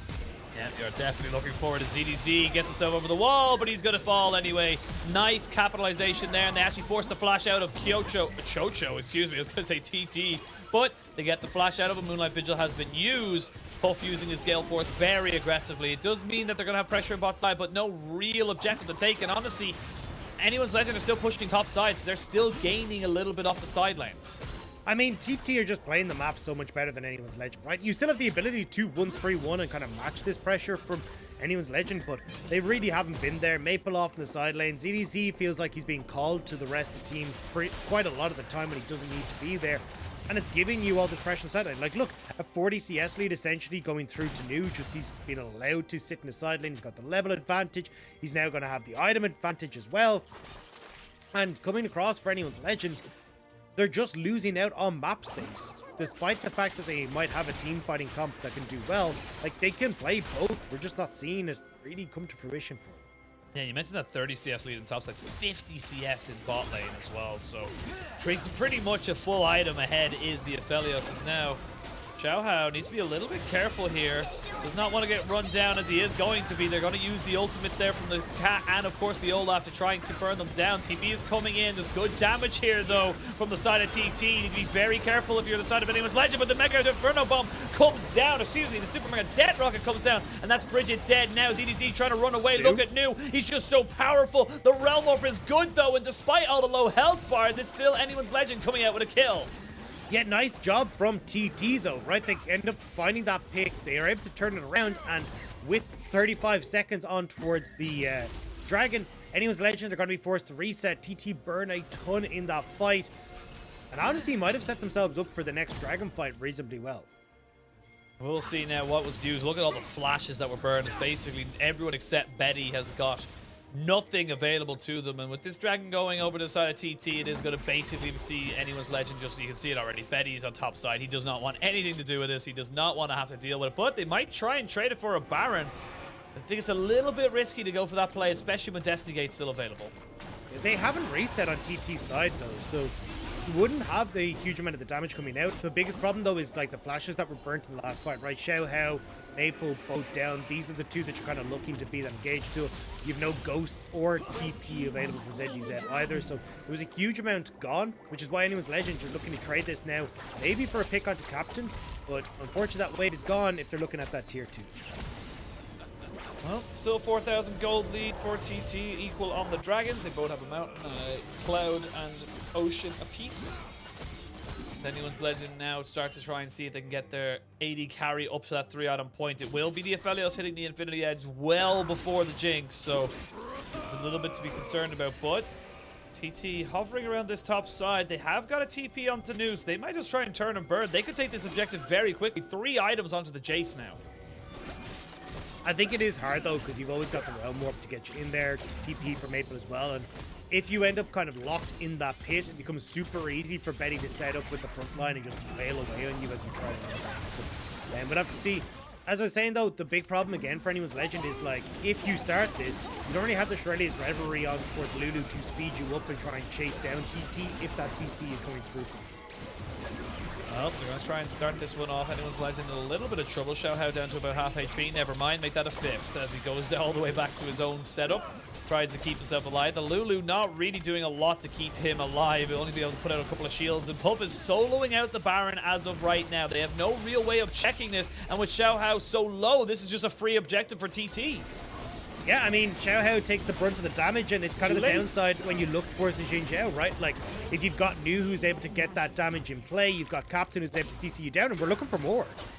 Not quite sure where the never Destiny mind. Gate went. It looked like the Observer can't. was showing an Oh, he went, like, incredibly 2 deep feet. TP. Yeah, literally went 2 feet. It looked like Yeah. the Observer was looking for an incredibly deep Destiny Gate, but TT coming out with that objective win. And they're 5,000 gold ahead. They will have the pressure in the side lane. Nu on this Jace is just ridiculously big. And there's just no one on the side of anyone's Legend who can deal with him. You saw there, just one half health to almost dead on Xiao Hao, who's supposed to be your pseudo tank. Yeah, and I think, again, like, no engage for anyone's Legends makes this a lot tougher. We're going to replay here. I think it is just, yeah, of the Destiny. Where'd he go? Oh. That ward Awesome. never knew what hit it. What a capitalization there from TT's mid laner captain. And yeah, it's been an incredibly slow one. TT now 27 minutes into the game have themselves a Baron buff, have themselves a 6,000 gold lead, and an Infinity Edge onto their AD carry alongside that Zonya's Rapid Fire Cannon and Everfrost of their mid laners. So right now it does feel like it's going to be a slow, methodical, very boring win coming out here for TT. I saw that yawn, Mr. Price. I saw you yawning. How dare you call me out like that? But I think the best bet is, for anyone's Legend, see if they can get a sneaky TP ward, right? Try and get the ZDZ into the back line. Maybe you can look to then flank TT and corral them in where you can actually find the fight. Jinx almost has 3 items. When that Infinity Edge ends, she's going to be monstrous, especially with the Kraken Slayer. But it's just a case of actually trying to set up fights for Betty. The minute and the 40 until the next dragon is still a long way away, and you've got a minute left on this Baron. It kind of syncs up nicely where TT can finish these sieges and reset just in time for the dragon. I'm bored. I'm gonna tell you right now, I'm bored. This is not what I came to expect. I'm not Atlas, I'm not Valdez, I'm not used to these snooze fests. I can't acclimatize to this, straight off the bat. I will say though, still a lot of damage coming out from that Jace and able to really put the pressure down onto anyone's Legend. And there is still about 40 seconds left on this Baron buff, so they'll get one more wave of push into this top side. But it looks like already TT setting themselves up for maybe looking to try and get a fight around maybe the next dragon in a minute. I think the big problem for TT is, like, apart from Nu, and when the rapid fire is up for Captain, you don't have a huge amount of range, so you are, I was about to say, relying on Nu hitting some of these accelerated shock blasts to bounce anyone's Legend off the wave and off of that tower, but unfortunately it's not going to be the case thus far with 10 seconds left. Honestly, I feel like you need to reset. They go straight in though, and they're going to try and catch out Puff. They're not quite able to get him down just yet. No, there he is, he's dead, and now look at the resets. This is all on Betty. Betty finally getting himself back into this game. They go straight onto Nu, but can they catch him out? I don't think they can. He's just getting realm warped down, but no, he falls, and out of nowhere, anyone's Legend find themselves 3 kills. And that's why I said I think you need to reset as soon as that TT over-aggressed that bit too far. Anyone's Legend pull the trigger, they get the speed up to engage onto TT, and that opens up Betty to deal the damage. Now anyone's Legend can run over towards the dragon, but we're going to catch it on the replay here, right? Maple keeping position, they see Twisted Fate in the mid lane, and that's one of the big tools for peeling for Puff. And unfortunately for Puff, he takes that step too far forward, and ZDZ collapses. And they also get the dragon off of that as well. So And the not bounty. only do they get 2 kills onto Jinx, 1 onto the Rise, they get the objective bounty, which is not a huge amount for the dragon, but hey, puts you onto Soul Point, puts you back up into about 4,500 gold behind. And again, we talked about this big critical moment for this Jinx. Betty now on that 3rd item. It's a big moment here. And TT again, they played it so well. They were clearly winning on all fronts. And even look at the damage there from that last team fight from Nu. It was just chunking people out. But it doesn't matter if your key carries get caught. Yeah, and I think a big mistake from Puff stepping up that far. I thought he's going to be safe with Southwind, but doesn't matter how much that Yuumi can protect you, you're eventually going to get run down, especially by the Gwen who can throw down that hollowed mist. Now, control coming back off these waves. Anyone's Legend, again, like, they are a team that has really good scaling, and TT, yes, you got that 4,000 gold lead, but your Twisted Fate isn't going to hit as hard. If Puff is the one that's getting deleted very quickly, well, then that's going to be an issue with Bridget. Has to use the ult. That's a big cooldown now, and that you can see already the pressure coming in. Destiny Gate is going to be used. They know the Gwen isn't here. Maybe they look to try and get a 4v5. There's the Destiny Gate coming in, but they already hit him with the zap, and they're going to use the TP as well. Maple goes golden, but Captain being chased away. Xiaohao trying to buy time for his carries to join his team. And the rest of TT are now here. ZDZ feeling confident going forward with the needlework. Frigid has no way out, and he's taking down the Jinx. You get excited. They do go golden, though, as Betty just about keeps himself alive. The wild card's not enough to catch him out. Betty is now finally feeling confident, and they can run straight towards this dragon. They can get it before the Olaf spawns. I mean, they gotta get the resets in first, though. Betty super low, has a little bit of lifesteal just from runes and also the Vamp Scepter, but it won't be enough. And big wave coming in the bot side. It may actually not be the case that anyone's Legend can turn towards the Baron. You can see the pings going down by TT, but so many low health bars mean anyone Legend can't just hard force the objective. And this is starting to turn away from TT, who had so much control. Let's have a look at this right now, because again, look, they just feel confident saying, look, we can get the ultimate out of Frigid, and then they back away. They have enough kiting power to say, look, we can get the key cooldowns and then look to re-engage. Yeah, I thought they might have bitten off more than they could chew, though, but when ZDZ starts to bring himself in. Red card for Captain, but it doesn't matter. Maple goes invincible. And Xiaohao, again, finds so much space. You can see how much damage he ends up absorbing there just with the present card. And the second puff goes forward once more. That's the go button for ZDZ, and the slows are far too much, and Yuumi can't save him once again.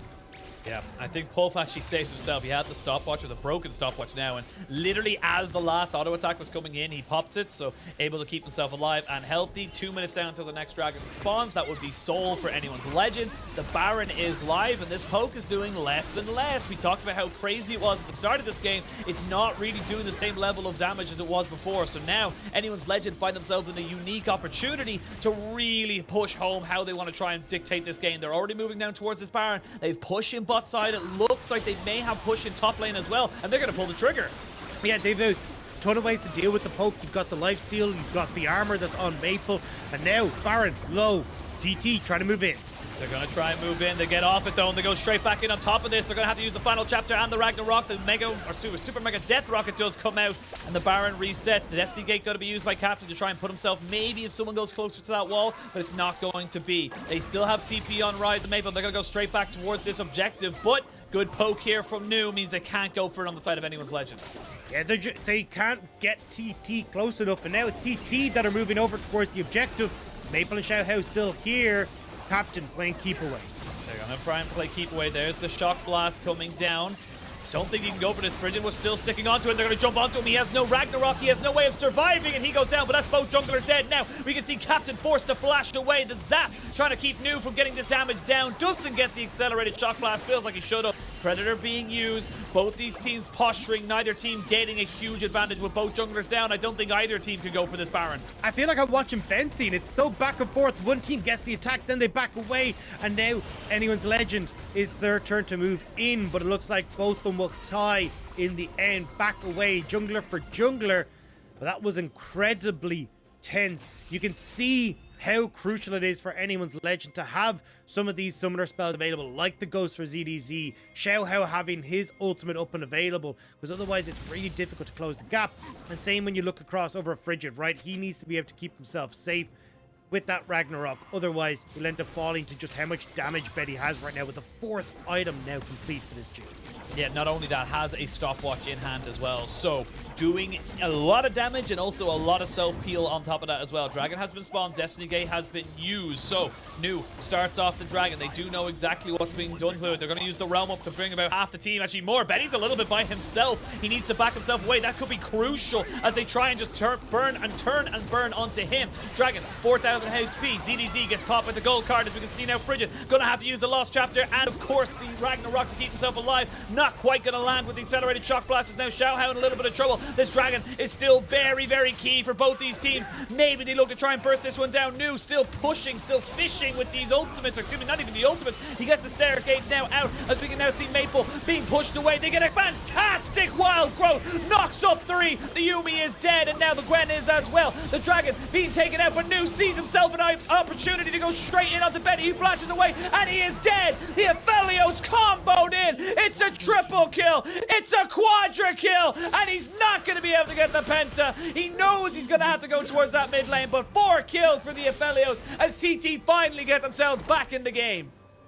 And now, as you say, shove in mid. They may not even look for the Baron. They might just like to push in, close out the game, but with 20 seconds still left on ZDZ, this is going to be a close one. They're really trying to go for this. Gonna go try and take it. Inhibitor turret dead. Inhibitor next to follow. They've got Xiao Hao here, who's gonna try and take away the minions, and he does just that. He's gonna get taken out before he can kill off that final one. There is no backdoor bonus just yet, but they don't even need it. Look at the damage that comes out from New. That's gonna be game 1, going over to TT over anyone's legend. And TT surprised us all, picking up the win in game 1 over anyone's legend. And honestly, they played that extremely well. Playing through side lanes and map much better than anyone's legend, understanding how they wanted to try and orchestrate the fights. And even when we got towards team fights, right? Despite the fact they had the Aphelios, using the range that New had, and also that this Twisted Fate had with the rapid fire to slow the pace, keep the kind of wave and the tide that was I want to say IG, it wasn't IG. No, it wasn't IG. Anyone's TT. legend away Anyone's from legend, them and keep them at bay. Figured out it was a long game. It was still a very, very long game, and look, deservedly from TT. Like you said, they played the map better.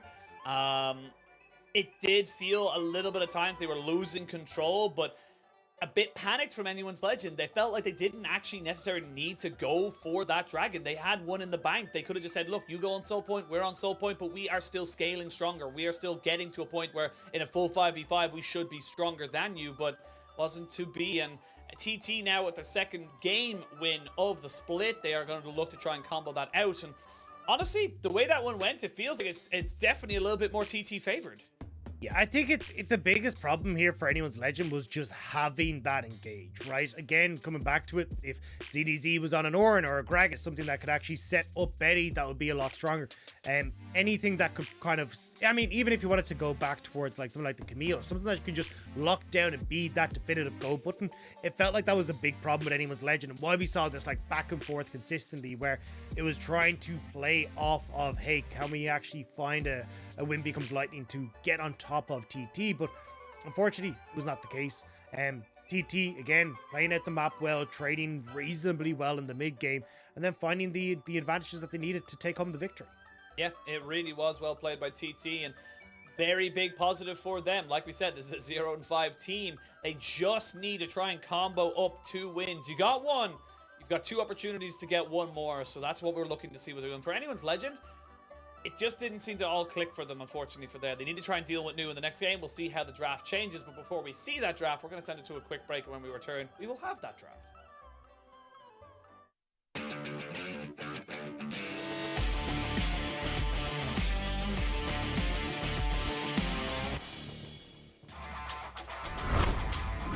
Big thing. The vision is being pushed away though by V5, and they've dropped Shelly down into the mid lane. Shelly will be on a solo mission as the Dragon has been started. They've used the collateral damage already, and they're going to jump straight down on top of the carries, but the shockwave is good. These health bars are so low, but they just couldn't finish them off. Everyone from top eastward, it looked perfect, and they just could not get the damage down. Now Knight in a hell of a lot of trouble as Photic flashes forward. That's the Dragon. That's going to be so much in favor of V5, and Photic is just becoming a god in this game. What a straight up burst. If Doggo gets caught out, and hell, even Fofo gets caught out, they will just be killed off. Crown the Shadow Queen has been finished up. You see full first items for pretty much everyone across the board. Now you have Flash, going to be flashing away from that is Fofo. They flash straight in on top of him, but it's a 3-man, 4-man knockup, and they use the package as well to dissipate everybody. It will be a trade of supports for the moment. The Talon trying to do something on his backside, but Fofo is now dead. Shanji is just a brick wall running at the side of BLG, and they can just keep pushing forward. Massive win there for OMG. They pick up 4 kills and only lose 1. Yakao forced away. There's the trade taken. And without ever fighting, FPX have forced JDG away here. But JDG looking for the fight. Lantern saves the day. There's a... Oh my days, Hunt, that was beautiful. Everything played perfectly by the master of Thresh himself. That was magnificent. A lot of questions I want answered. We have 20 seconds of the drive. One break one. Okay, I don't need to talk. Or maybe I do need to talk. Actually, it's on Jojo. He's blocked a lot of damage, but Mick is going to be traded off feed once again. Picks up a kill as Vex into the thick of it as well. But the package! It's so well eyed! Way to go down though, he burns on the interim. But anyone's let down reset a Xiaohu! Xiaohu! Balloon! Vex! Xiaohu! Say his name! Say the champion! He's made them absolutely sad!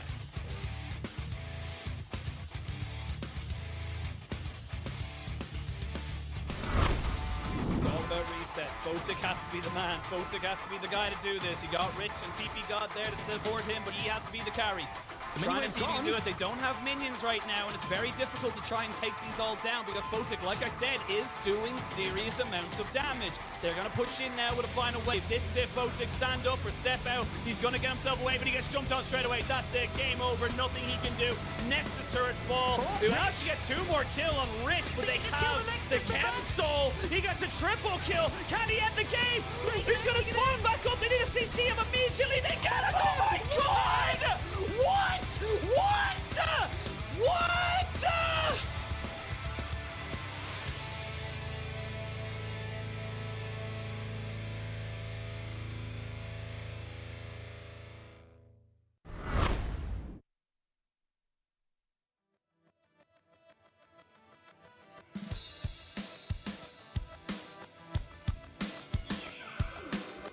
I know time is gonna come when there'll be a witch hunt.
tell my lover not to stop. Oh,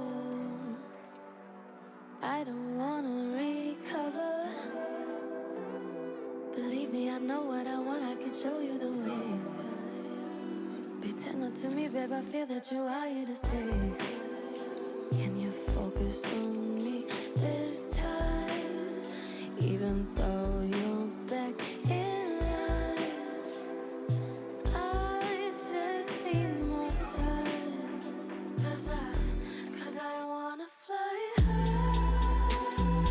underneath the stars.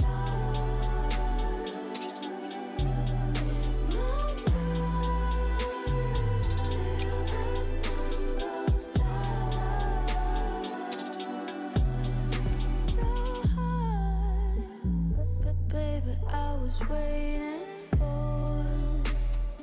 waiting for this day to come.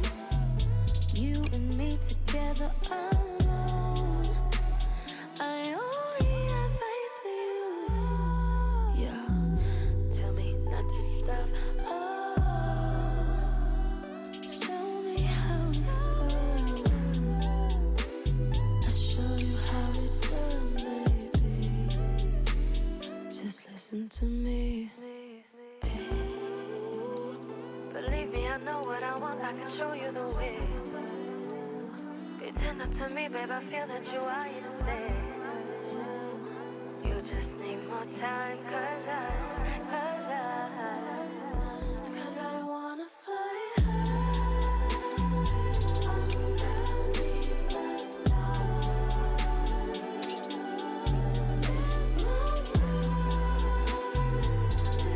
Till the sun goes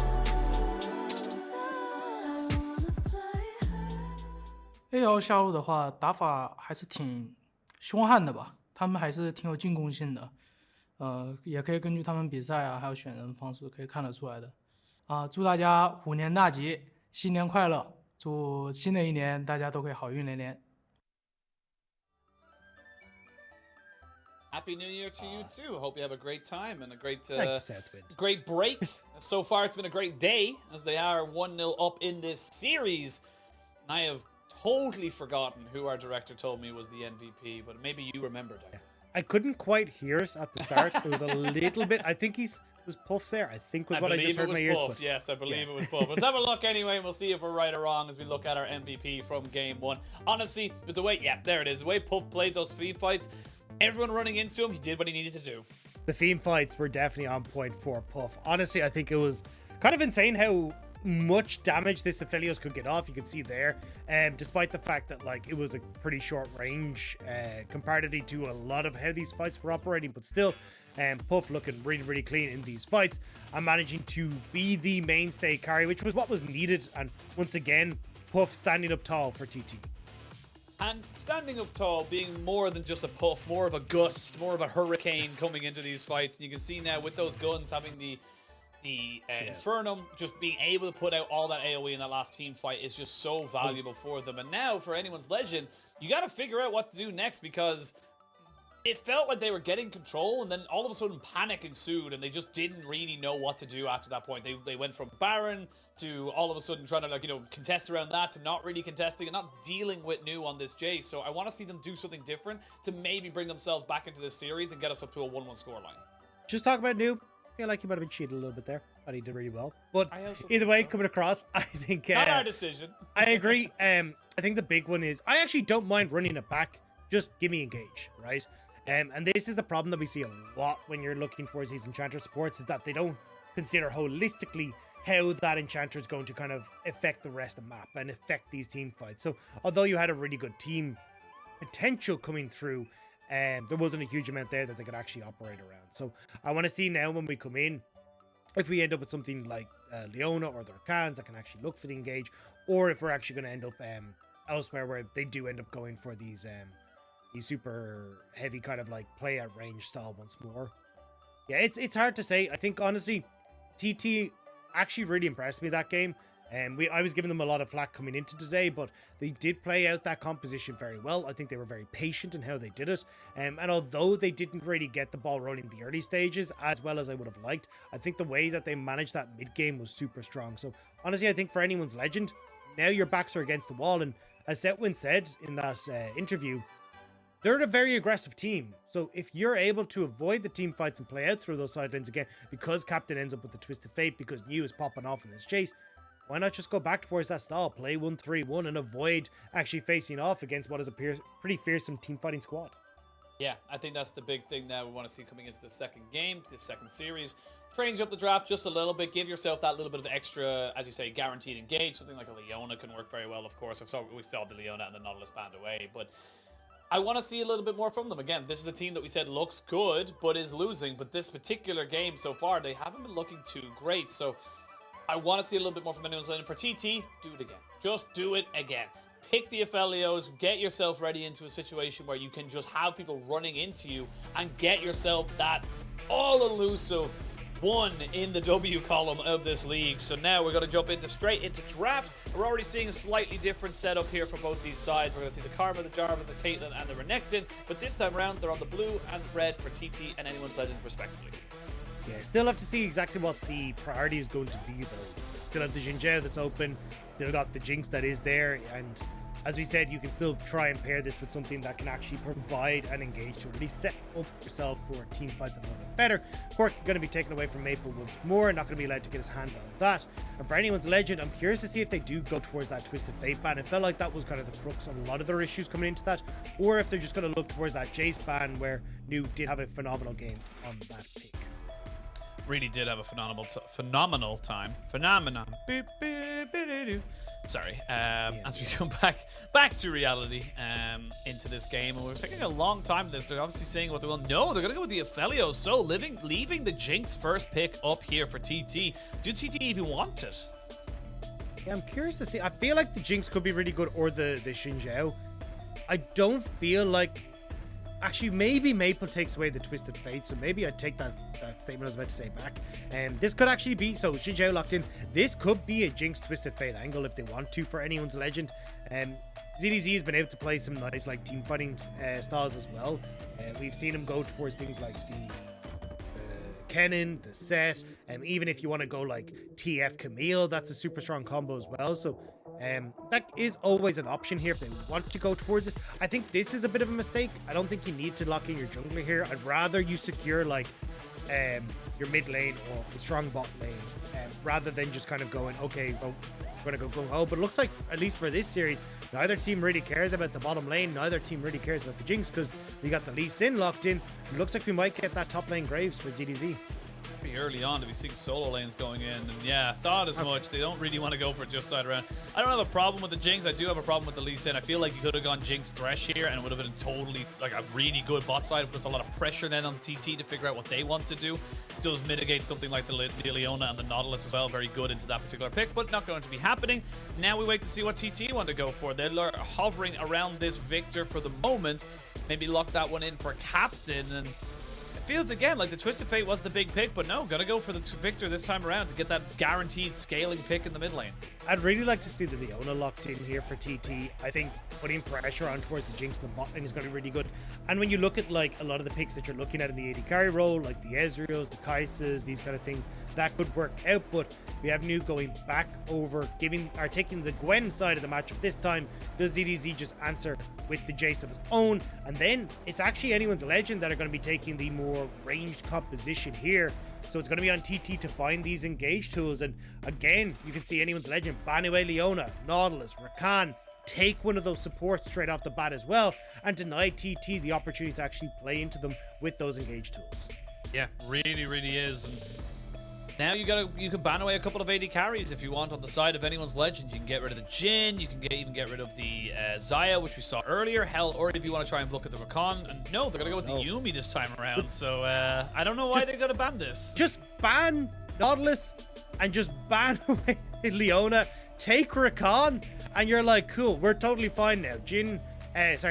Rakan and Jinx can work perfectly fine together.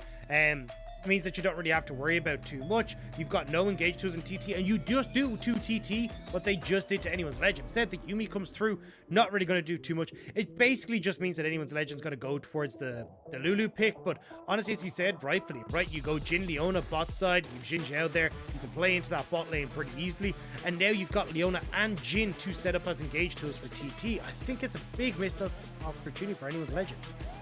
Well, Zaya banned away here from the side of Anyone's Legend, or by the side of Anyone's Legend from TT. We'll see now what the final ban is going to be from TT. I imagine we'll see another mid laner, maybe even ban away that Twisted Fate themselves, just to keep them all on the straight and narrow. Make sure there's absolutely nothing they can do against it. And this has been a fun day. Lulu going to be banned away this time around by the side of TT, but it's been a fun day when we're looking at the drafts and how the orders come in. It's been a bit wonky, to say the least.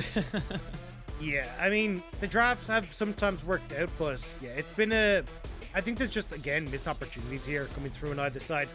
The Akali, though, is going to be taken. Looks like that's going to go in towards Maple in the mid lane, I'd imagine. A heads up to everyone, we are still on 12.1, so we still have that Chem Tank build if he wants to go towards it, but we really haven't seen anyone in the LPL go towards that. Puff on the opposite side, though, trying to decide if he wants to go passive or aggressive. I honestly think the Ezreal is probably your best bet here, just because of the range that you're going to be playing with on Anyone's Legend side. And there we go, right? Like, you had Leona, you had Rakan. Very nice to be able to set this up as your engage tool and allow TT to then have the follow-up with the Xin Zhao. And I'm curious to see what the plan is here now. I think Ezreal, yeah, going to be your best bet.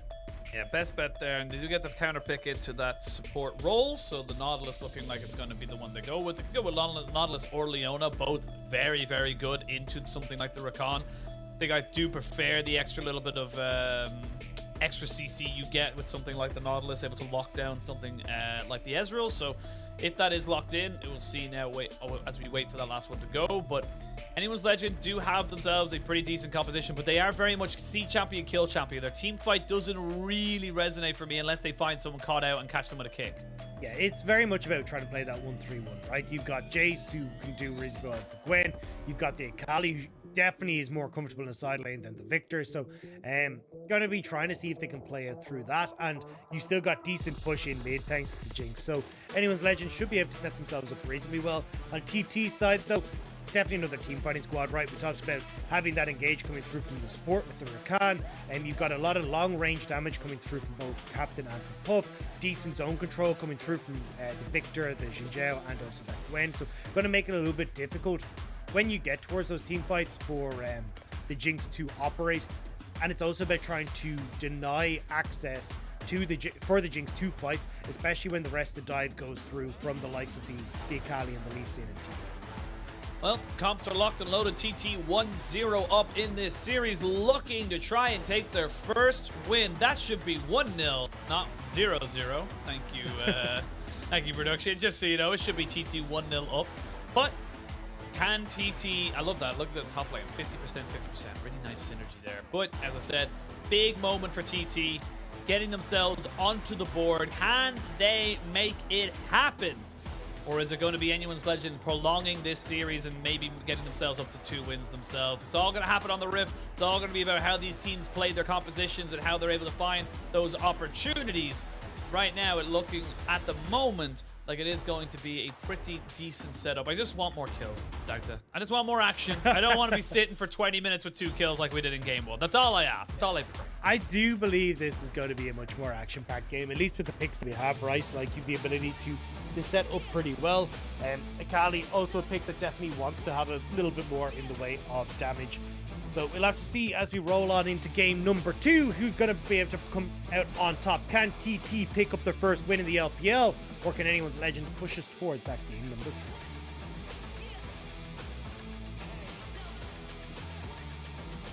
Shall, after a very lengthy intro, get ourselves onto the Rift. We'll see no shenanigans in the level 1. Both teams very much respecting the fact that they have got their own positives, their own negatives when it comes to the level 1s themselves. It's going to be very much a skill-based matchup as they look to try and hit the different marks. But coming into this game now, you talked about how you thought that the compositions were going to play out. Do you want to, we didn't see it in the first game, but do you want to see more proactivity from these junglers in this first 10 minutes of the game, or do you want to see them basically do the exact same thing they did in game 1? I'm trying to see exactly where, like, anyone's legend could actually try and put some pressure, right? Because you don't really have much in the way of setup in the mid lane. Maple going to struggle a little bit against Captain. Will get shot in the early point. You could try and make something happen towards New in the top side, but honestly, ZDZ should just be pushed in. So I feel like the best bet, honestly, for Xiaohao is to try and track Frigid and try and keep pace with him, because Frigid has way more opportunities to get involved in lanes and matchups and try and turn them around. And I think that that's trying to stop that is going to be a much better opportunity for Xiaohao. Just letting anyone's legend scale into strong side lanes and looking then at opportunities to set up Betty in the mid to late game.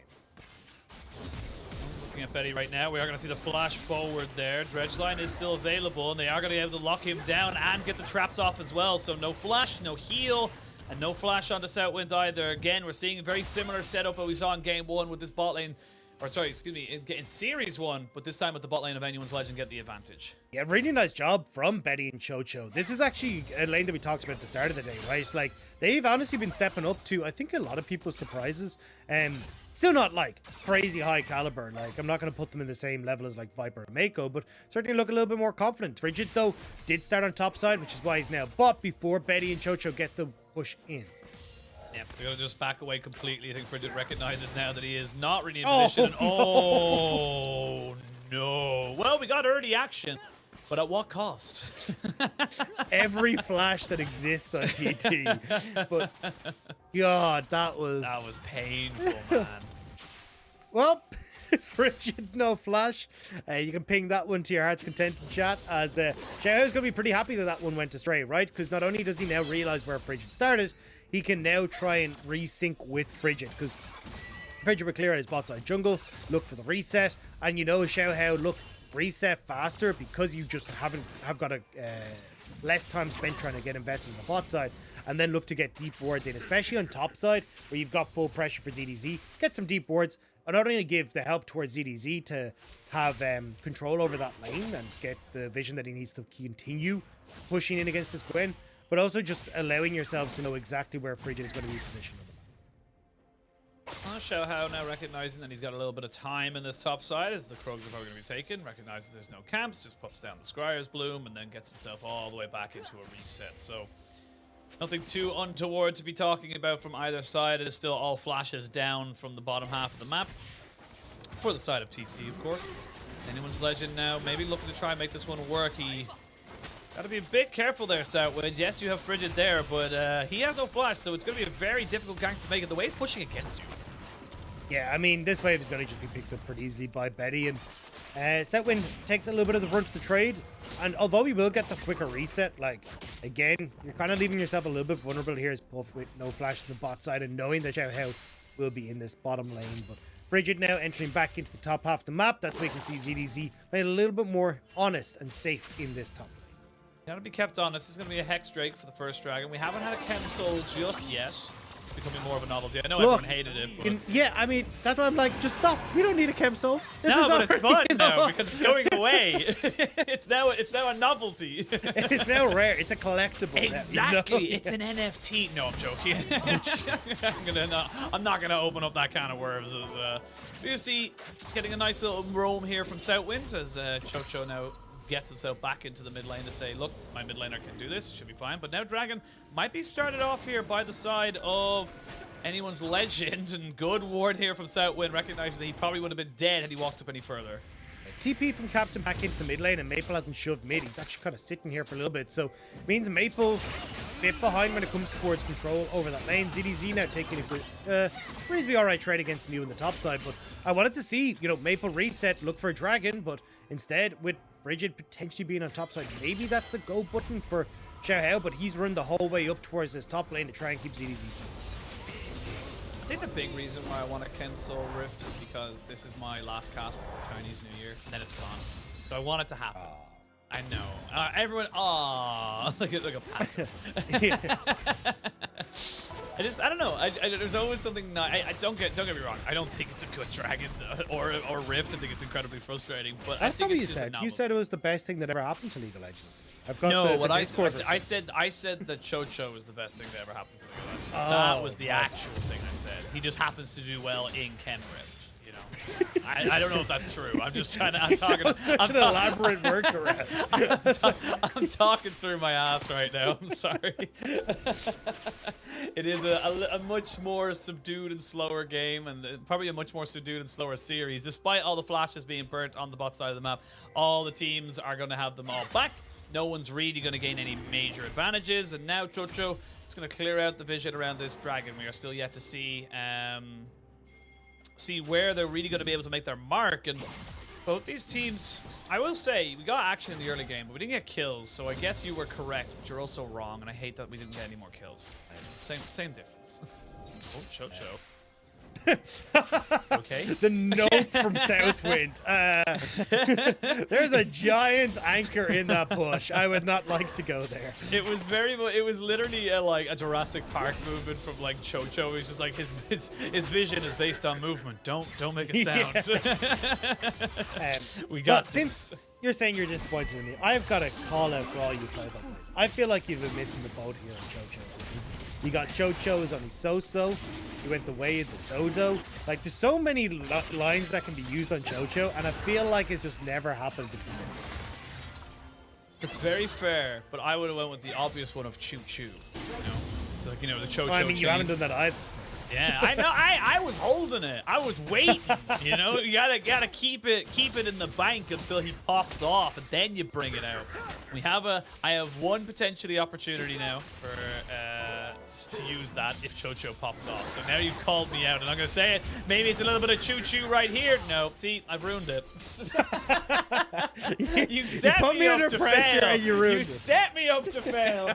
That is what I'm here for. Now, we're looking at the Rift Arrow coming across. TT in position, Rift Arrow gone. Anyone's legend late to the party, but that doesn't mean they won't break their way in.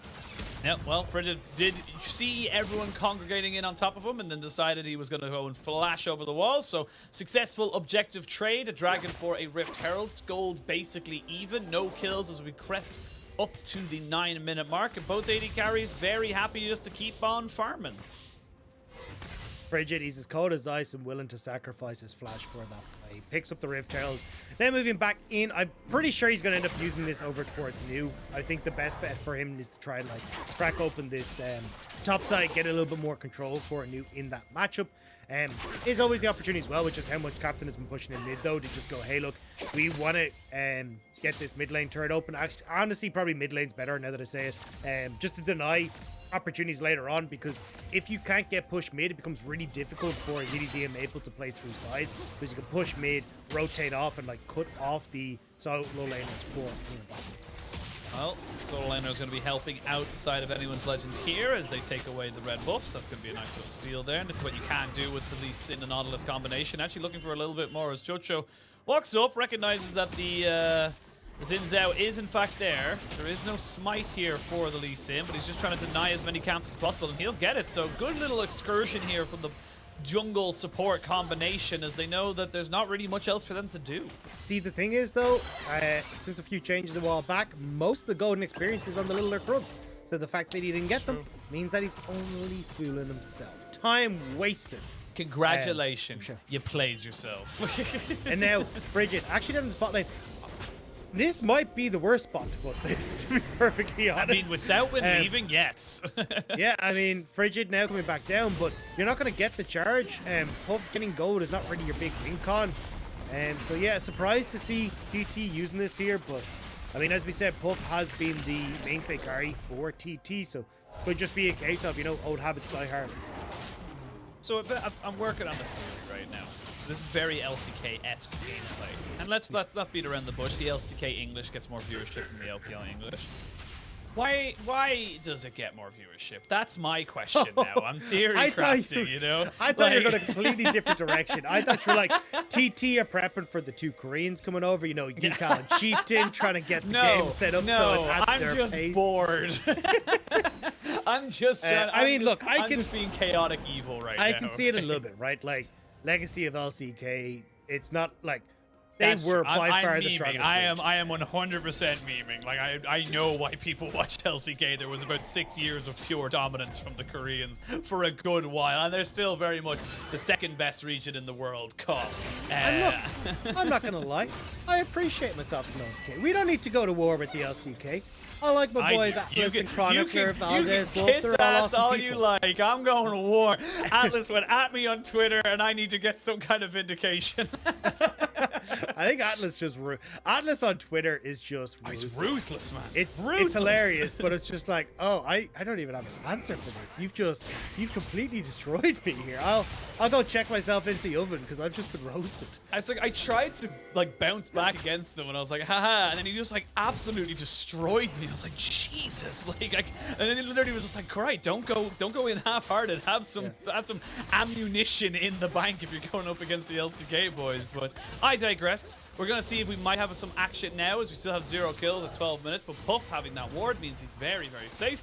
Still only about a 400 gold lead as we come back into us. 30 seconds until Dragon spawns, and anyone's Legend will have priority over that, as they do have the push into mid and in bot. If JoJo was a real man, he would have went for the hook predict. Just saying. They would have just walked straight into boss and then tried to go for it. But I mean, look, a 8-second cooldown could have been worth it. It looks absolutely incredible. Instead, now he throws it out, and he still whiffs completely. Boom. So, you know what? Boom. What did he really say? What did he keep? His flash. Not worth it. Well, Dragon is spawning in 3 seconds. Top laners do not have TP, so it'll be a 4v4 if the teams decide to go for it. It does look like it is just going to be pretty much given up here by the side of TT. Don't think they really want to go for anything just yet. Chocho going to try and take away this ward, and nothing else untoward to talk about. Anyone's Legends still gaining the advantages. We're going to have an Infernal Rift, but if Anyone's Legends win this game, we might have a Chem Rift after that. We don't know yet. I'm finding something to talk about, the thing okay? Is, like, the whole story for, like, the Chemtech stuff is that it is a drug. And you were sounding like an addicted person to this Chem Rift. Man, like, I just do you need have my, an issue that you need I just to need my shimmer fix, okay? I just need the fix. Just come on. Yeah, I mean, you know, it works, and the authorities at B are trying to get rid of it. So, you know, again, more lore. It all works out together. It's all part of the... I will also say, I mean, Anyone's Legend will win this game because they have the Arcane buff. They have 2 versus 1 Arcane people on their side, so I'm pretty sure that that's the best analysis that I can give. So what has been your favorite change in League of Legends? You know, like preseason? I'm sorry, like what else do you want me to talk about right now? Unless Maple decides to go in on the shuriken flip, there's nothing there. But like, what's been your favorite change? Like was it the alcoves? Was it the elementals? Oh, all time. All time. I'm talking like one thing that you went, oh hell yeah. As a support player, getting gold. That was really nice, to be honest, you know? Being able to actually go, hey, I can buy an item, rather than the 17 wards that I, like, shuffle up into the jungle with.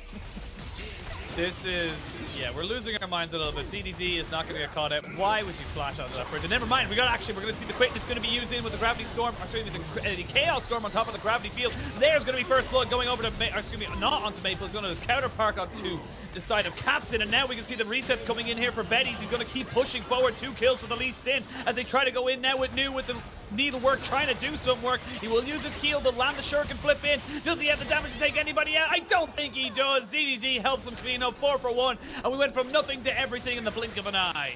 You had 15 minutes to warm up for a team fighting. And I botched it. And I botched it. But I botched it. Why you gotta do me like that, man? So like, mean. My God.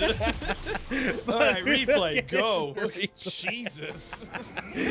But yeah, the great hook coming through from Chocho.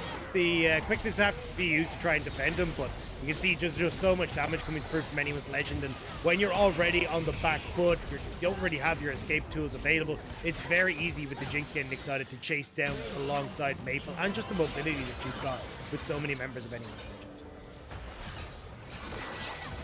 Nothing else really to say about that. Like you said, you kind of broke it all down. You had enough time to break it down, and you know what? You did all right. You did pretty well to the breakdown there. You had 15 minutes. You did all right. Sorry I couldn't be perfect, Dad. Anyway, so I'm not quite sure where we're going to go with this, but it does feel like it is anyone's legend becoming their own legend. As we can see now, Captain going to lose his crown of the Shattered Queen and his ultimate here, and you can see Maple just kiting this one out very nicely just to try and make sure he doesn't get as much damage on top of him. Dead. Perfect execution though. Is it enough? The shuriken flip lands, but it's oh! Maple says I'm dead anyway, so might as well get myself a kill.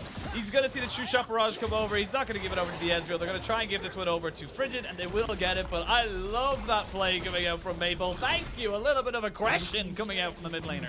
1 for 1 on anyone's legend, or getting towers on top of it. Anyone's legend looking to make this a 2 and, oh well, 1 and 1. Sorry, not a 2-0, but we'll have to see his TC Frigid. Oh, he might be a little bit trouble to have the Crescent Guard, keeps himself safe, but they get second charge in this Rift Herald, and looks like anyone's legend have finally woken up. They're getting themselves right back into this game, right back into this series, and they might be sending us to a game 3. Yeah, it really does look like it. I mean, you got a 3,000 gold lead. You've got the opportunity to get the next dragon coming up in 50 seconds. Resets are coming through, and you've got, you know, a second item now completed for ZDZ off this reset. Jinx well on her way towards her own second item as well, and this Jace is going to be firing those accelerated shot blasts off, and they're going to hurt.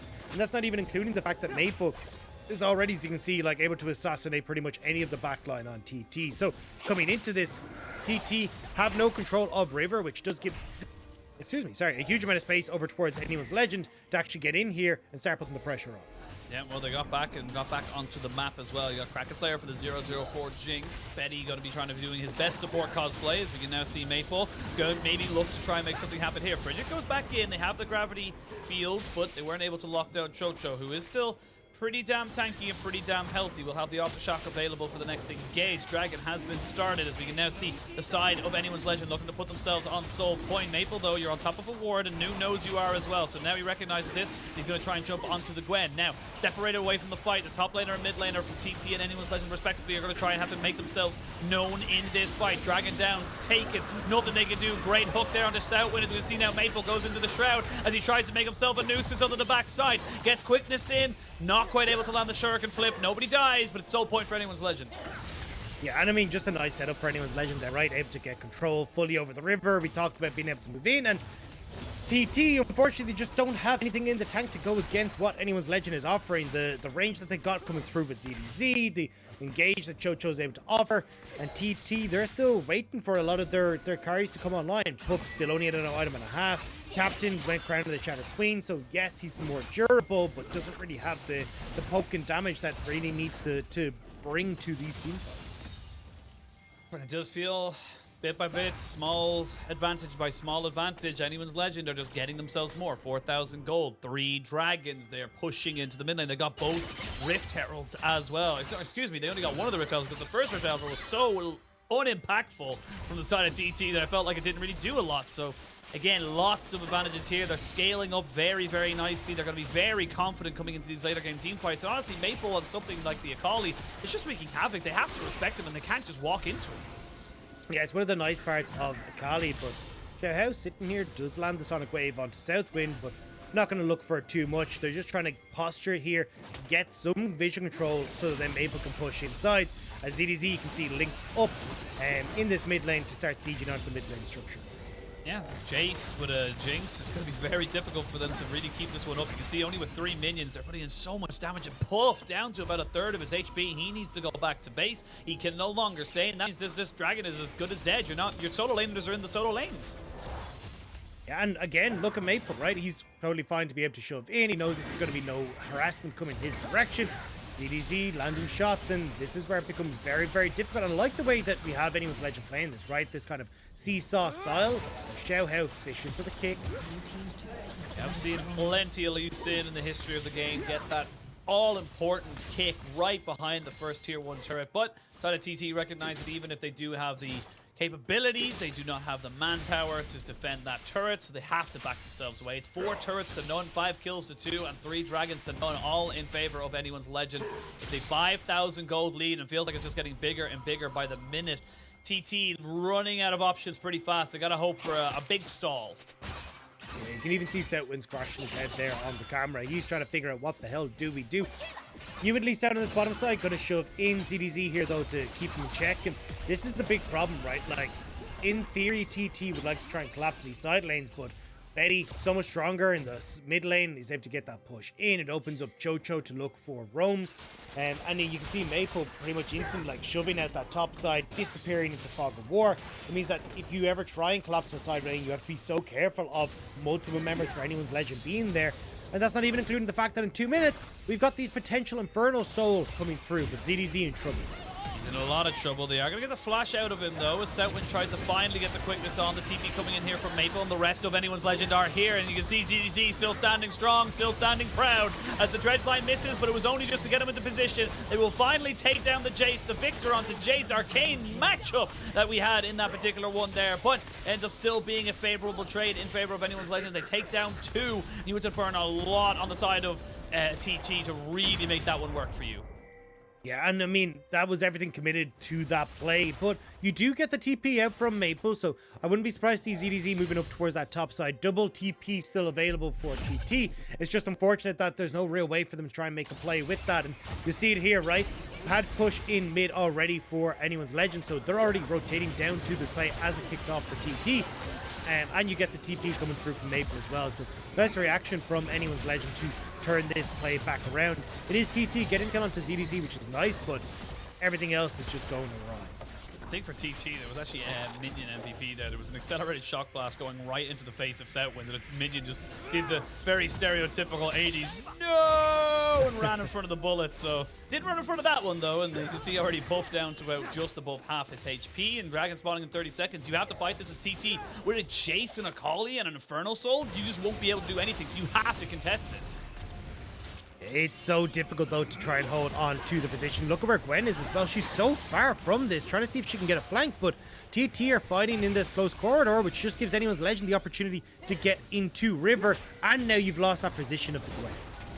Lost the position. There is a good ward, which has been spotted out just as I mentioned it there from the side of anyone's legend. TT9 will get it. We are going to see now Maple getting jumped on here by New. Did not use the needlework just yet. Wants to get that big AoE, and there's the true shot barrage. So you're not going to have that big AoE ultimate to try and maybe steal away this dragon. But Frigid won't be able to steal it himself. He gets killed. Already has to use a crescent guard, so can't use it as a disengage. New trying to find that flank. There we go. Flash forward in with the quickness. But Frigid is dead. He had no defense, and you can see already ZDZ 1v1ing New on the top side. Jinx picks up 2. They're going to look for even more as Puff is left on an island with no hope and no health bar. It's 5 kills to none. Massive advantage now to anyone's legend. They'll get themselves the Infernal Soul. They'll get themselves a Baron, and honestly, they might just take the base in the next push. 5 kills to none, 4 dragons to none, 12 kills to 3, and Maple already going to start working on this inhibitor. Baron is the next call for anyone's legend, as Maple will secure the structure on the bot side, and there's just no way for TT to come back into it. Duels are being lost across the board, team fights are being lost at an accelerated rate, and anyone's legends are setting themselves up to take us to that game point. TT now looking down the barrel of a very large shotgun. We're going to have a replay of that fight because, again, look, you saw New on the back end trying to go for something, but he can't. ZDZ is just too big. Yeah, ZDZ just able to win the 1v1, and Maple doing so much work at the front line here as well, right? You get this big hook from Chocho that sets up Betty for his own Super Mega Death Rocket, which just gets him excited at the start of that fight. Puff is running for the wins, and ZDZ's... Oh, hang on. Turn. Oh, we're going to have to go turn back on top of this. TT's captain goes golden. We are going to see Setwin trying to use the quickness to get himself out, but he's not going to be able to survive. Now Maple going in with the perfect execution. Basically 1v4 as the rest of his team finally join him. He will fall after stasis, but look at Betty. 1, 2, 3, 4. I declare Jinx is broken as she finally picks up the triple. That's a massive win now for the side of anyone's legend, and they're going to be able to push in towards this top side and end the game.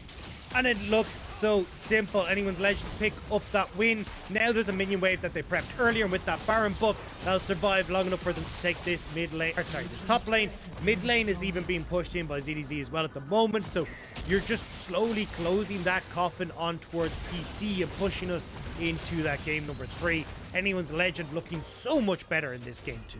Look a lot more coordinated. Look like they have just a much better setup, and like you said, it's a very similar draft to what they had in game 1, but this time around they've got the engage. They have the Nautilus to follow up with Xiaohao so they can make something work. TP coming in on the bot side, it's going to be Maple trying to get that push in bot lane. They still have a minute 30 on the Baron, but I feel like that was a little bit of an overextended endeavor. There's not really much else for they can take as we look at the replay. Yeah, it looks like just trying to get that pick onto Jojo, the hero hook to get him out of there. And Anyone's Legend already run out of the base. I can't really blame TT here. They're well aware of the position that they're in, trying to find any way to get some gold back in their favor, but just end up overextending that little bit and giving Anyone Legend the follow-up here to just, well, pick them again when they're down. Yeah. See just Betty, not afraid, just pushing forward. Look at him, he's untouched. No one's actually putting any damage onto him right now as he finally gets all those resets, and we come back to live and everyone's home instead. They're going to actually get caught out again as the rest of everyone comes in. Maple goes all the way on a journey. There's only one person left, it's the Gwen, but what can you do? You're being chased down by an absolute psychopath. Oh, Betty, that's a big old kill score, and that's going to be game 2 going over the side of Anyone's Legend. They found the on switch, they flicked it, and they take the game. Very nicely done by Anyone's Legend. Being able to play that slow early game, get themselves into a position where they can find those fights, and they will push us to a confident game 3 for Anyone's Legend. Well, we thought it was going to be a 2-0. TT looked fantastic in game 1, but Anyone's Legend fighting back, and that was what we expected coming into this series. That is the team of Anyone's Legend that we expected to come in swinging against the very much struggling TT. And honestly, it's going to take a little while longer, but if we get a similar game as we did there, TT don't have a chance. They need to try and shake something up. Yeah, and definitely looks a lot more comfortable for Anyone's Legend, right? We talked about them needing the engage for team fights. Once you have set up for Betty, that becomes a hell of a lot stronger. And see there, Nautilus picked up, you just end up plonking down the ultimate, and there's just very little that you can really do on TT's side. And unfortunately for TT, kind of just losing out across the board, right? We talked about having the confident matchup for Jason at top end. You've got the same where you got the push coming through for Jinx in the bot lane. Puff and Setwind getting caught out early as well definitely didn't help things in the long run. And it means that Anyone's Legend managed to take a pretty convincing game off of a strong early into the mid game. Yeah, really able to make it happen. Again, we had a very slow start. It was 0-0 right up into it. You can see it just right there, roughly at about the 20-minute mark. It just blows open for the side of Anyone's Legend. They never let go. They just kept finding, you can see the big spikes, just kept finding advantages, kept pushing forward. And ZDZ Maple being able to be on playmaking carries were just making so much more work. And honestly, the pick of the series right now just seems to be in that top side. The Gwen-Jace matchup feels like it's so heavily in favor of Jace. You just can't take that matchup anymore. Yeah, and definitely players getting more confident, I will say, in that matchup as well, right? Like, this used to be a little bit more even, but the Jace is now understanding when's best to trade, and you see ZDZ coming out massively on top in that. But as well with the Jace, right, it gives you the opportunity to do what we're talking about, play at range. There's very little people that can really deal with both Jace and Jinx in the TT composition, and I think that's why we're seeing so much talk come through about the range in these compositions. When you see something like a Jace, a Jinx, a Corki, the Jins, the Zoes, it's really difficult for you to actually have the connection on towards these. You need to find the engage tools, and unfortunately Rakan wasn't quite enough when the early game set that bot lane for TT so far behind. Yeah, it really did. We are going to set it to a quick break. When we return, though, we will have our third and final game of the series and the day. You won't want to miss it. The climax of TT versus Anyone's Legends will be happening very, very soon.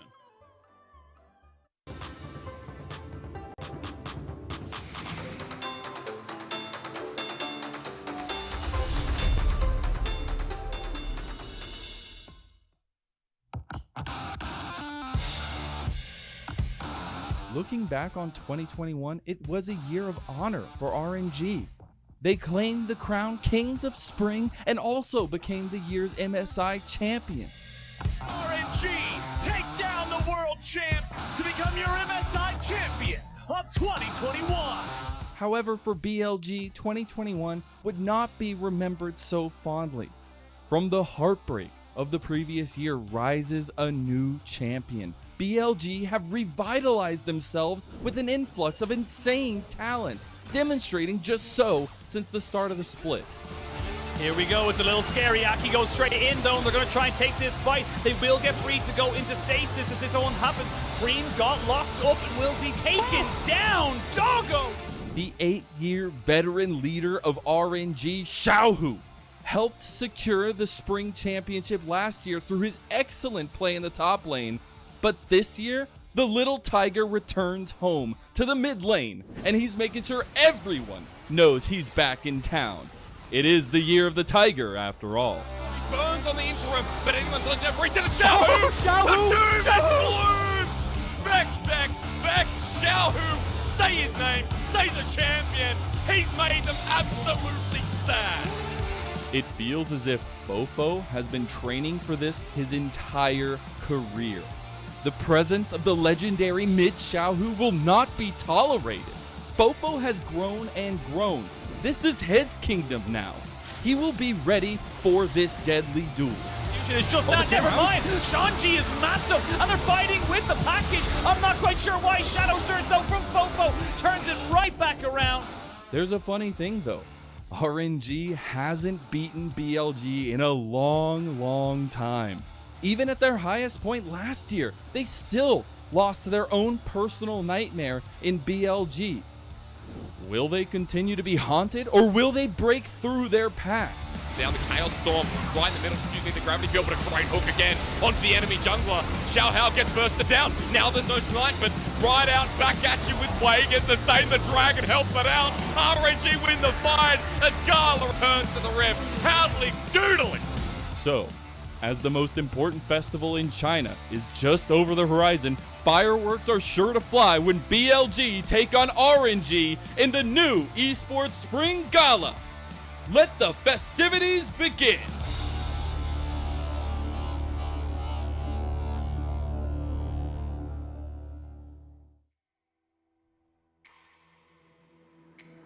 Guess who's back to blow your mind? But let me warn you one last time. Guess who's back to change your life? But it's not gonna be just fine. Whoa, I've got you under my spell tonight. Whoa, we're both heading to hell tonight. So don't ever listen to a word they say. It's time that you found out that I'm gonna get my way. Won't light it up, then I'll burn it down. I'm gonna make you feel like you're invincible when no one's around. I'm gonna build you up, and then I'll strike you down. 'Cause you're about to know it's nothing personal. Sometimes good people do bad things.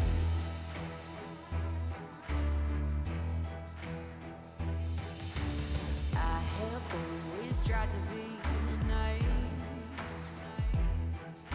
I've sat right back, I've tried to be quiet. But I can only take so much, and then I just explode.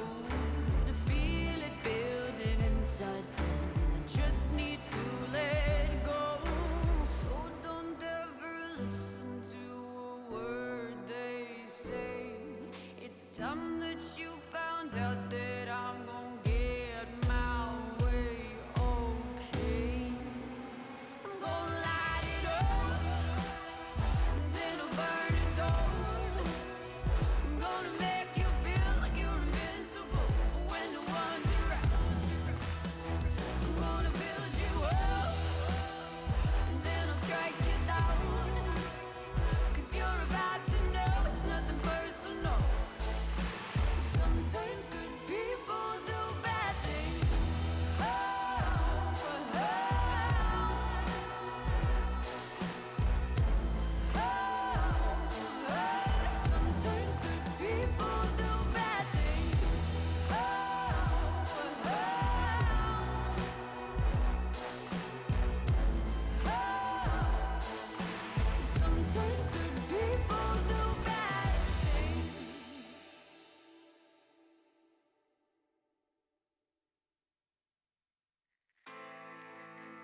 Somebody told me what makes right from wrong. Came from the shadow with an eagle eye, leaving all my thoughts and my fears behind. Yeah, I'm gonna run from here. Run, run, run. Yeah, I'm gonna run from here. Run, run, run. Nobody come from here. So I leave today. Say goodbye to all of the pain. I'm moving on. I'm moving on. I'm letting go where I came from. I'm moving on. I'm moving on. I'm shaking off where I came from.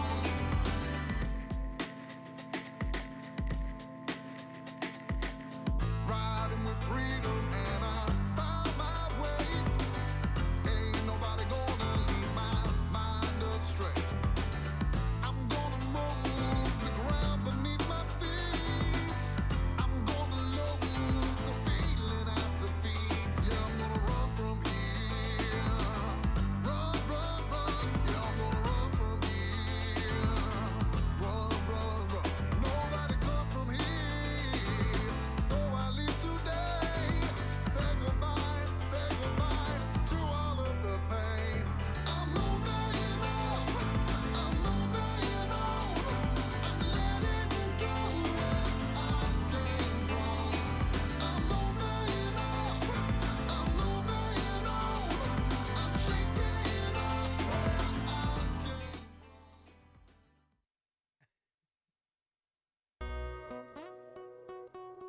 We're back as we run through Shanghai. I'm trying to swallow some crisps that I shoved in my mouth because I misjudged the time. I apologize. So, Nice. Dagda, you go ahead and take the intro for me for a second. I was just looking. I think that's down by Yew Gardens, which is a lovely spot if you're ever in Shanghai. Well worth checking out. But yes, it is going to be Maple who is coming up as our MVP. As I can tell by production to stop talking about where it's on your screen. Maple going to be looking for 27% of the team's damage, looking really good on the Akali at 8, 2, and 10 KDA. I think Maple had a phenomenal game on this Akali, and honestly, it kind of felt like there was a massive team push by anyone's legend this game. It felt like this MVP could have gone to a lot of folks, but Maple definitely standing up on this Akali and having the guts to go for the counter pick and actually perform on this assassin. Yeah, honestly, you see it in a couple of the different things here now. He's just able to be annoying, be on the backside, and going so aggressive, knowing that he had the shroud, knowing that he had the mobility to keep himself alive, that just made it so much harder for the side of TT to do anything, because they had to respect the fact that anyone, and I mean literally anyone, could be 1v1 by Maple at any point. Yeah, I mean, Maple was kind of nutty. I think the whole team here just really stepping up, as we were kind of saying. Look, Betty having a great performance. I think Chocho as well. The engages were on point with this Nautilus. ZDZ as well. Once more, this Chase putting in a hell of a lot of damage. As, I mean, it's just been kind of insane coming through from anyone's legends. The difference between game 2 and game 1 was night and day. Now we got to see coming into game number 3 if they're going to stick to the same formula, right? Let's get some aggression going in this bot side. Let's look for the big engage tool and see if it's going to be able to get them another win on the board, or whether TT will take one stumble but find out that they actually are victors in this series. That's the big thing now. In TT, they got that one win. They have one last opportunity to make it 2. Otherwise, it's all for naught. And do not want to be going into the break with 0-6, 2 games, 1 out of a possible. I think it was if they lose this, be out of a possible, I'm going to do the math real quick in my head, 14 they have played so far, but it is what it is. And for TT, they've got to find some kind of way of making sure they don't run a V5. They got to make sure they don't go for 0-16. They just need to try and make it work. And it feels like for anyone's legend, they figured out how to stop TT from getting themselves that win. And that's just be proactive. Be in their faces. Don't let them scale to the point of which it's a flip on the fight and whoever executes better on that one fight. Constantly be in their faces. Constantly be able to engage. And honestly, I want to see more of the same from anyone's legend. Yeah, and I want to come back to, look, I know playoffs are a long way away, but when you go 0-6, right, that makes the next round of games incredibly hard for you to make it. Because most of the time we end up looking about 9 wins, 10 wins is kind of what you need. Sometimes 8. When you only play 16 games, right, like, That's not a lot of wiggle room then. Even with you, Cal and Chieftain coming into this roster, TT would have their backs against the wall. So even just as a saving grace for themselves and give themselves a bit more breathing room if they want to operate with that full roster, a win here today is pretty necessary. So we'll have to see exactly what their game plan is coming in. But with the way Anyone's Legend played that last game in the series, it's going to be a tough uphill battle because Anyone's Legends look angry.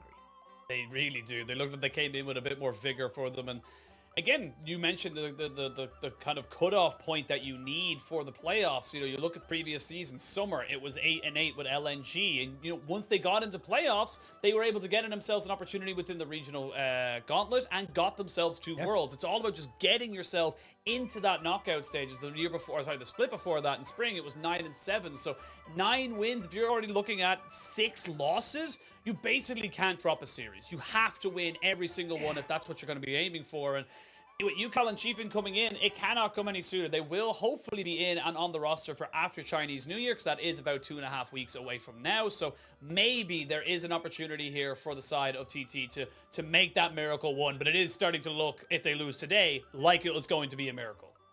Yeah, and I mean, look, could be a miracle regardless, right?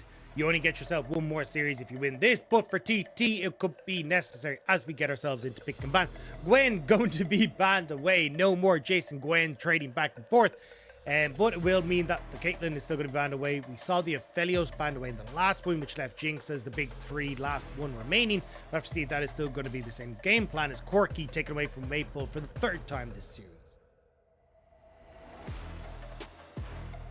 Just waiting now for the last pick to come out here from the side of Anyone's Legends, or last ban, I should say. Wait to see what they want to go for. Honestly, I wouldn't mind seeing the Jace ban here. I don't think there's much else you really need to go for. Maybe the Aphelios, because you felt like that's the only thing that bot lane of TT can play. And yeah, they're going to go for it. So they do not want Puff on that champion. They are happy to say, look, we will give you over the Jace. Even if you want to first pick it, we have an option against it. Yeah, and again, we could have saw the Xin Zhao come in, but I like what TT are doing, right?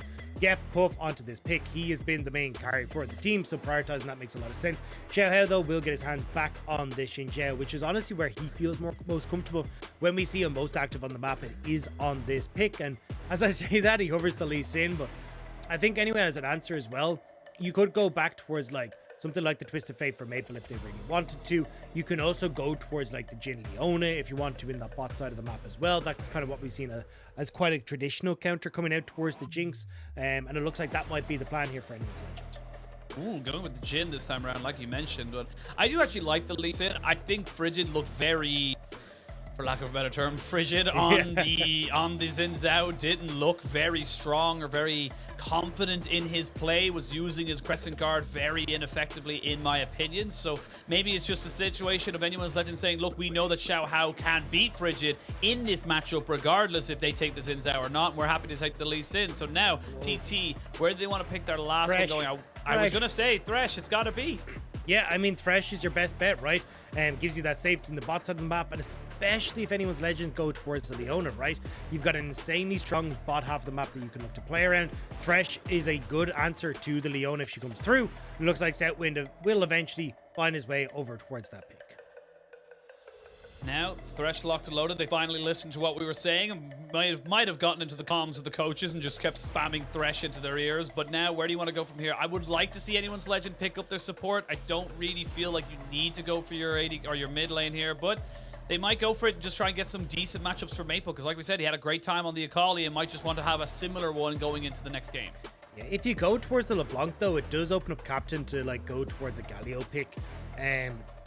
The LeBlanc does beat Galio in lane, but you're able to provide a lot of like safety and also just the ability to roam around the map early to counteract a lot of what LeBlanc wants to do. So maybe that's what I'd be saying Anyone's Legend ban away, but I agree. I think now you've opened up TT to ban Nautilus, ban Leona, or maybe ban the likes of the Nautilus and the Rakan, and leave yourselves a little bit more safety in that bottom side of the map and just make things easier for it. But there we go, Anyone's Legend kind of predicting this Galio pick, taking that one off the board and stopping Captain from trying to set up for something like a Camille Galio combo TT style.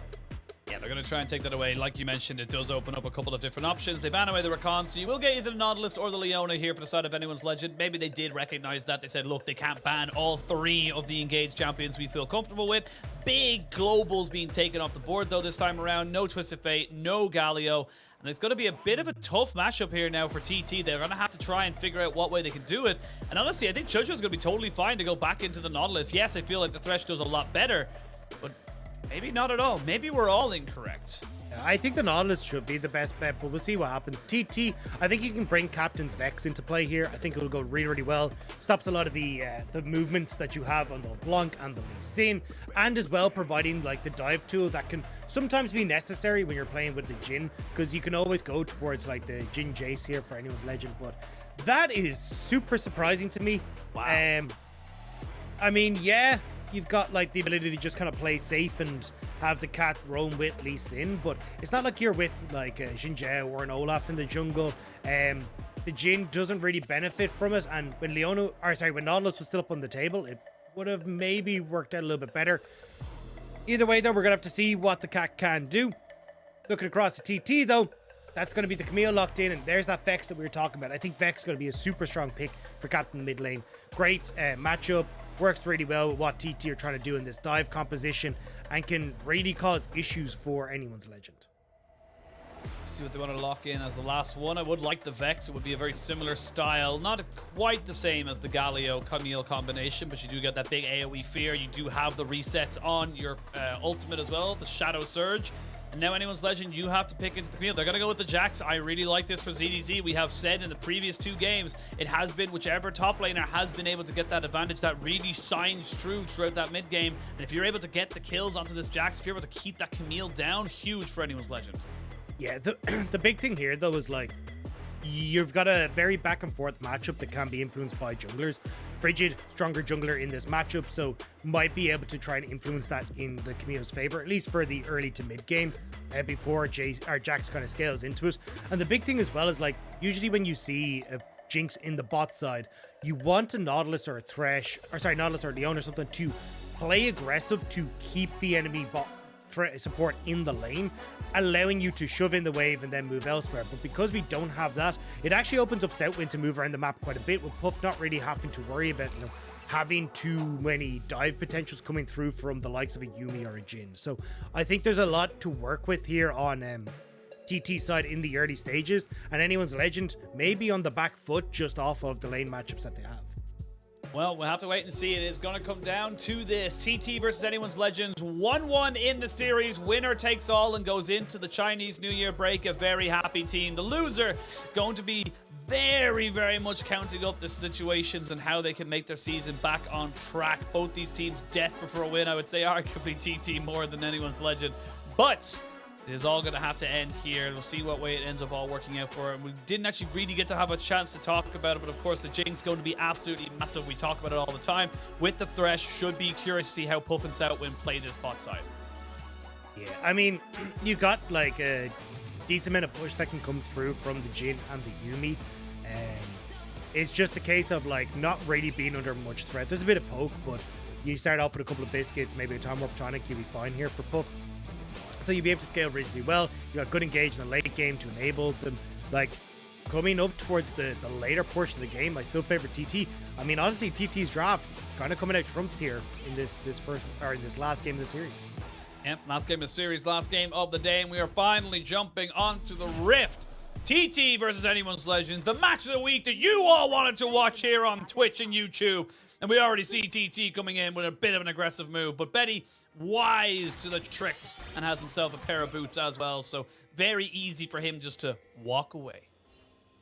Yeah, but you can see the starts coming through on both sides, right? You got pots galore, 3 pots for Puff, 4 for Betty with that boot start, and I actually don't see the inspiration tree being taken for Puff, going instead towards the Omnivamp coming through off of the domination runes, which will work out well for just being able to continuously stay in lane. But overall, I mean, pretty bog standard start on both sides, just trying to spot out where Xiaohao is. I don't know if he realizes he's on a ward there, doesn't look like it, but all information on both sides as to where everyone is starting. They know that they know the know and know what they know what they know. That's the No. big question. No. I don't know. No. Well, we will see now. Both junglers starting on the bot side, Matt moving the ways up towards the top. It will be a little bit of a slower start for Frigid, as he does not have any help from his bot lane. But his bot lane is sitting there in the bush looking to try and maybe make something happen. Important to recognize that Chocho went with two very defensive summoners, the exhaust and the heal. So looking to try and just make sure Southwind. Oh no, Southwind. It's going to take a lot of harassment. He should be fine though, but he's down below half HP, and that's already a disaster to the start of this laning phase. Yeah, missing the flay was not ideal in that scenario. It means he doesn't get the aftershock and ends up taking a whole brunt of damage back. So still though, Southwind and Puff getting first push here, so should be able to hit the level 2. Just have to be very, very careful. Ready though? Well, yeah. Will now back away. It's Frigid as well, moving from bot to top means that he might be able to get a level 3 gank or level 4 gank off on this top end of the map, but around the 330 mark, we'll have to see if he wants to try and go towards that, or if ZDZ will be able to crash this wave successfully. Vex has been a relatively very, very new champion. Is she the newest? She is. Zeri would be the newest when she's actually able to play into the game, but we do see the Vex coming in a little bit more, and it's a little bit more situational. Xiaohu has been a very big player of it, and tell me, what does this pick do? What does it give you to your team comp, and why do you see, only picked in situations, not so much an all-rounder?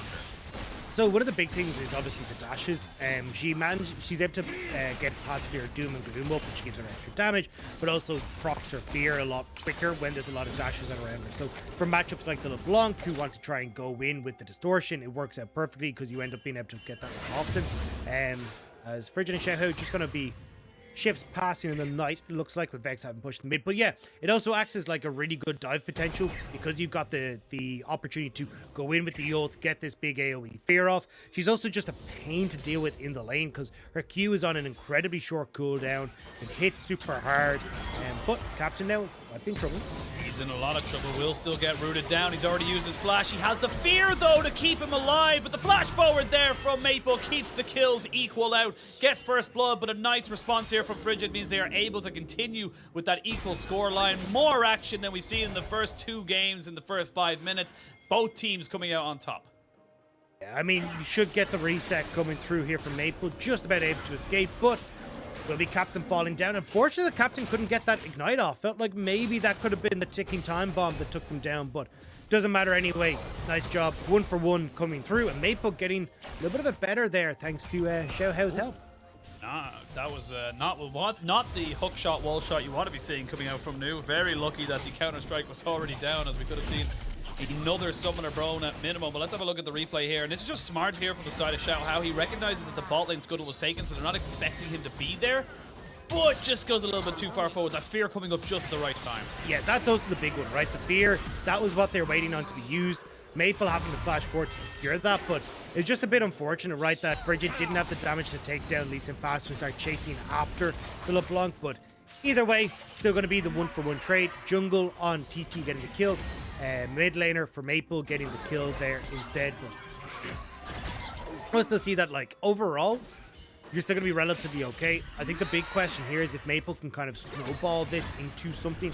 Always has the opportunity to try and, like, take the fact that he has these early kills and look to pick off Puff around these skirmishes. Now we wait to see where the next real objectives will be taken. It looks like it's going to be the Dragon here for TT. They push it mid, bot, jungle not really in a position to contest, so that's going to be pretty easy for them to get. Nicely done by them there. And actually, Benny going with the early steel caps, so getting a little bit of extra sustain, or sorry, survivability is probably a better way to put it in the bot lane. So while we have a moment, I just want to talk about why New is sitting so far behind in CS. Now, it is only about a 6 CS lead, but when we're watching every time we go top, right, New is trying to proactively use the hookshot wall shot to connect on towards ZDZ. What you really want to be doing is like using these quick trades with your Q, and as soon as you see that counter-strike, you actually try and escape away as New. You can see that, right? You try and escape away as New after those quick trades, using the fact you've got the Grasp of the Dying, you've got the empowered auto attack coming off your Q. But instead, what we've been seeing is that New is trying to leap into ZDZ, which means that when ZDZ has the counter-strike, he's just able to stick on top of New and get these favorable trades. So I gotta say, for New, not looking fully comfortable in this matchup, and it's why we're seeing ZDZ being able to run away with this. Running away just a little bit, the honey fruit will help with those trade patterns as well, and that's the positives you get when you're able to trade so aggressively. You will have priority in that jungle. You will be able to try and maybe take out those spoils of the river, or as hysterics like to call it, the lettuce. Not quite sure why it's lettuce. They're clearly melons, but or grapes. Either depends on the size. Is a melon just a large grape? Is it? You tell me. Why not? I feel well, different, families of fruit exist. I didn't do biology. I don't know. Why is a strawberry not a grape? These are like because the seeds are on the outside.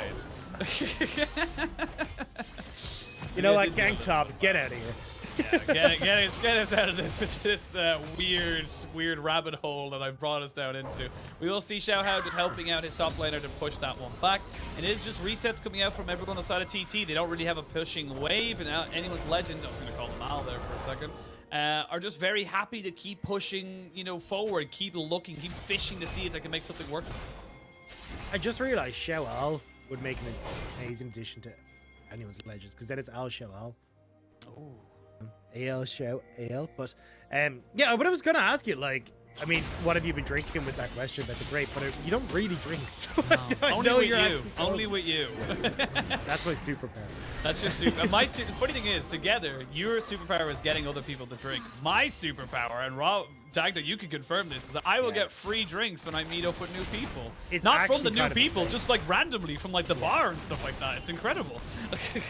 It did happen like 3 or 4 times when we were in Shanghai, which was Yeah, you didn't believe it. It happened once, and you were like, all right, whatever. And then it happened like 2 more times the same night. You were like, okay, what the hell? This is weird. Either way, though, coming back to the game, 8 minutes has been hit. TT moving up towards this top side. Xiao has the kitty on top of him, but honestly, I think that once we start to progress further into this game, we're going to see Jojo starting to attach way more often towards Maple. Trying to keep him safe. You've got a good amount of damage and just lockdown that can come through that helps pretty significantly with Maple being able to get these assassinations. However, we are still in the early stages. With Frigid having this Rift Herald, I wouldn't be surprised to see him put this bot and try and save Puff, who's in a lot of trouble. A hell of a lot of trouble, and he's dead. Xiaohao will take that kill. The curtain call not quite enough to get him going. As we can see now, Captain has got the fear stacked up, but recognizes that this is just Maple's clone sitting in the mid lane. I did have to triple check that myself. I also think he recognized that when you miss your ultimate, it's a little bit harder to follow up on a LeBlanc, which was a little bit unfortunate for Captain. But you can see there, right? Very healthy trades coming through from Captain. He's got the shield to keep himself safe whenever Maple goes aggressive. Still has the fear and gets the extra passive auto attack damage with the Doom and Gloom. So, or maybe it's just Doom and then Gloom is the other one. But either way, still a really, really good matchup here in the mid lane. And Maple's been struggling as a result, but 1-2 on the scoreboard. Still a very slow-paced game. I think we're gonna see these dragons become the big things that break open this game. Hasn't been the second dragon that's really done it, has been the third dragon, but we're getting fairly close to that. Yeah, if you want to know, the Doom is the fear. Oh no, sorry. I believe the Doom is the auto attack empowerment, and also fear, so that they don't get that. And the Gloom is the thing that they can take off of other people. So if you dash, if you get any kind of damage down, you can get that extra little bit of fear stacking. So I know things. I read probably too much into the ability names. I mean, we have to, right? It's kind of our job. Sort of. It's sort of our job, depending on how you look at it. See, the hardest part is, as a color caster, it's you have to know, the ins and outs of all of it, but you really don't care about the name. You're like, this is why this works in this matchup, and then it's cool. I know how to explain the outcome of this scenario, but it's I don't know what the fancy term is. I don't know the final funkin' or whatever the hell looks his own name. What a name. I want that to be an ability, the final funkin'. It's just like a disco themed champion just shimmying towards you, but wasn't that what was Lux's old one for her old? Wasn't it Final Funkin' Nunkin or something like that? I think it was Luminescent Singularity, was it not? Or was that her W? I do not know. You keep talking, I'm going to Google. Yeah, you Googled that. It's now Final Spark, because we see the Rift Hell being dropped into top side. No real advantage being picked up here by anyone's Legends, or rather no real advantage, no real trade being picked up as they look and try and find something going for them. He will have to get the recall off very soon, and they do get it off. Captain, though, needs to use the fear to try and keep this Lee Sin away, as well as the Chocho and Maple combination, and that's going to be enough to put the pressure into this mid lane, and that makes it sound like you have an answer for me. Well, I actually have a surprising answer for everyone, because it used to be called Finals Funko, which is true, as this gank is about to happen. This gank is about to happen, and I don't know if Frigid Ree wanted to go in on top of that. They are going to use the hook shot, wall shot. ZDZ, though, is able to get to push away, and they use the Hextech ultimatum. The kick is there. Try and disengage. The Lee Sin cannot survive. Neither can the Jax. No, he can. He just about trades it back, but it's still a 2-for-1 in favor of the side of TT. However, they're still here. Southwind, though, enough to dissuade this LeBlanc. He's got some Swifties, so he's pretty damn quick, but everyone else backs themselves away. There's no real reason for them to try and go for this all for nothing. That's such a big win, though, for TT, where they're able to get more kills over in favor of New, and also just being able to pick one more up on Frigid. So nice job to turn that one around. And you've also got the support of the rest of your team coming up to try and protect that. And this is something that we were talking about in Champs Select, right? Is because you don't have these big engage tools on the bot side, Southwind actually has the priorities to start moving from this bot lane and be able to get up towards his top side. You're gonna see here, right? Frigid connects on towards with the wind becomes lightning onto ZDZ. He can't get the knock up because of the counter strike, but still it's enough to just follow up and be able to finish this off. The kick from the Lee Sin does knock back New just long enough for them to finish off one back in favor of anyone's Legend. I want to come back to this. Finals Funkelin was the name of Lux's ult, but before that it was called Malice Cannon, which I did not realize, which is that's cool sounding. Yeah, I didn't know Malice that was a thing. Yeah, I'm down. More. It definitely doesn't sound like the person who says, two rainbows or double rainbow. Like it doesn't seem like Malice Cannon. It's like, yeah, oh god. I would be down for that though. It's like double rainbow. Oh my god, and then it's just the manliest voice in existence comes out. Malice Cannon. Yeah. You messed with the wrong country. Just going absolutely insane. Fool me once, Silas, and then it's just just a hand on his shoulder as he's like sweating, just like, oh god. Well, we come back into the games, 3 kills to 3. It is 1,000 gold, actually not even, about 500 gold lead here for TT. Dragon of Peace shall not get a Chem Soul. To end my season, I have casted my last Chem Soul. It was funny enough, it was actually V5 versus Top Esports was my last Chem Soul, but not to happen. We are going to have an Infernal Rift, which I'm sure a lot of people are much happier about, as we wait to see now the trade coming in on either side. There is not a Rift Herald here for either side, so it's just going to be a straight up trade of pressure on the towers, but it is TT who come out ahead. Yeah, I'm going to bring us back a little bit because we have been kind of talking about some nonsense for this game. TT, because you've got Puff who's super far ahead, he's in a really good spot now, obviously to push in on side lanes, but will actually be a big threat in these late game fights. You got great dive potential that can set him up as well, which is why you can see like Captain already just shooting out past Shadow to see if he can connect.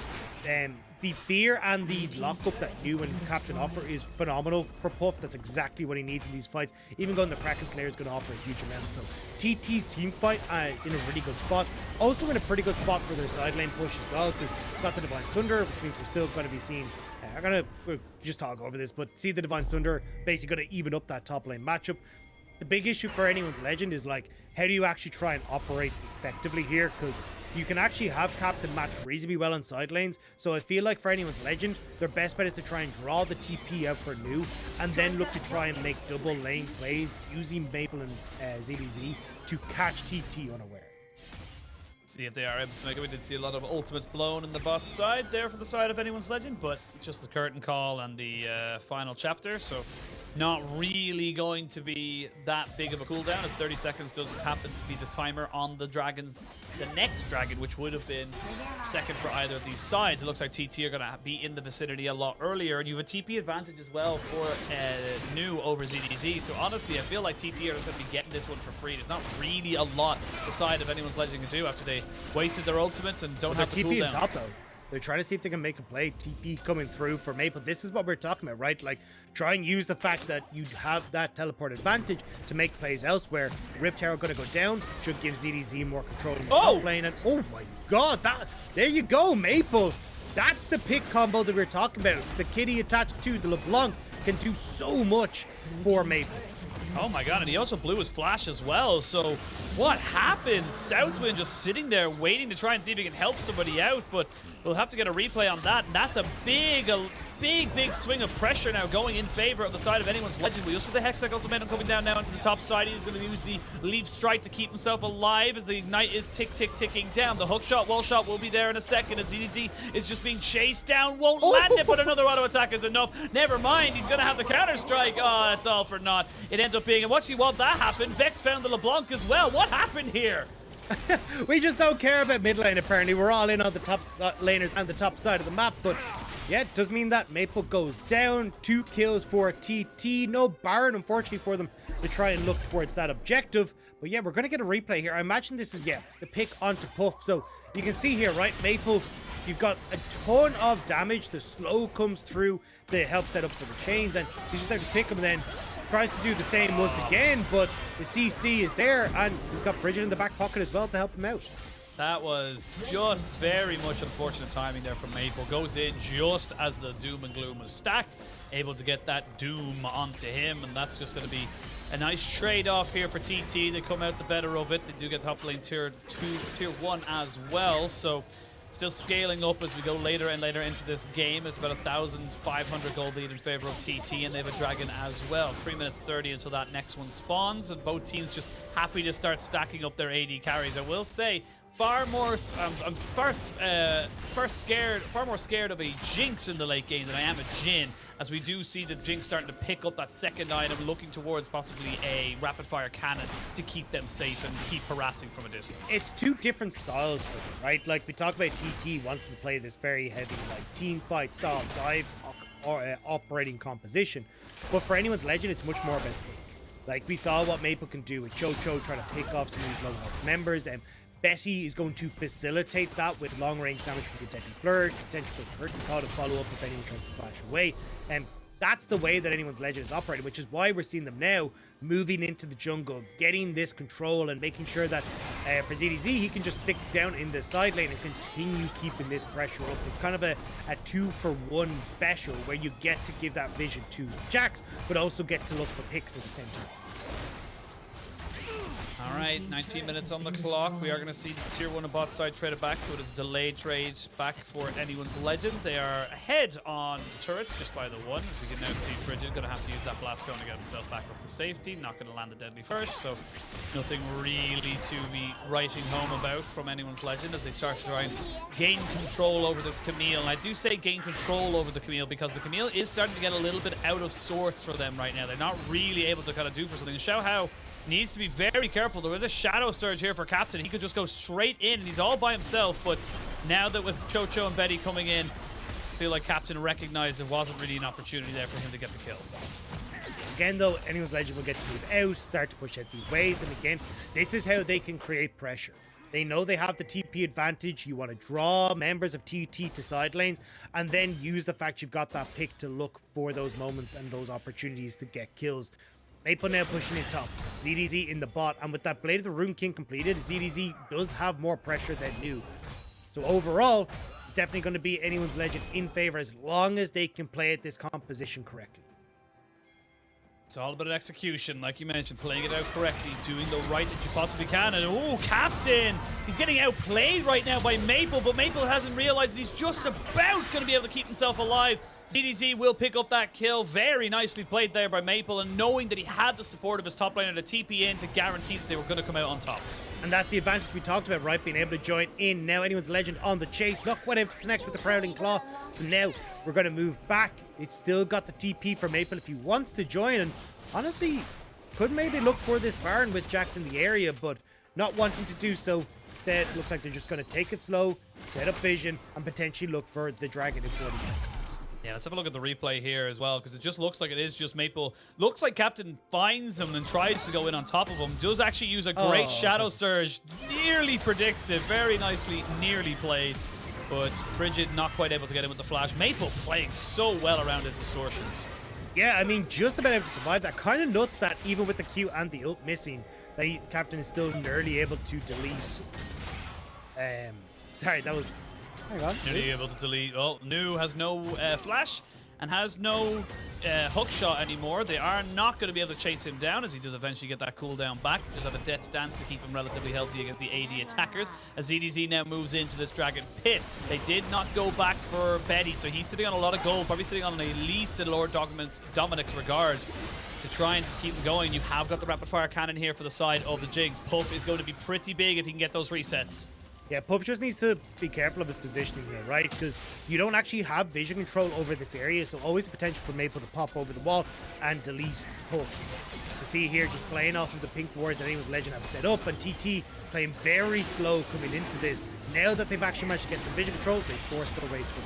They forced their way through. Dragon will reset. There's the final chapter coming out, so you do not have that big CCing ultimate available for the Yuumi. They're going to try and go in on the Xiao Hao, and it's actually Frigid a little bit on his lonesome. Remember, no flash from that skirmish in the top side. Curtain Call going to come in. It's going to be secured by the side of TT. Now, can they get any more damage done? It's going to be the trade of junglers right now, but Nu is doing so well. Captain finds Betty, and Betty needs to get himself away. He's not really in a position to fight this, but you know who is? It's ZDZ. Never mind, he's dead straight away. Chocho cannot get back to his carries, and now Maple forced to flash away. Double kill for the side of TT's Puff as they keep chasing this one down. It's not going to be a triple. Should be easy enough for him to TP out here. Yeah, Puff, though, will be able to spot him just as he goes for the reset. And there you go, Anyone's Legend not able to find the pick before the fight starts, and suddenly TT come alive in that fight. They don't get the, or they do get the dragon, but they'll also get this mid lane turret as well for themselves. And now TT with strong presence on the map can even look to get some control over the Baron area and look for their next team fight. You're going to see it in the replay here, right? You get Betty opening up on the top side with his ultimate, but you can see Captain actually peels off directly to go and deal with that. And because you've now got no real pressure onto his Puff in the backside because Maple's directly in front of him, Puff is able to just completely tear through this fight. So watch Captain moves up to deal with the Jin. And Puff now, as soon as Maple commits on towards this play with his distortion, that's when Puff goes in aggressively and is able to turn that fight. You can see there, Betty thinks he's safe off on the side, but Captain's found him and hunting him down. That's just a good team fight coming out here from the side of TT. They recognized there was no final chapter. They recognized that Betty hadn't been able to go back. We talked about that item discrepancy. The Jinx having the rapid fire cannon and the Jin not having the Lord Dominic's regards is just such a huge power spike. And now TT, they aren't ahead on gold. Well, they are a little bit just at the moment, but they aren't finished this game just yet. They've got themselves into a great position. They have an opportunity. This could be it, Doug. We could be witnessing the one win, hopefully more, but definitely the first win of 2022 for the side of TT. Yeah, it definitely feels like it's written at the moment. You know, good ability to play through the team fight. They got good setup. Dragon Soul coming in 3 minutes time. The only thing I will say again is, like, look at Maple, right? Pushing in inside. TT aren't able to answer for this, and the fact that Anyone's Legend haven't been abusing this is a little bit unfortunate for them, as now TT group up. T2 group up. Nu tries to see if he can catch someone, but that's a good catch there. Shadow Surge not quite able to be used. ZDZ will survive, but the tier 2 now goes down. I did want to make a quick note that this Yuumi is going towards that Luden's Tempest, so a lot of magic damage available to the side of Anyone's Legend. If you do get caught by that poke with the LeBlanc and the Yuumi, you will die, because look, nobody, and I mean literally nobody, has magic resistance on the side of TT. I mean, I think that's a major issue, but we got to see if you can actually set that up as Anyone's Legend, right? Because the last fight, we just saw them go in for a front-to-back fight, not really able to find the picks that they were looking for, and now TT once more will reset just in time. Maple won't be able to take that top inhibitor turret, but when you're trying to play towards Baron, it's a lot easier now to keep that top lane in check. And ZDZ, even working with the team now, TT are just going to try and group up and force objectives with Puff, with Nu, and make Anyone's Legend uncomfortable in the fights. Well, minute 30 to that dragon spawns. That will be Soul here for TT. Anyone's Legend trying to just establish themselves back on the map. They are now down about 2,000 gold. Not really the biggest difference at the moment, but Puff slowly scaling up to that Infinity Edge is going to be a big problem. Now, Anyone's Legend, you need to find an opportunity to try and maybe catch someone out in a side lane. Use the advantage you have with this double TP. You have the TP advantage. You need to make the most of it. Clearing out the vision on the dragon, making sure that there's no way that TT are just going to try and burst that down. it's hard for them to try and get control over the side lanes at the moment as Xiao. Shadow Surge comes in, the exhaust and the final chapter. Lot expended there from just the ultimate of Captain, and he'll just take the Dark Passage all the way out to safety. They actually wanted that Shadow Surge to land onto Betty as he was recalling on top of a ward. Yeah, not quite able to make it happen though. We'll just see Captain return to that side lane. Exhaust being down though is pretty big for Captain for these next few fights, because that's one of the tools that they need to try and keep it in check. New just about able to escape from Maple there. Dragon now in 30 seconds, so no exhaust, no ult for either Captain or Chocho, which means that this could actually be a moment where you're reliant on New to set up these big engages. Captain with a very late reset though means, same with actually honestly New, they might not get here before anyone's legend can burst this down. Yeah, Hook comes out as well, and you can see just with the resets there, they are TPing in New, so seeing if they can make something work here, but it is anyone's legends who are first on the scene. Look at the vision control they have as well. There is just nothing for the side of TT to tell them what is happening, where they are going, and what they're going to have to be dealing with as they can start off the Dragon. Now, can they keep Bridget away? Yes, they can. He's down to low about half HP. They will back themselves away off of the distortion, and he's in a lot of trouble. You can see Xiao Hao just soloing this one out. There's the curtain call. They're just going to try and keep everyone away. The first shot does not hit. The stairs gate has been popped. They're going to try and jump onto Xiao Hao. He was not able to be taken down, and it's Frigid who falls first. Betty now needs to be in the position to be able to try and carry this fight. As you can see, LeBlanc up to the top side with ZDZ, but Yumi has fallen. Now the Jinx is dead. Can you do more as ZDZ? He's trying. He's got 2 kills now, and it's him versus the world as they try and look to make this one work. Betty not even going to bother flashing. Anyone's legend do end up losing the fight, but important for them, they keep the Dragon stacking. And that's just about going to keep them in, and it's a 4-for-3 trade. Not a bad one all said and done for anyone's legend. A large portion of that thanks to ZDZ getting access to Puff from that back line. And now TT, you can actually see with New pushing in the spot side, ZDZ in the top side jungle, he may actually be able to get a inhibitor turret here on this bot lane. Xiao Hao and Chocho will be up though, so it looks like New is just going to back away. Themselves going. Anyone's legend keep themselves in the game. TT, they can smell the victory. They can taste the fact that they might be able to take this series as we have a look at the replay here. Because ZDT, as you said, does so much, and TT just utilizing their AoE ultimates to great effect. I mean, the poke onto Frigid was really good to start this off. Makes him very uncomfortable and forced him into that fight. But see here, Puff actually in a reasonably okay spot, but unfortunately the positioning not wonderful because ZDZ is just able to flash in on top of him. Southwind doesn't get the Lantern there in time. The rest of the fight is going well for TT though. Captain massively far ahead. And now, looks like TT are doing exactly what we talked about, trying to threaten this Baron. They've got the lifesteal, they've got the damage. Can they find the engage? Here we go. They're going to try and go for it, but the final chapter not going to lock them down. Yes, he goes back in and he gets it. This is huge for anyone's legend. Southwind is dead, so they're going to try and trade this one back. The Hextech ultimatum and ZDZ goes golden, but he's dead now as well. It's all turned back around. Puff goes golden for some reason, and now he's going to be caught out again. A lot of stasis is being used. Betty has to immediately stop the curtain call as now TT pushing forward, trying to see if they can get some more kills, and they will. It's only Betty left alive, and TT are looking for the win. They're looking to go for the end. They don't care about the Baron. They can see it in their eyes. Long death timer still on ZDZ and on Maple. They've got a ton of damage, but they've got no wave. Betty's cleared it out, so TT won't be able to end the game here. They will turn back towards the Baron off of a strong team fight. TT solidifying more and more of their advantages. TT look terrible for them at the start there. Anyone's legend really able to get them as we look at the replay here, because like they almost look like they're going to go for it because they commit the TP and everything, but TT are just ready. Yeah, the thing is though, it's onto Frigid and Southwind, right? So watch where Puff is positioned. Great opportunities here to just fire away onto many key members and not really taking much damage back. And you can see with each shot that lands, anyone's legend's got to go further and further away.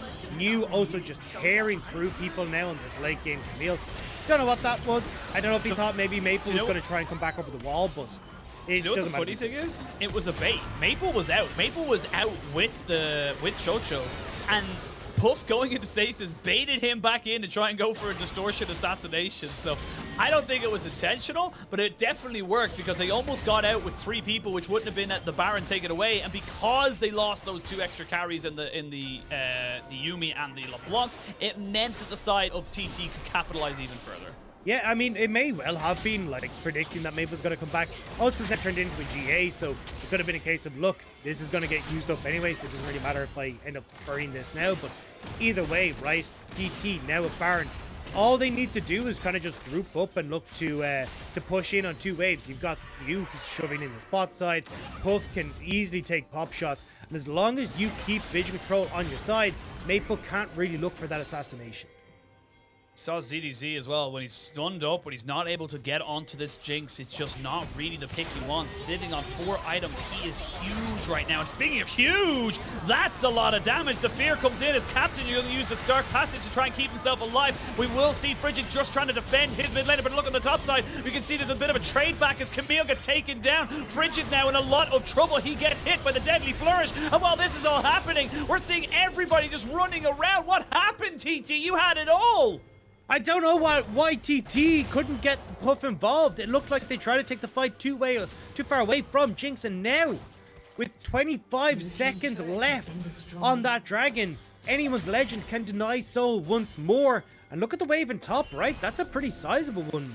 I'm not actually sure yet. The tower's dead, They took the tower, yeah.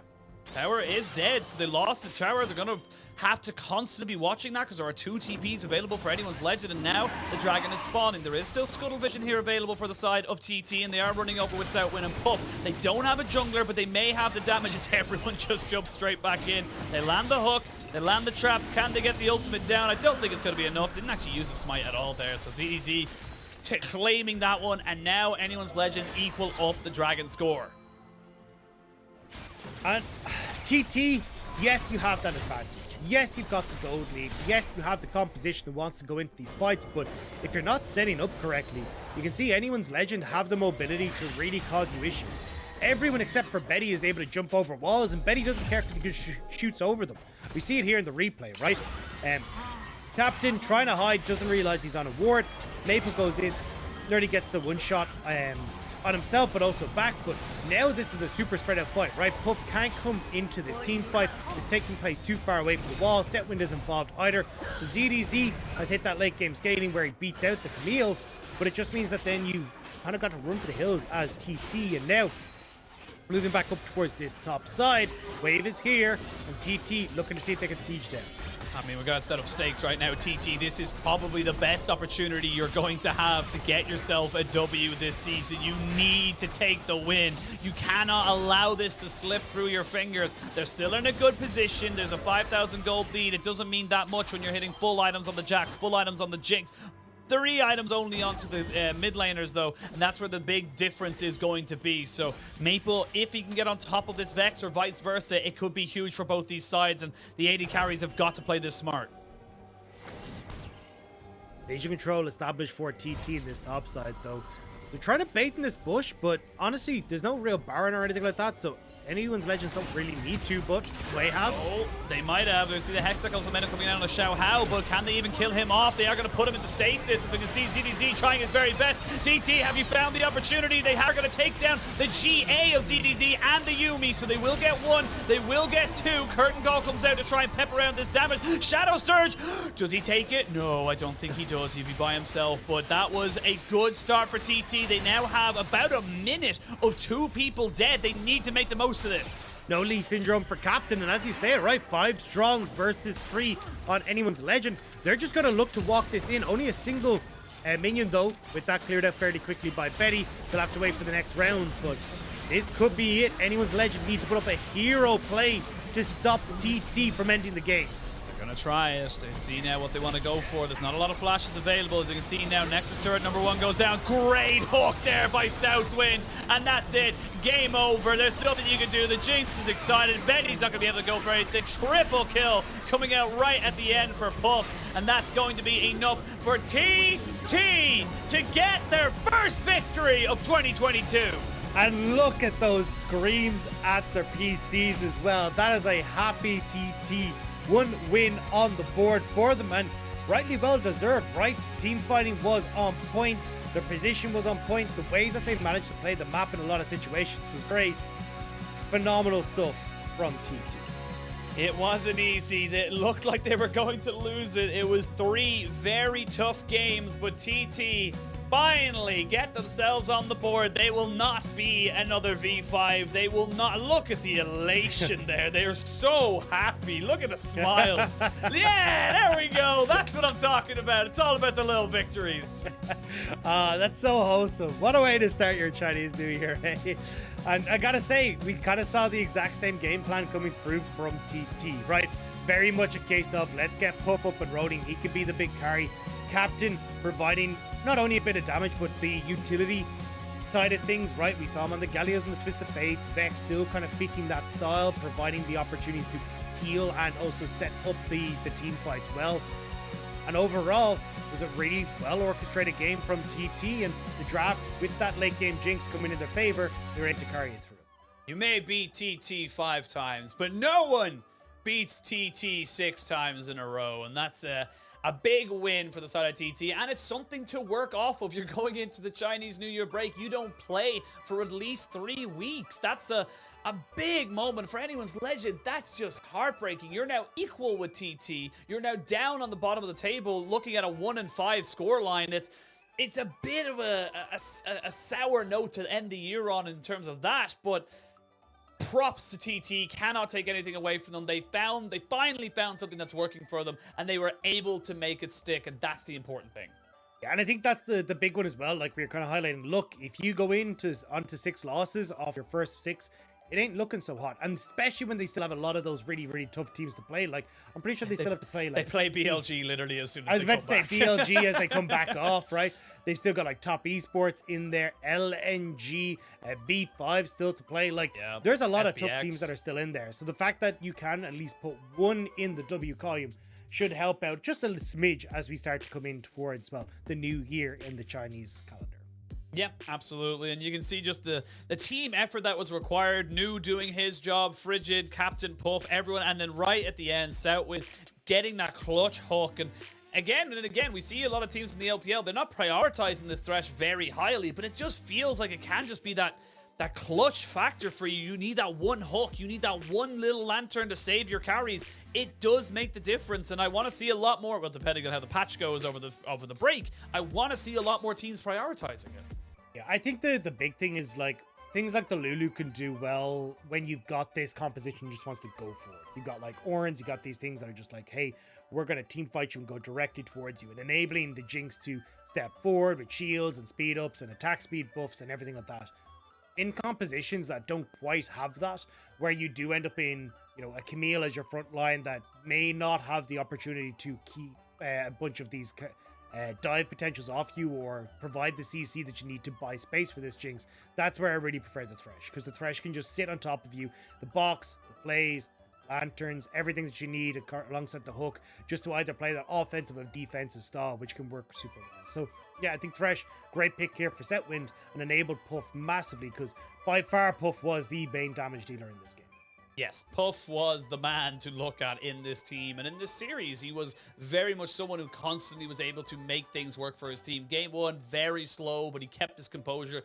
We meme about those slow games a lot, but those games can be the hardest. If nothing's happening, nothing's really going on, you can misinterpret how long death timers are. You can misinterpret how much damage someone else is doing if you just haven't really fought against each other. But it was a win. TT will be delighted. For anyone's legend, they're going to be very disappointed. They are now down at 1-5. They are struggling just a little bit, but we're going to send it over to Wendy for an interview with Southwind. Hello everyone, welcome to interview, and now we have invited Southwind from TT with us. So congratulations on the first win of the split. So how do you feel at this moment? 那首先恭喜我们南风，恭喜 TT 获得了赛季的首胜。所以说现在心情感觉怎么样呢？能拿下比赛，心情还是特别开心的，毕竟能过个好年嘛。So I'm super happy about getting the win for today's game because this is the last matchup before the Chinese New Year. So that means we can really have a happy Chinese New Year.